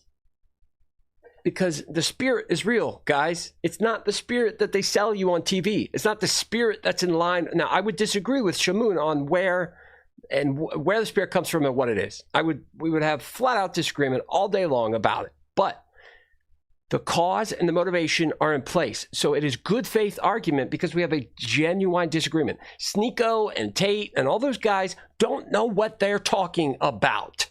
They're exercising confirmation bias and they're becoming bullies light. It's like we're bullies, we're bad guys, we're rapists. We hold people accountable for words they say and pictures they draw to the point that we kill them. And we're not going to come to terms with the inconsistencies that undergird our religion, right? It's all about being in opposition to another group that has power. That's it. And you're going to be like holier than thou because you do these things that, you know, Islam, they're not, people that are Muslims do not all dress like that and act like that and talk like that. This is post-prison or straight from like war-torn North Africa style Islam. It is not true religion. It is not a connection or an affinity to God's will. It is like Mr. Shamoun, Dr. Shamoun, I don't know. The man's got the knowledge. It's like he says, profit with an F, P-R-O-F-I-T. Profit. That's it. It's all, that was Muhammad's deal. The whole Muslim Islamic deal was a takeover of Persian progress and a subjugation of Arab merchants to one network. That's it. And the battles and the fights that ensue after prove the point. The Sunnis and the Shiites, Sunnis being 87% of all Muslims, are kind of like the Catholics, where they believe like it's like a monarchy kind of thing, where it's like proper, you know, like do these things these way. Now there are fundamentalists like the Wahhabists and things like that, but the Shiites tend to be a little more populist, a little more on the level. But still, the foundation that is under both is set up by backstab. It's very much like Leninism, where it's like the power structures were also hungry and jealous for one another's power. And it was based off a half-truth at best. So you get these unintended consequences that are deadly and disgusting and have nothing to do with Allah's will. None. Allah, good. Fundamental Islam, bad. This is no secret. Inside a jail, you may need some tough, because it's like in jail, you're going to go about these things that you're doing because you don't have a choice, right? So you need assurances, you need security, you need regularity, and brotherhood is good too. And reading the Quran and the scriptures and discussing them and developing your brotherhood, that is good. That is Allah's will, okay? But once you're out of jail and it's a contest between truth and your stupidity, that is not Allah's will. When you're talking about the structure of like Muhammad, inshallah, and all this stuff, you're just fetishizing something that is in opposition to another concentration of power. It's just like this conservatives, leftist dilemma that we've got right now. The more people play into the tribes that they think articulate God's will most effectively, accurately, directly, the more you play into that LARP, the worse the other side gets to. You just drive up, you just escalate the brutal and deadly unintended consequences of the half-truth that was used in the first place. So they won't respond to Shamoun because they can't handle that shit. They cannot handle that shit. All about the prophet and raping women. Did your pedophile prophet confirm the Bible? Second topic, does Islam teach Tawheed or is it regurgitated paganism? Third topic, did Muhammad sanction rape, adultery, and pedophilia? And the fourth topic, can Ketchup Boy reconcile the contradictions of the Quran? Please forward my challenge to Mohammedan Porky Pig to see if he will go live on a channel of his choice with a neutral moderator to defend his woman-raping pedophile prophet, because he's very keen to attack the Bible contradictions. Well, if the Bible's corrupt, then that means you're further proving Muhammad is in hell under the feet of Christ, because your pedophile prophet confirmed the Bible. Prove me wrong, Ketchup Boy. Perhaps sneakers of cult of masculinity, I tagged them, can get Ketchup Boy to accept these challenges and do them on his channel. So make this go viral. I'll even come on your channel, get me a neutral mod, or I'll go on Sneaker's channel. Sneaker, bring me on your channel and let's debate these topics, have a discussion. If Uthman really is the scholar, and I'm nothing but a lie in the kitchen, a place where Uthman knows too well, because that's where he got the ketchup to stage a fake stabbing so he can deceive Muslims to finance his binge-eating jihadi exploits, because he is an expert at jihad. You should see how he wages war in the buffet. At the buffet line, you will never find a more versatile, dangerous jihadi than him. Boy, We does gotta he really take a little trip strive to at the buffet line. I've Twitter never here. seen someone do jihad against the buffets or in a buffet like Sheikh Porky. All right, now, he said he's good, meaning he won't debate me because I'm not an expert of the Quran and the Bible. Now, isn't it ironic? From a clown, a slob, who's been exposed by Muslims, go on YouTube, for butchering the Arabic tajweed, pronunciation of the Quran, for misquoting sources, not by Christians exposing him, fellow Muslims. And you're saying I'm not an expert of the Quran and the Bible? Then why do you dialogue with those who don't know a lick of the Bible or the Quran? You see how he keeps embarrassing himself? Do you see how he keeps burying his prophet? He won't have anything to do with me because I'm not an expert of the Quran and the Bible, but all his videos are engagements with people who do not know the Bible, let alone the Quran. You see, when Jesus wants to humiliate someone, he makes them look stupider than Muhammad. Now, let me show you why Sheikh Porky buried Muhammad by using the excuse that insult people's mothers, not to debate me, because he just buried Muhammad. Why? Folks, is it not true, according to chapter 4, verse 24 of the Quran, and the sound hadiths, like Sunan Abu Dawud, number 2150, Muhammad allowed men to take captive women and have sex with them, and even captive women whose husbands were still alive. I've done many sessions on it. Chapter 4, verse 24, you are permitted to have sex with a married woman that your right hand possesses. And if you go to all the commentators in the sound hadith, Sunan Abu Dawud 2150, Sahih, all of them will say this passage was sent down to permit Muslim men to not only take women captive at war and have sex with them, but even married women and have sex with them. If that's not rape and adultery, I don't know what is. Secondly, is it not true that even Sheikh Porky Pig knows that his pedophile prophet allowed his men to prostitute women, calling it temporary marriage, zawaj al-muta? So that means for a season, his pedophile prophet not only cursed people's mothers, but he actually prostituted people's mothers by having women prostitute themselves, marrying a guy for an hour, 3 hours, a day, 2 days, 3 days, a month, knowing that that marriage is temporary. They would then be divorced and paid for their services. Zawj al-muta. So he's upset that I call people's mothers whores, but he's not upset that his prophet treated people's mothers as whores, literally raping them, even married women, and having his men sleep with women, treating them as whores, prostituting them in the name of his God. You see why he's a liar? He's just making an excuse to run, etc. But let me show you how vile Muhammad is. Did you know that Muhammad made a deal with his God, his Satan, that if he curses his companions and they don't deserve it, that Allah will take the curses and turn them into blessings? This is how sick Muhammad was. And I'm going to show you where he cursed an orphan girl and made her cry. Aisha reported that 2 persons visited Allah's messenger and both of them talked about a thing of which I'm not aware, but that annoyed him. And he invoked curse upon both of them. He cursed both of them, insulted them, and hurled malediction. Enjoy this. I got to go take the trash to the curb. It's probably going to load up some more Shamoon after this. He's an acquired taste because he's rapid fire, but he's real deal. This man is the real deal. Notice his excuse, brother. Listen to this. Look how sick this guy is. He said, don't you know that I've made condition with my Lord, saying thus, O Allah, I'm a human being, and that for a Muslim upon whom I invoke curse or hurl malediction, make it a source of purity and reward. Did you catch it? What a deal, man. Hey, sign me up. Hey, Sheikh Porky, like your prophet, I made a deal with your God Allah that if I curse your mother, he'll turn into a blessing. So if I curse you to hell and I curse your mother, Allah will turn into a blessing. So why are you upset? I'm just following the son of your prophet. Don't you want me to be a Muslim? But now, if that wasn't bad enough, let me show you the worst example. Oh, that's nothing. Look what he did to an orphan girl. He made an orphan girl cry because he wished she dies young.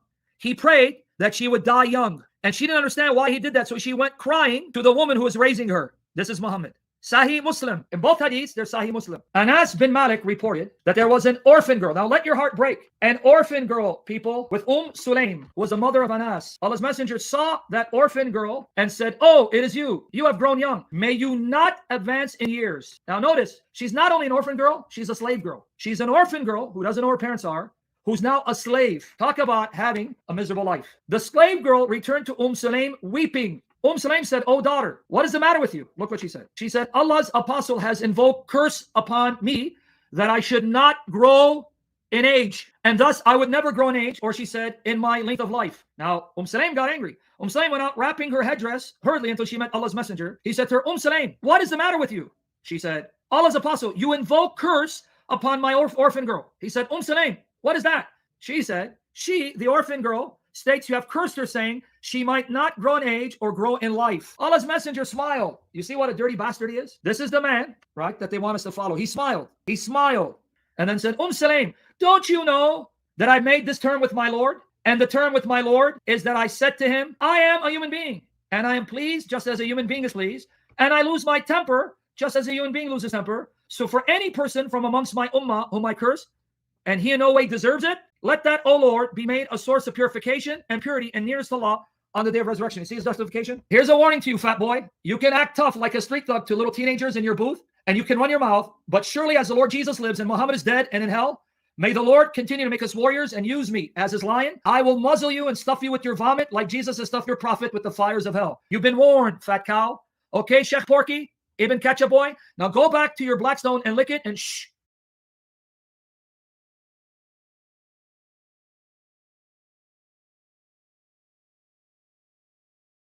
Are you looking to change your mood? Well, these are full spectrum infused gummies from Hello Mood. I've been trying mood products for about a month now, and all I can say is, wow, this is a great product with a ton of benefits. It's helped me reduce stress, calm my mind. I even use them to help soothe my body after an intense workout. It's even helped me get a better night's sleep.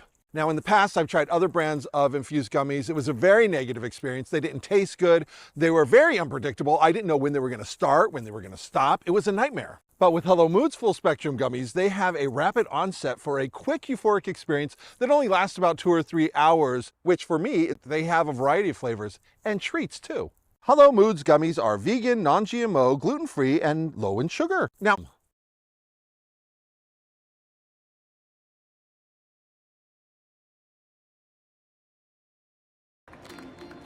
Sorry, I'm just having an off day. I'm having the best day. I slept so well on my new mattress. I went to Mattress Firm. Let me tell you, they have quality mattresses for any budget. The right mattress matters. We'll find yours. Mattress Firm.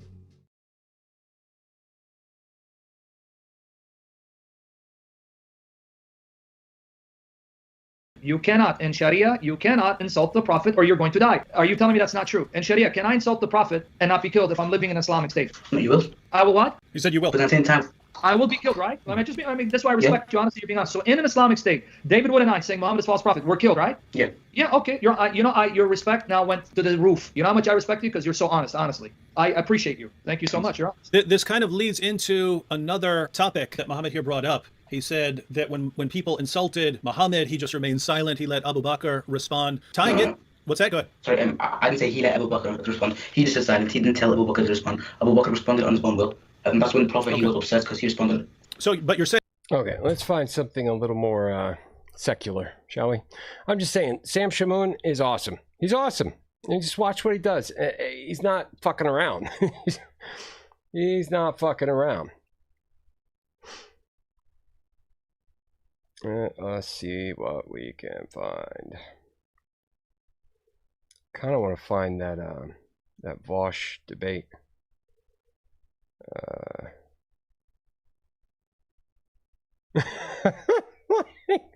Dylan is so awesome. So awesome. This guy's too Reacting Albert. Let's check him out. This is 5 days ago. I like this guy. We'll do secular after this.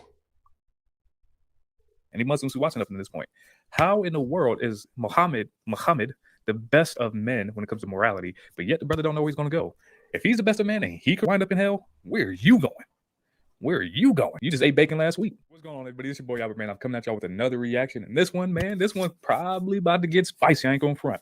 This one, we got a brother named Al Fadid, and he's talking with a brother named Rob Christians, and it's saying that Allah is Satan. So let's get into it. Bye-bye. Some of the so-called beautiful names of Allah used in the Quran prove that Allah is Satan. Sorry, let us establish that Satan, okay? Satan is not a thing, all right? Satan is not a thing. Satan is not a thing. Unless you consider everyone, let's say if you're playing the sports ball, okay? You're playing the sports ball. You got this side and you got this side. Well, is this side Satan or is this side Satan? Both are. It just means adversary. And most Christians, most people, Muslims, they know this. Jews, they know this. They know this. Satan means adversary. That's it. It doesn't mean evil adversary. It doesn't mean any of that stuff. In fact, let me see. This is just based on curiosity here. Let's see. How many times must I sell myself before my pieces are gone? I'm designer. Does the word evil appear in Revelations?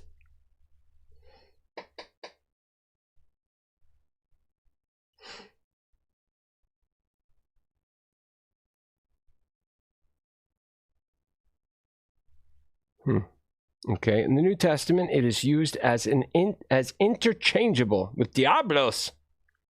Diablos? What the hell are you talking about, diablos?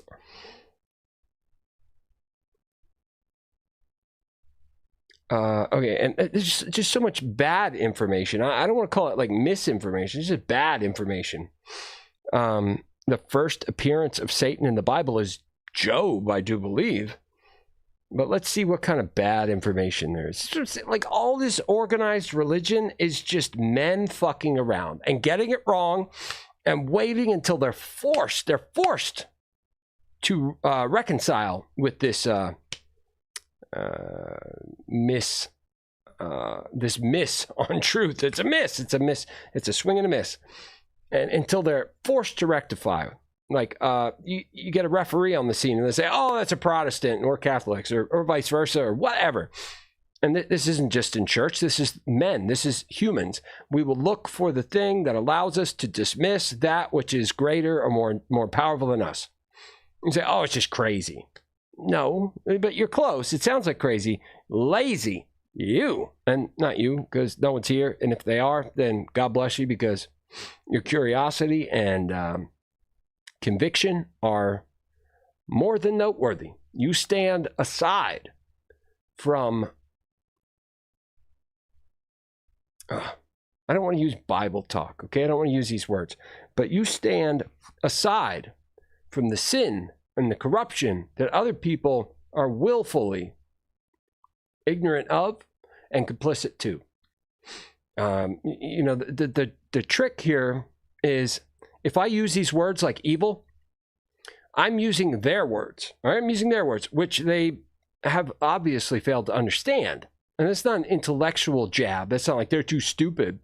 No, they're using it in bad faith. They're using terms to build off of ideas that they don't understand. And then they use these terms because they're loaded with some type of emotional charge, like hell or diablos or something.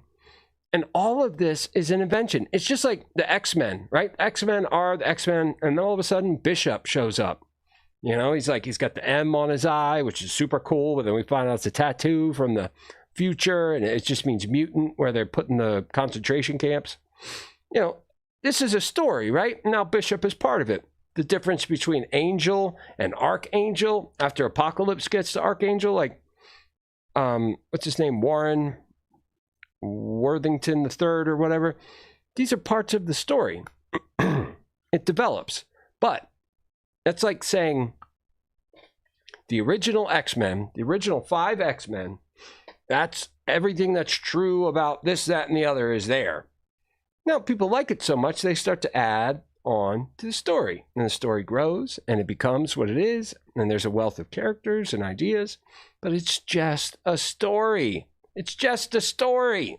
So if we're going to turn this into an effective analogy, you say, well, the original is still true, right? Well, then let's look at the original. But we've already been poisoned by what comes later.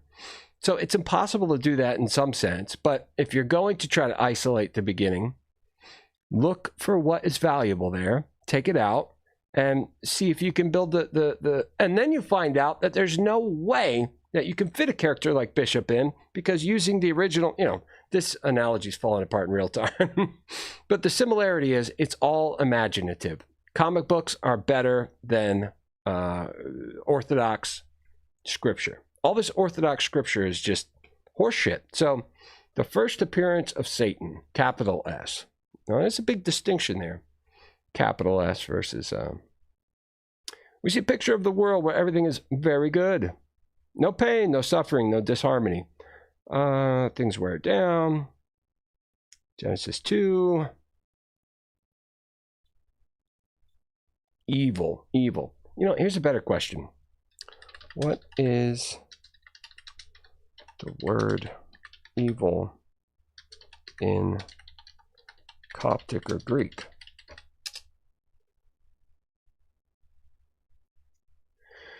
There's a different Greek word that actually does mean evil in the sense of malicious and malevolent. The term is kakia.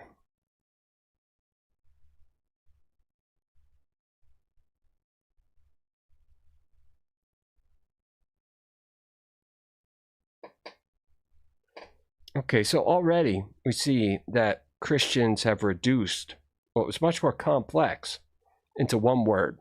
And you build, and you build, and you build. And now it's devils and all this shit.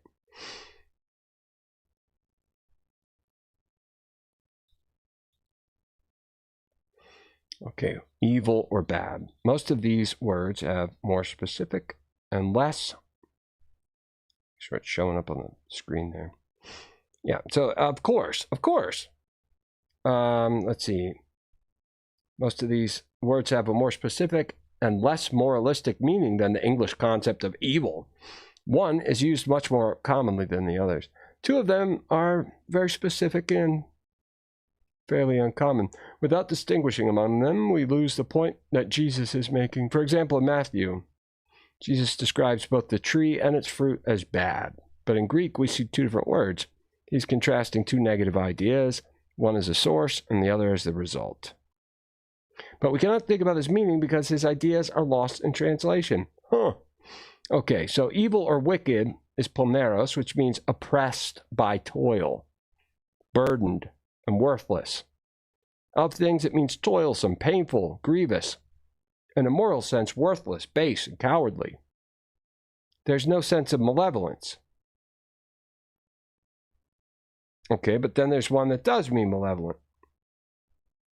So, here's the point. Here's the point.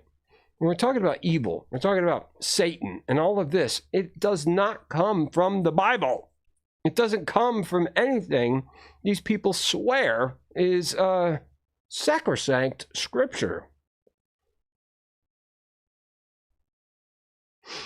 It's just wrong. So we're taking so much for granted and letting it impress us to be like, oh, it's evil, Satan, possession, demons, and it's all made up. So let's go to the word demon, okay? Because this one actually means something.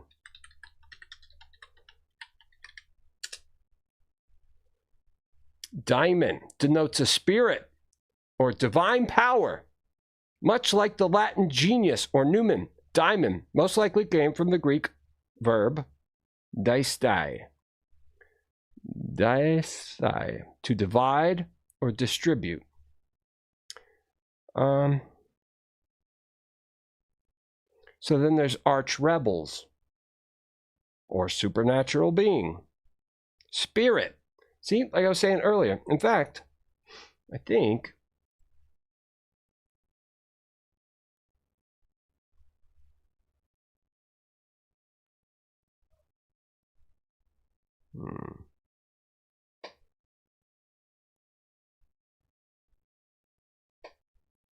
maybe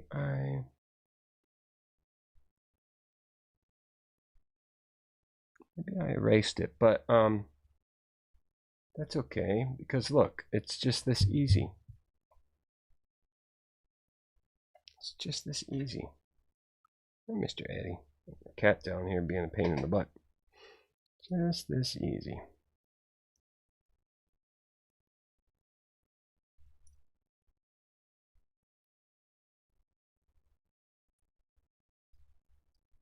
Same thing, except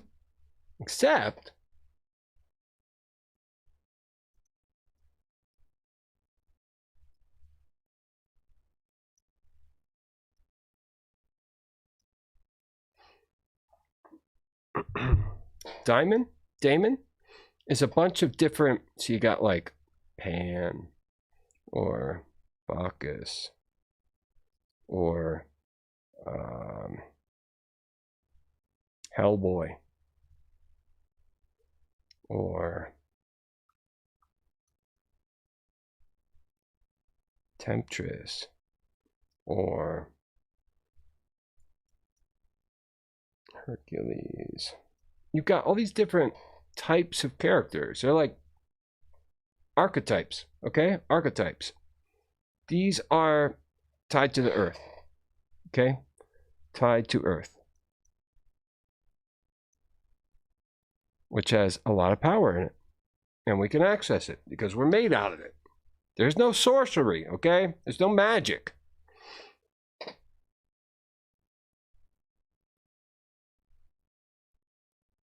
And then spirit is tied to the eternal. Okay? And this is static. There's no like this, that, or the other. There's no Christ, God, and Holy Spirit. It's all the same thing. It's all the same thing. But at the same time, now this is where it gets interesting, it's also everything. Because all of this comes from the entirety. Okay? The entirety. You can call it God. You can call it whatever you want. You can call it nothing. It's fake. It's not real. Enjoy your boring ass basic life. But the entirety is where we come from. So even the God that broke away, Ildabaoth, to create the earth, right? This is not the God that we come from that created the earth. But it comes down and creates this earth. And it's not what we need as an ideal, but he then goes on to create man. But because Ildabaoth is using the power of the entirety, he's given more expression, he's given more expression to the spirit that came from the entirety. So when they see that, when him and his archons see this, when they see that the spirit that came from the entirety is there, they're like, oh crap, they're kind of jealous. And they're like, I'm your God, and all that jealous God stuff. And making Eve, they have the direct, she has the direct spirit of Sophia, Ildabaoth's mother. So anyways, there's a big story there, but all of that is immaterial compared to this demon. Can you see this on the screen? Let's see here.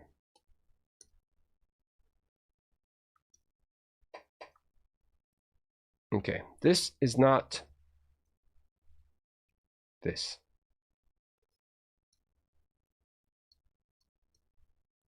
This, that's wrong. That's not what that means. It's not what that means. It's not like I'm saying, I don't think it means that. It's literally not what it means. It means a supernatural, spiritual being that speaks to you through the earth.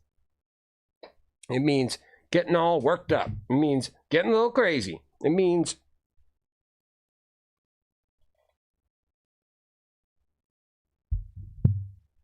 all kinds of things. Look, I got my medicine. Long story. I gotta let it dissolve. Let me try to find something good to watch. Oh, that's right. We have React Albert up, but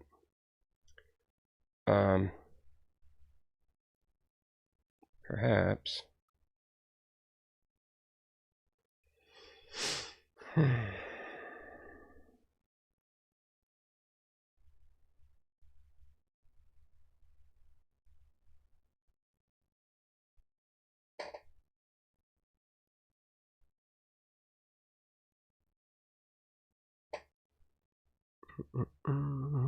She's so awesome.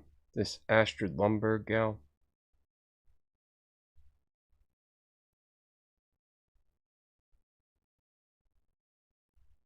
She's so cool.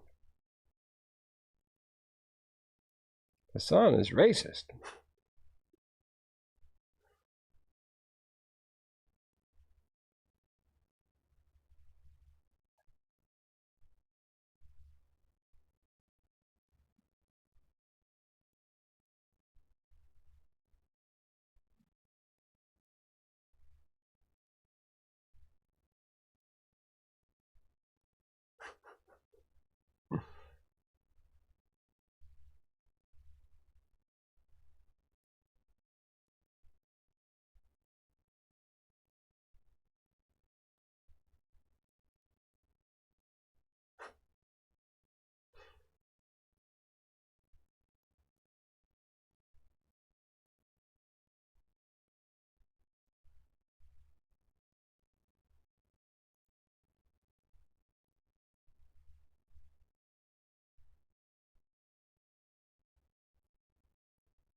Okay.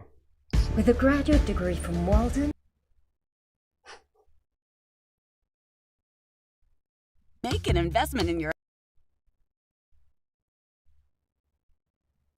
financing options available.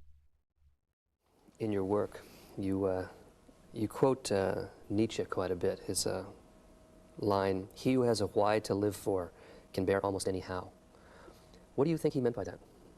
What do you think he meant by that? That's when I'm talking about the cause and the motivation, that's what I mean. If you understand what creates the situation, right, which is a little more complicated, what the cause is. It's kind of like knowing what your limitations, stuff like that are.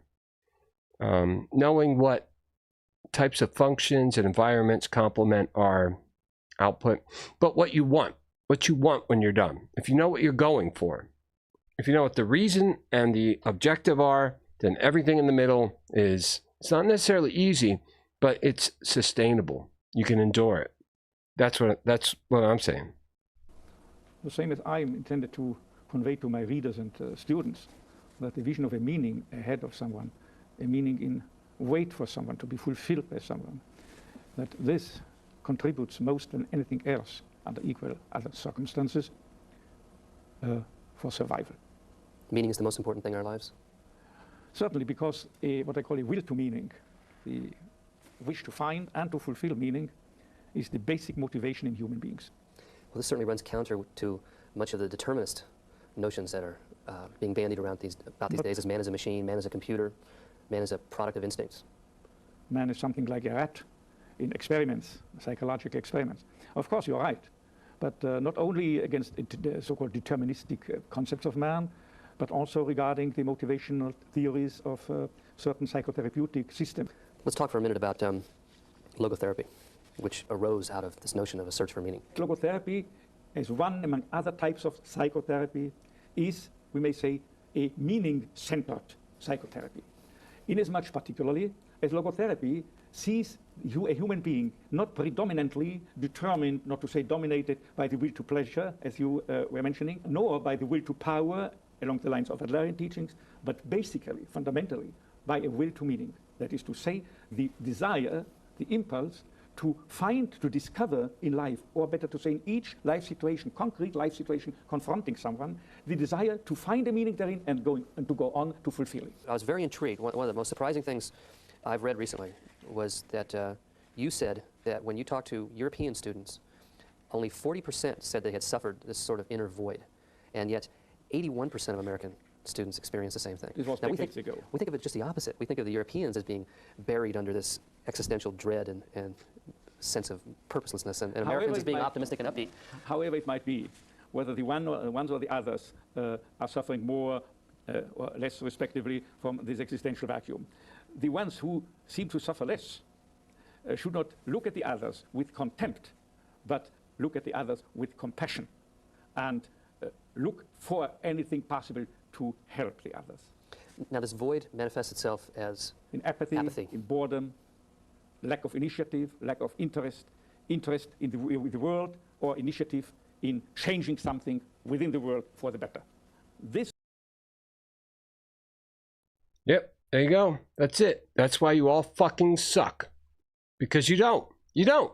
You want to pretend like you do. You're going to put out videos like, why conservatives, blah, blah, blah, blah, blah, or whatever. You guys are all assholes. And every motherfucker that has seen through the bullshit knows it. The contempt is just.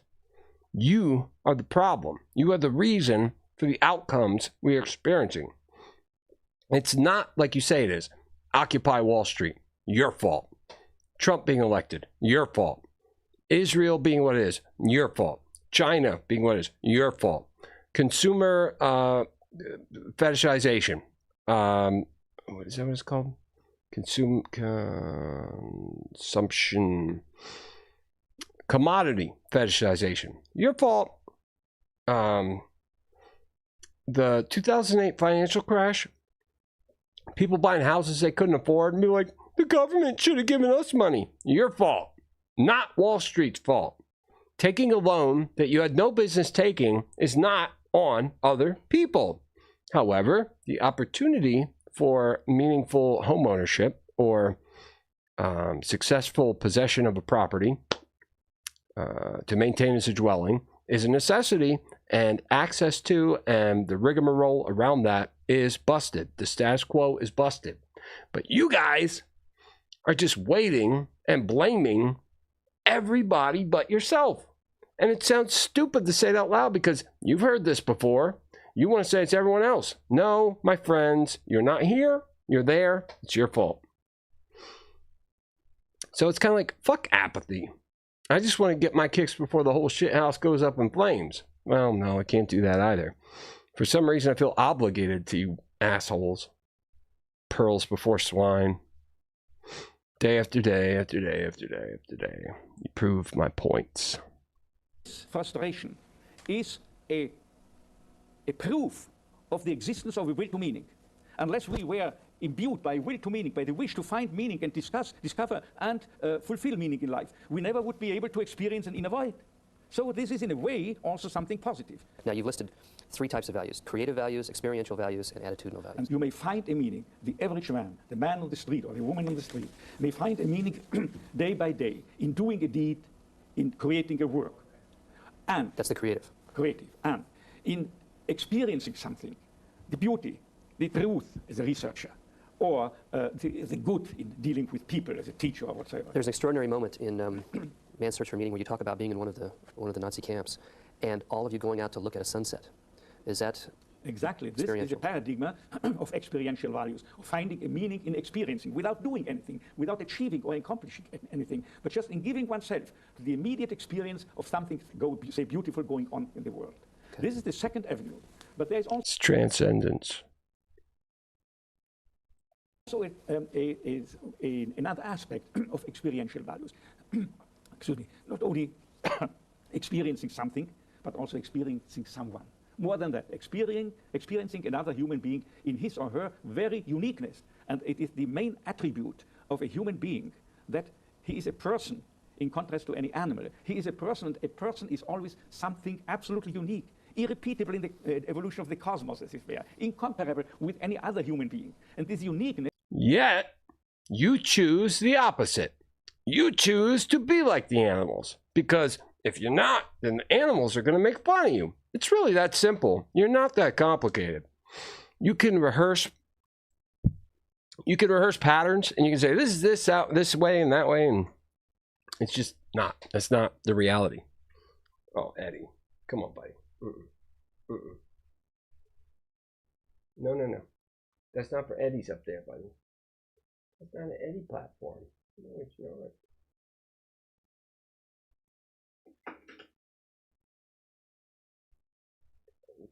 Okay. Don't kill me, please. Man, he's a deadly son of a bitch. Look, it's just a really, really fucking crying shame. I mean, I must insist that this is actual proof of how lame people are. I know if somebody made the complaints or criticisms that I did and could back up an explanation of how to predict your effects, I don't want to anticipate and play into them. There's zero motivation to do that. I don't want to. It's like having money and everyone's your friend then. You're like, oh, finally, everyone's my friend. They're not your friend. They want your money. I don't want to give a reason for people to try to suck up to me. I want people to engage and be real humans in the presence of one another, to go against the grain of the animal outcomes that people continue to perpetuate by playing along to the algorithm and being indifferent to things that are different. You're either indifferent. No, that's giving you too much credit. It's a dismissal. You dismiss everything, and yet there is an appetite and an audience for constructive dismissal. To say, oh, Hassan Abi Piker is this way or that way. And it's like, they don't care. None of these guys out here talking about anything give two fucks about anything other than their own status and clout. It's clout. Clout and cap. Cap and clout. Stupid and fucking stupider. projection and insecurity, or projection and insecurity, clout, projection, insecurity, groupthink, confirmation bias. I think that's what I'm gonna do. I'm just gonna start saying that over and over again. Confirmation bias, groupthink, clout, confirmation, groupthink, bias, clout, suppression, suppression, groupthink, suppression, groupthink. Make sure somebody's here watching me talk like this. Nah, nobody here.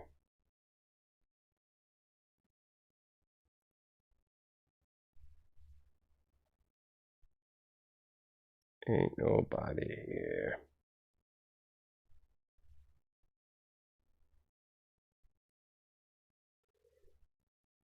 Yeah. I wonder. See, if we put something up on the screen that is spicy, like one of your fucking nerdy motherfuckers here.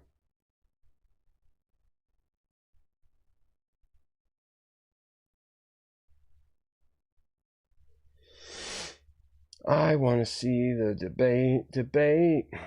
The one with the stupid president guy. His anal evil. Tempting.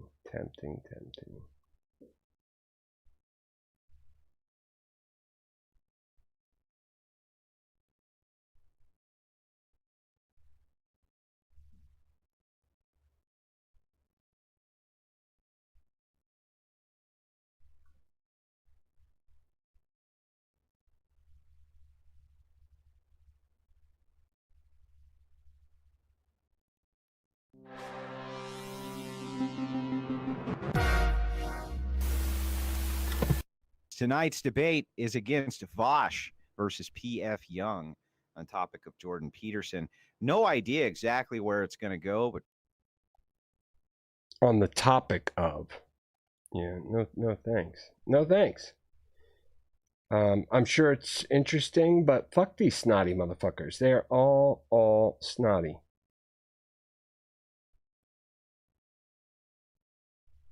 All of them. They're terrible. All of them. Snotty.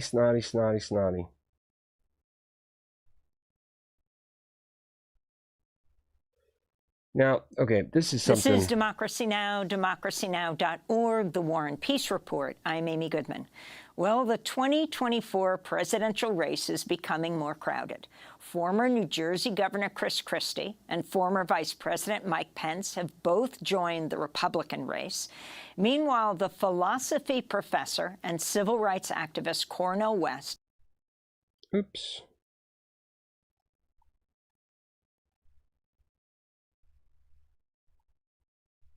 This is Democracy Now!, democracynow.org, The War and Peace Report. I'm Amy Goodman. Well, the 2024 presidential race is becoming more crowded. Former New Jersey Governor Chris Christie and former Vice President Mike Pence have both joined the Republican race.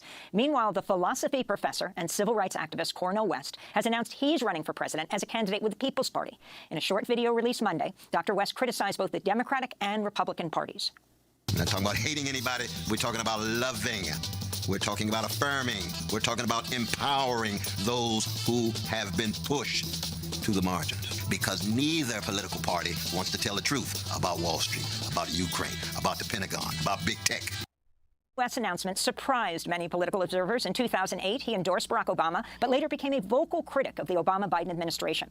In 2016 and 2020, he backed Bernie Sanders in the Democratic primaries. Cornel West is now running as a member of the People's Party, which was founded by a former staffer of Sanders after the 2016 election as an alternative to the two-party system.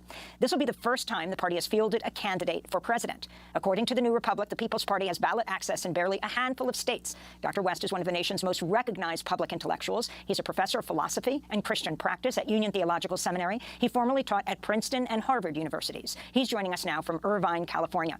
Cornel West, welcome back to Democracy Now! It's great to have you with us. Can you talk about why you've decided to run for president of the United States?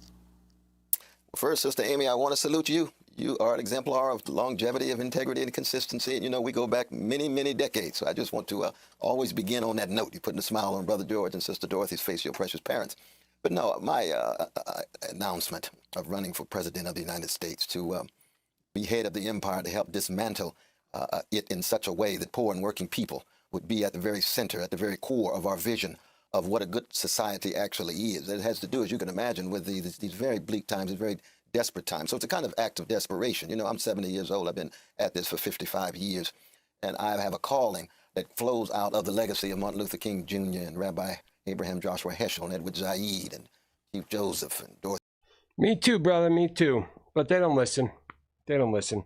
And as far as poor people go, no. But then what he says is to put them at the heart of what type of society, you know, we claim to idealize, or what's on the other side of those ideals, best we can get there. Okay, this is why I paused it. He is going to be a spoiler. The black vote and fucking Biden saying shit like, if you ain't black, if you didn't vote for me, you ain't black. Like, they got Kamala Harris to run as if that was going to lock the black vote down. Oh my God, she's terrible. Terrible, terrible, terrible. Not like the right-wing people say. Not like they're evil members of the Chinese, you know, they're getting paid by China and they're trafficking kids through Epstein Island, and not like that. Come on, get a fucking grip, man. It ain't like that. Just like everything else I'm trying to criticize, if you criticize it, if I say no, Cornell, Dr. West, no, poor people are as accountable for these outcomes as anybody else, given they cannot express the objective. Their objective is temporal. They want more money. They want more ass. They want more fucking sexiness. They want new shoes. They want a bunch of bullshit. They don't know what's good. They don't know how to prioritize quality. They don't know the will of God. But there are segments of the population, such as the Black American population, where there have been explicitly, purposely damaging,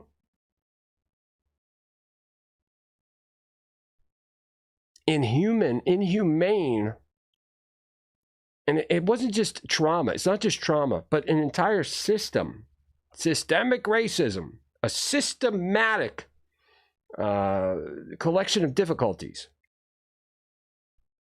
that have shaped the outcomes, right? And because America is responsible for those outcomes, then we have a responsibility to try to correct them. But people think on this individual level about rage and bitterness and jealousy and revenge and vengeance and all this stuff that they're not just themselves. So I'm fine with looking at the cause. The cause is what's important, but individual agency is much more important. And that is a philosophical discussion that I think West would be able to, you know, he'd be running like Apollo, man, or Hermes, or who's the one with the little wings on their feet? Anyways, I'm not suggesting that I am a more savvy fellow than West, but he has a faith in people that they do not deserve. They don't deserve it. Now, another thing that is worrisome, okay, let me look at this here. He's going to be a spoiler. He's going to divert the black vote. He's going to take the black vote from Biden, and Trump's going to get the presidency. That's how this is going to work. But I'm not saying that folks deserve to have Trump as president. We do. You reap what you sow, motherfucker. Everyone's expecting someone else to fix it, but when this problem happens, they're not willing to fix it, and we could fix it. We should have better candidates. We should have a better understanding of what a good candidate is. We should do a lot more things. And that's not just knocking on doors and doing the conventional activism. Because what the fuck am I going to act on? What kind of activism? I'm going to go to a soup kitchen? Like, what the fuck am I going to do? That's all performative. That's all like ego, make me feel better. Like, you know, that's not the practice that needs to be in play. It needs to be something much more organic. Being able to live your life in a way that you demonstrate character and purpose and objectivity and sensitivity and empathy and on and on and on. This is how we build our communities. We build our communities on shared values. But if we don't know what those values are, how the hell are we going to share them? So expecting that people will all of a sudden have values when you empower them in what way? What is empowerment? you know, it's like the message from West is inspiration, inspiration. To do what? To do what? Now, and also, apparently there are problems with the organization, the People's Party, which I can overlook. Might make me a bad guy, but I can overlook that as the function of the party is still intact. Guilt by association for something that most people don't even know about, I don't think that's an impediment. I don't think that would be the impediment. So, let's see.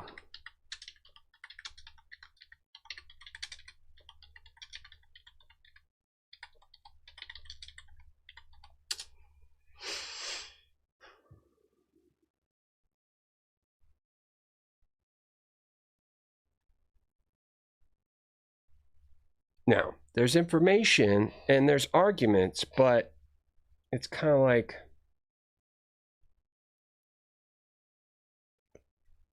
here's a link to the board members of the CLT tests. Jeremy Tate's company. West is sitting there right alongside Rufo. Oh man, terrible, terrible. Christopher Rufo is the guy that is single-handedly responsible for maligning critical race theory. Maligning it as if it is a means to produce self-hate, self-loathing for little white girls, to hate their country, to hate themselves, to think we're oppressors and slave masters. And it's just not anywhere near what CRT is. But they knew that. Rufo knew that. That's why this is such a heinous thing, to see that West sits on the same board as this guy. So my question is, what is the board? What is the nature of the relationship? And could West be there as a prospective counterbalance, right? It's not that he's endorsing the efforts of everyone on the board. It's an attempt to have a diversity of opinions to counterbalance the extremism that Rufo would otherwise be able to implement. So let's dig into this a little bit. If you're wondering why Cornel West would praise DeSantis' education policy, he sits on the board of a company along with Christopher Rufo and head of the Heritage Foundation that directly benefits from DeSantis' policies. But sitting on this board in and of itself, like, is not evidence of him benefiting. This is how people think, and they will damn you before they have any indication of what's going on. No good deed goes unpunished, but praising DeSantis, so it's like there's no quote on how he praised DeSantis' education policy. There's a quote, the scare quotes on education, because it's funny, hilarious. They're not actually undergirding education itself. So it's not education, and I get that. That's fair. Okay, so let's go to this one. Yes, I found it hard to believe until I saw my... Okay.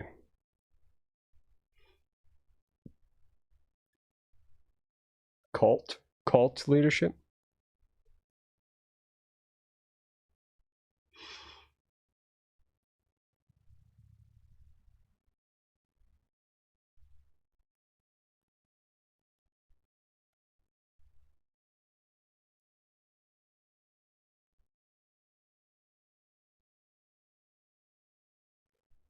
Classical conversations.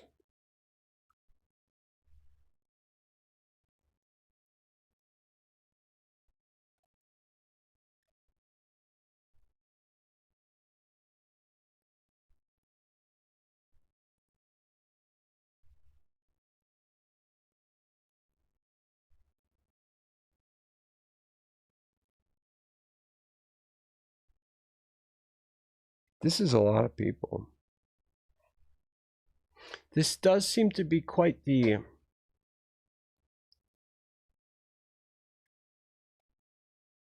conservative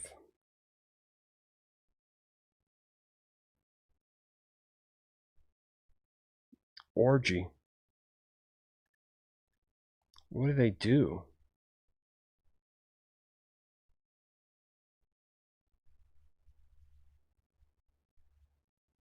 All right, this is what I'm talking about. Truth, beauty, and goodness. Capital T, capital B, capital G. Reconnect knowledge and virtue by providing meaningful assessments and connections to seekers of truth, goodness, and beauty.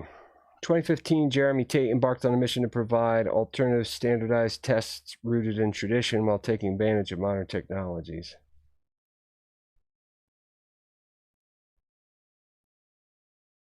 It all began when Jeremy questioned how American education had come to be so utilitarian.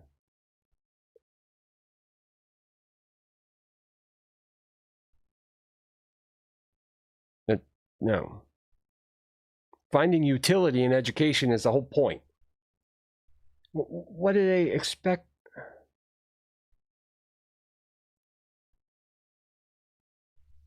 He realized that transcendent moral and ethical ideas have been gutted from the classroom. He came to the conclusion that high-stakes testing was partially to blame. Wow, that is two very different ideas smushed together. Testing, standardized testing, is a blight, a bane upon the experiment called public education. But morality, transcendent moral and ethical ideas, that's the parents' job. To facilitate and accommodate the purposes that the children have in mind, according to their parents' will or community, wherever they get their values, the shared values that they're, in theory, propagating, or have internalized, right? That's not on the school. If teaching to the test isn't, see, these are two different ideas, two very, very, very different ideas. Teaching to the test is an inescapable reality, then shouldn't the most important test engage students with some of the most important ideas, texts, and subjects? Yeah. A renewal in education nationwide, not with this super fundamentalist Christian horseshit. That is very upsetting. That's very, very disturbing.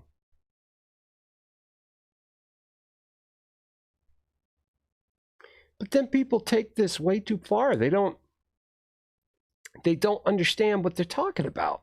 Like here, look at these comments. This is horrific. No exclamation mark? Come on, man. If it's horrific, exclaim it. Christopher is a name that I know that is particularly bad. Okay, groupthink. You're like, we're lining up against them or them, but you don't know why. You would grab pitchforks and torches if someone said this guy's really, really bad. Look, here's a picture of a Nazi flag. Obviously, they're a Nazi. And people are just off and running. They're like, looking. Oh, guilt by association. Look, I have an issue with the impetus of this board, the CLT thing. Is that supposed to be like a play on CRT? It's got to be. And Cornel West is,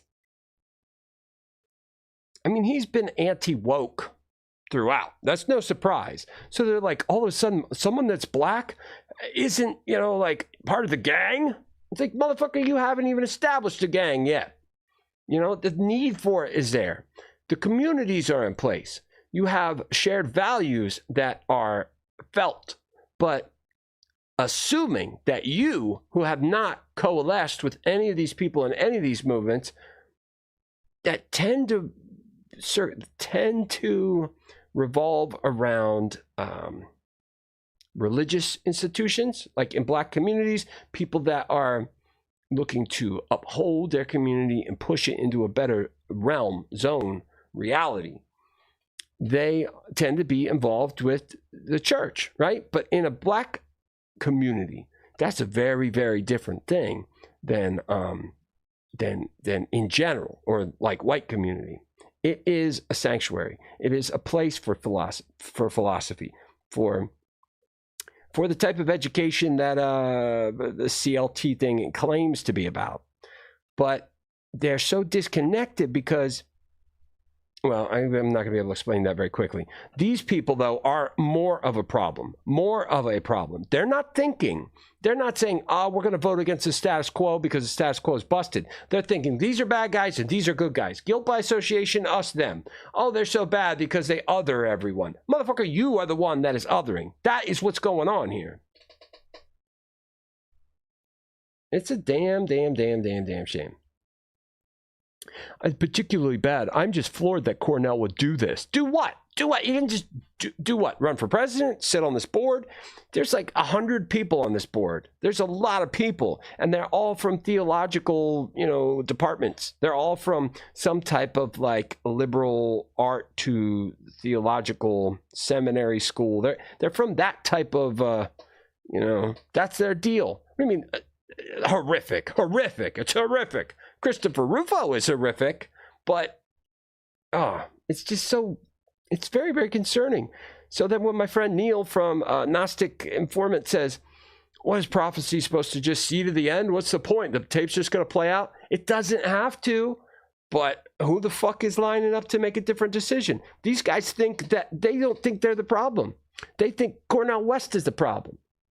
Christopher Rufo is definitely a problem, but they don't see why. They don't care about the mechanics there. They don't care about the cause. They just care about the effect.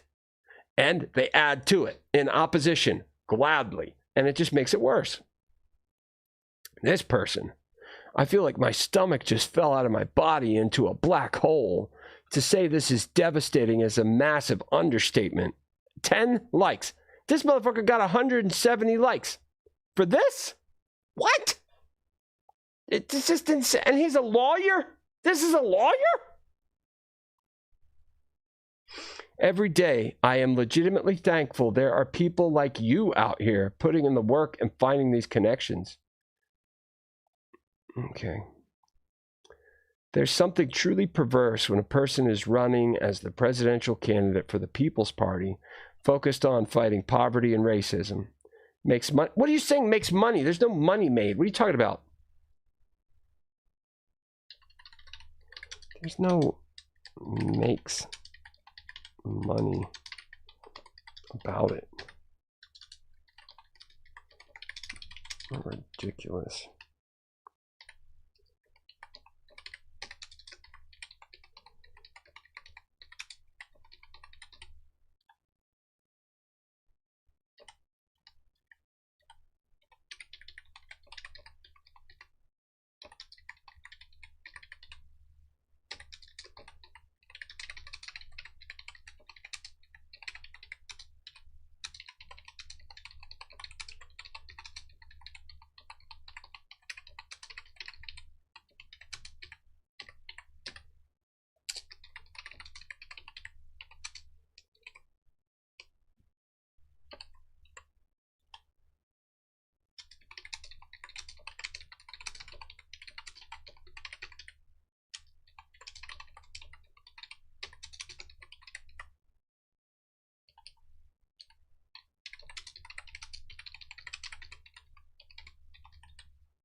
There's no makes money about it.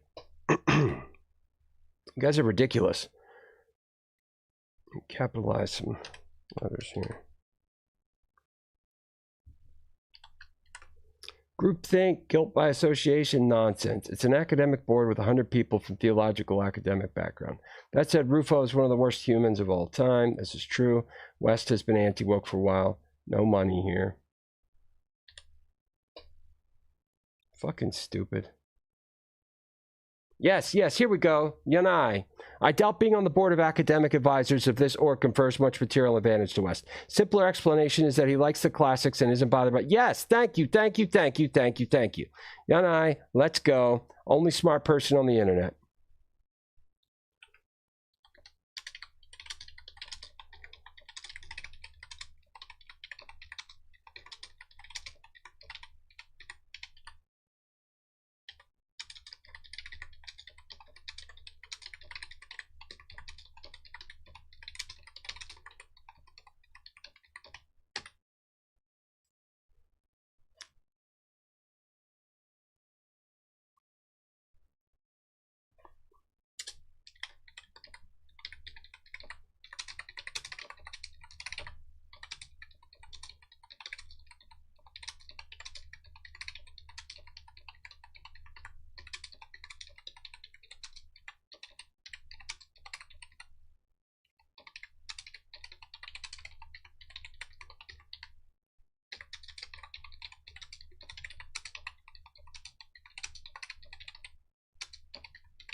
do something here in just a minute.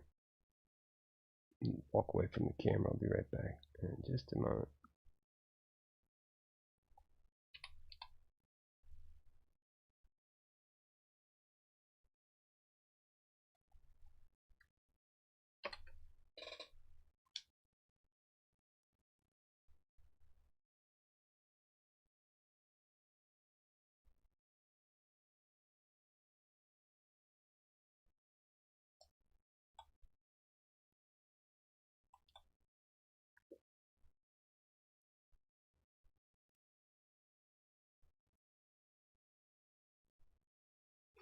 Yep, there we go. All right, so back to some kind of something to watch. You guys can watch this, but listen. West is a spoiler candidate. What it's going to do is it's going to take the black vote and it's going to pull it away from Biden. That is going to give Biden the presidency. All the people running for the GOP presidential slot, that's a game. That's a game, man. That is a game. I don't know that these fools are clever enough to have... I don't see DeSantis winning the vice presidency ticket on Trump. I think DeSantis defied the cult, thinking he could split off and spread the love or whatever they delude themselves by thinking.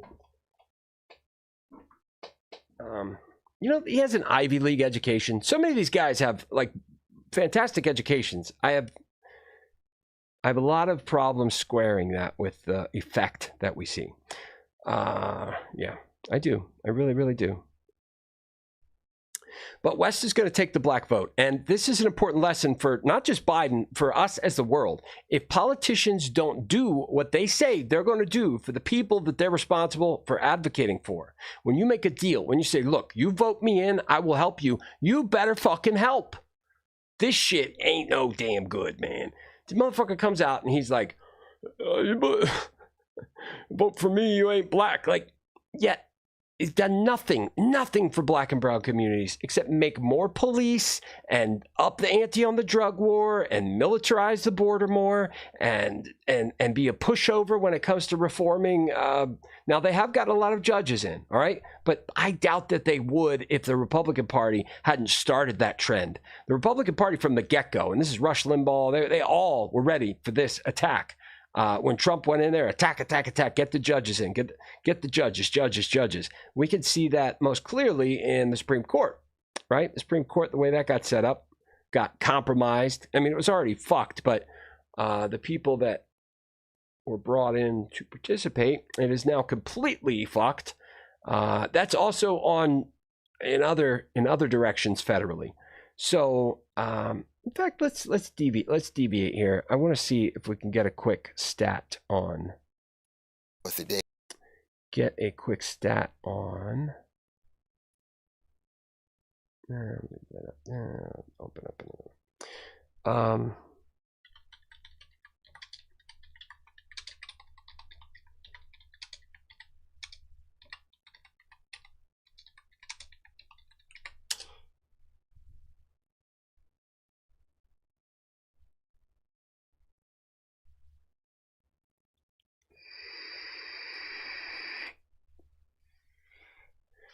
Okay, see, apparently, okay, 105 federal judges. This is like Democrats want to change the demographic makeup of the courts. No, they want to look as ambitious and competitive as the Republicans do, to make like they're willing to do what needs to be done and all this shit. Schumer is a joke, man. Schumer is a joke. Pelosi was a joke. Like, all these guys are so institutionalized. They're institutional cucks. And the way they vote on legislation, the way they made AOC cry for having to vote on to fund Israel, it's fucking gross, man. Like, maligning Ilhan Omar as if she's anti-Semitic or bigoted or something. It's just, it's insane. It's not reason that creates these effects. Well, it's not. It's reason, it's rationale, but it's not rationale like you think. And when I say you, I mean, look, I mean you. I mean all, well, not these guys. These guys are cool.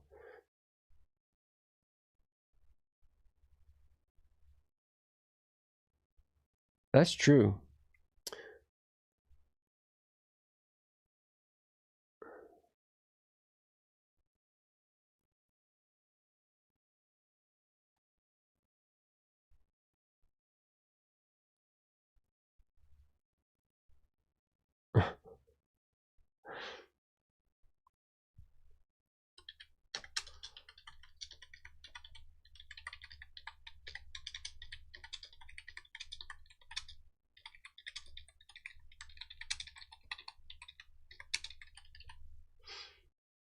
I don't know if untrustable is a word.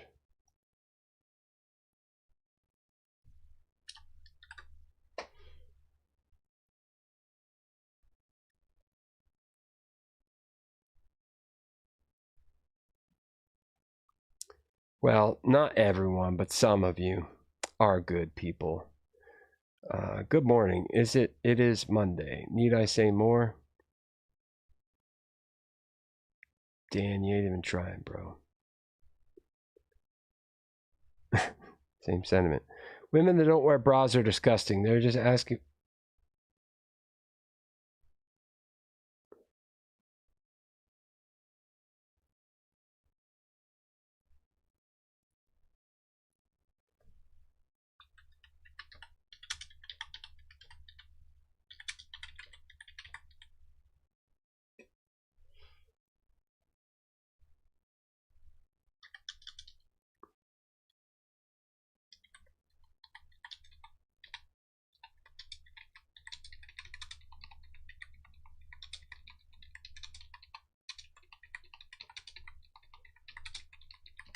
I like this chick, October Ferguson. She's artistic, she's creative, she's clever.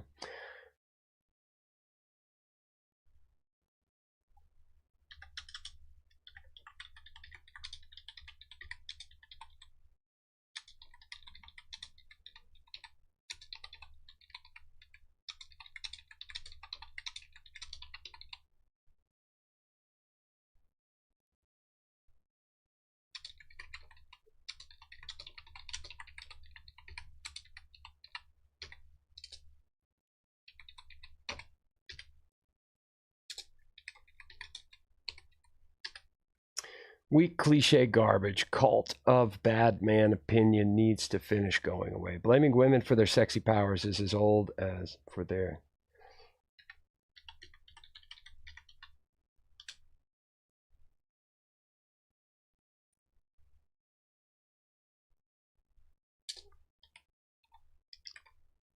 vilifying these cunts.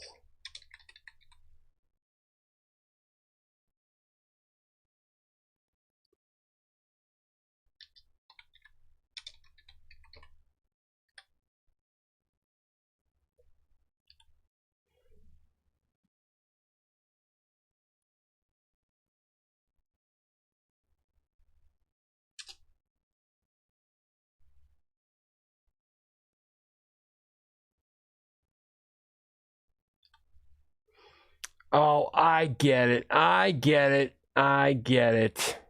Damn, I'm glad that clicked in. He's trying to get them to send him pictures. Oh man, I'm so glad I caught it. The layers of irony. The layers of irony. This is what we're left with. This is what our brains have to work for. If you're not looking for the layers of irony, nothing.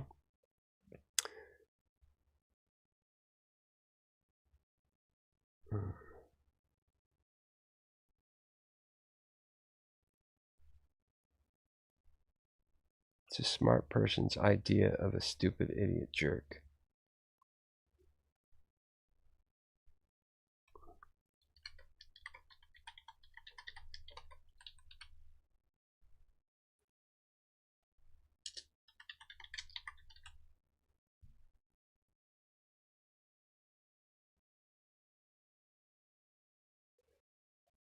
Oh.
That's a good one, Connor. I like it. All right, well.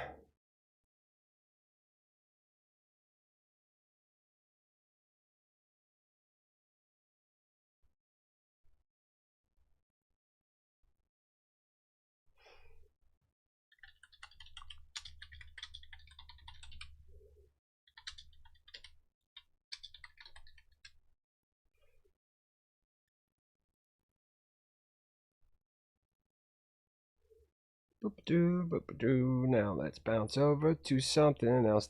All right, so he's going to take the black vote. It's going to be a lesson to the industry, but it'll be too late because it's not like the West has fallen. There ain't no such thing as the West, right? Like, and these guys that claim that Western values and Western heritage and Western culture are so significant and the essential and all this stuff, they don't even understand what Western heritage and culture is.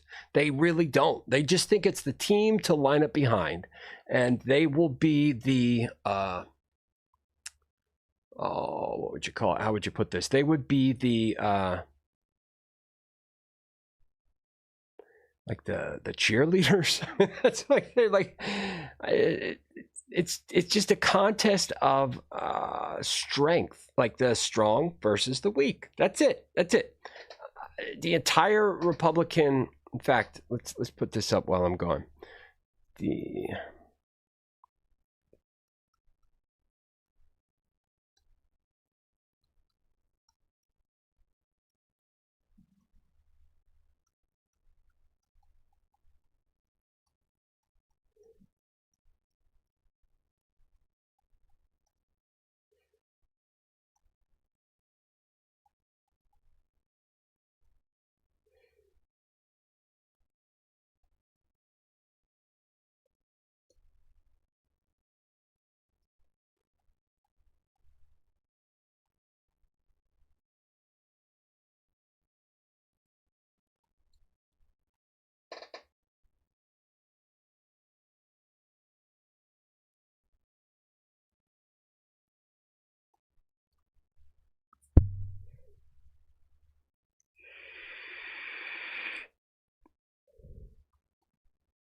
Okay, I'll be back.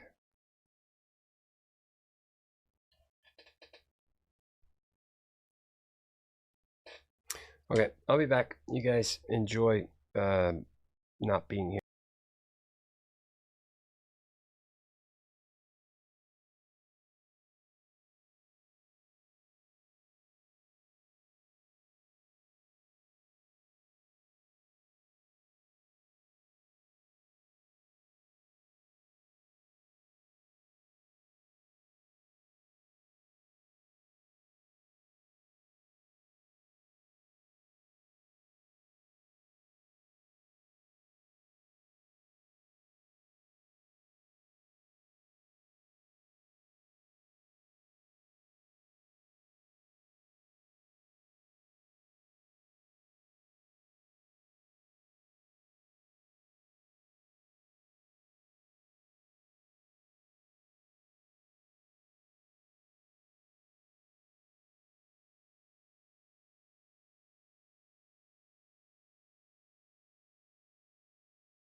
Grace Lee Boggs and Louisa Marino, all of those are the best of America. And I think we're at such a low point that America needs to be reintroduced to its best.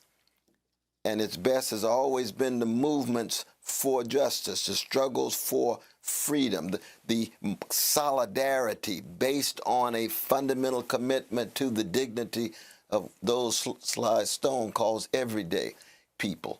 And there's no doubt in my mind that the two-party system now is a major impediment for the empowerment of poor and working people. I'm thoroughly convinced that, of course, the neo-fascist Republican Party has already made it very clear that they're tied to big business and big military, big tech, and so forth. And the milquetoast neoliberal Democratic Party strikes me as being incapable of taking seriously the fundamental needs of poor and working people, not just here, but around the world. The militarism abroad, $7 billion frozen for the brothers and sisters in Afghanistan, and what's been AFRICOM in Africa, and what's been going on in the Middle East. Thank God that you keep track of the precious Palestinian brothers and sisters and all the hell that they're catching. You have it every day, and I thank God that you do. Why? Because Palestinian peoples deserve to have a visibility in terms of their suffering and ways in which they can attempt to get out from under. Same would be true, of course, for our Jewish brothers and sisters in Russia or in a France where their rights are being violated. We're wrestling with organized greed. We're wrestling with institutionalized hatred. We saw that with our precious gay brothers and lesbian sisters and queer siblings in the earlier report. But it's also a matter of routinized indifference.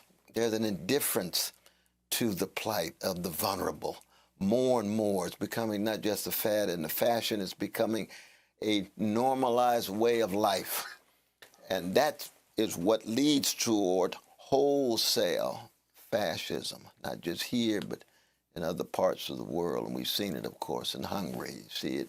We saw it in Brazil. We can go on and on in this regard. So for me, it's really a matter of trying to be consistent with what I've been about for the last 55 years. Cornel, you talk about militarism. I want to ask you about Russia's invasion of Ukraine.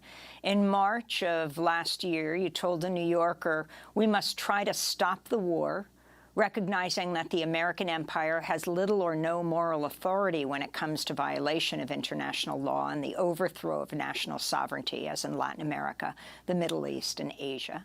You've also called Putin, you've been severely critical of President Putin for the invasion. Talk about your views on what happened, what is happening, and how the war needs to end. Well, one, I think you have the clash of two empires. The Russian Empire is a deeply wounded empire. It's had its territory cut back. Of course, its economy is shrinking.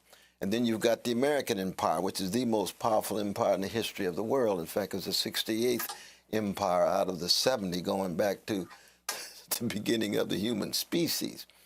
And so on the one hand, you have the promise of the American Empire to the elites in the Russian Empire: we will not move an inch. And within decades, 14 of the satellite countries of the Soviet Union, the former Soviet Union, are part of NATO. There's missiles right on the borders and boundaries of the Russian Empire. Now, we know empires behave like empires. I mean, if there's missiles in Canada and Mexico, the U.S. government would blow them to smithereens quick. We saw it in Cuba in 1962. So that empires behave like empires. They're greedy. They're driven by predatory capitalist dispositions. They're obsessed with hierarchy. They're concerned with domination and conquest. The Alexander the Great, associated with a grand empire. So that in that regard, there's no doubt in my mind that the expansion of NATO has played a crucial role in the wounded Russian Empire with all of its repression, all of its regimentation. Let us never forget about the thousands of Russian brothers and sisters who are going to jail in opposition to gangster Putin's criminal invasion. But he's pushed against the wall and he responds. That's how heads of empire respond. So we've got to be in solidarity with the suffering of Ukrainian brothers and sisters, but we have to recognize NATO is an instrument of American imperial foreign policy. We've seen it over and over again, and so we're witnessing a proxy war. There must be a ceasefire. There must be a stopping of that war. Why? We're on the road to nuclear war. That's the last thing we want to see, my dear sister. And as president, what exactly would you do to stop that war? Oh, one is I would pull back on the U.S. military support. I would sit down with the elites from the Chinese empire, given all of their forms of regimentation and repression in their own context. Think about our precious Muslim brothers and sisters in China, the Uyghurs. But I would sit down with the Chinese, I would sit down with the Ukrainians, I would sit down with the Russians, and say, we're going to stop this war, and we're going to come up with a plan, a process with a variety of voices heard to make sure that the suffering stops and we understand and we're honest about the larger context of the war.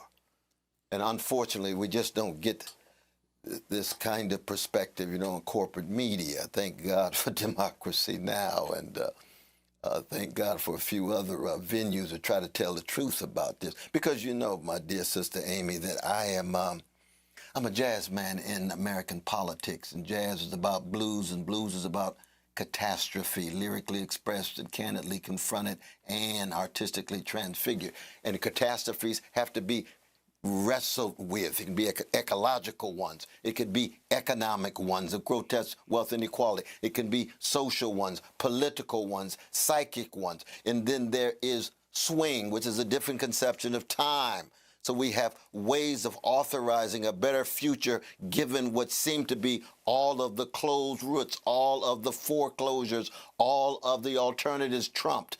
So you have to make sure that the vitality and energy that you have swings in such a way that you never lose hope in having solidarity with oppressed people around the world. And of course, the third element is improvisation. And improvisation is about what? Well, it's not just an artistic skill. Ron Carter's geniuses like that still alive remind us. It's also a form of practical wisdom. As freedom fighters, we got to be improvisational. We got to be flexible. We got to be fluid. We got to be protean. We got to learn how to listen. We can't be dogmatic. We can't be ossified. We can't be petrified in how we look at the world. And right now, we have to have presidential debates and politics in which people who look at the world through the lens of what the great Frantz Fanon called the wretched of the earth.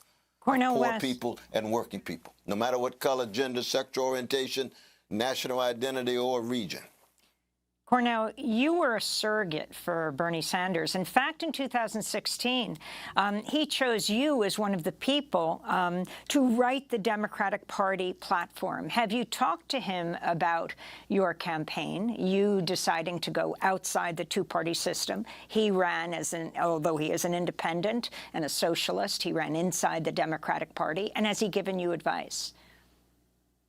No, I haven't talked to Bernie recently. We just did a wonderful event based on his wonderful book with Brother John Nichols there in Brooklyn, Academy of Music. We had a wonderful time, Sister Jane and my beloved wife, Anahita. We had a wonderful time with him. And Bernie will always be my brother. I've got a forever love for that brother. We just have disagreements. I don't think he would be surprised, though, because I, of course, supported the Greens. Sister Jill Stein, after I supported him, just like I'd go back to the great Ralph Nader. And a lot of people try to view those two as spoilers. They're not spoilers at all.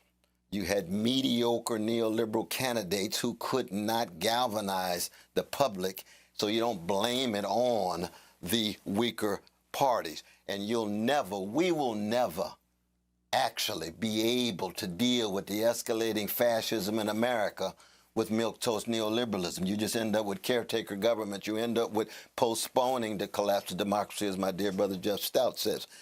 Well, you have to get at the roots of fascism, which means I'm going to Trump country, Sister Amy.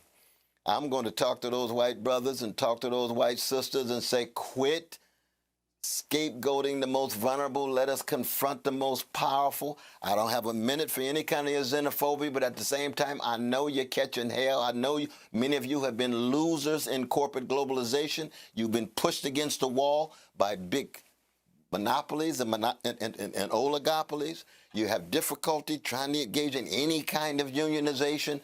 You have to transform and transpose and filter your fears through different means rather than following a neo-fascist Pied Piper. We got to be able to speak to these folk directly and as fellows. You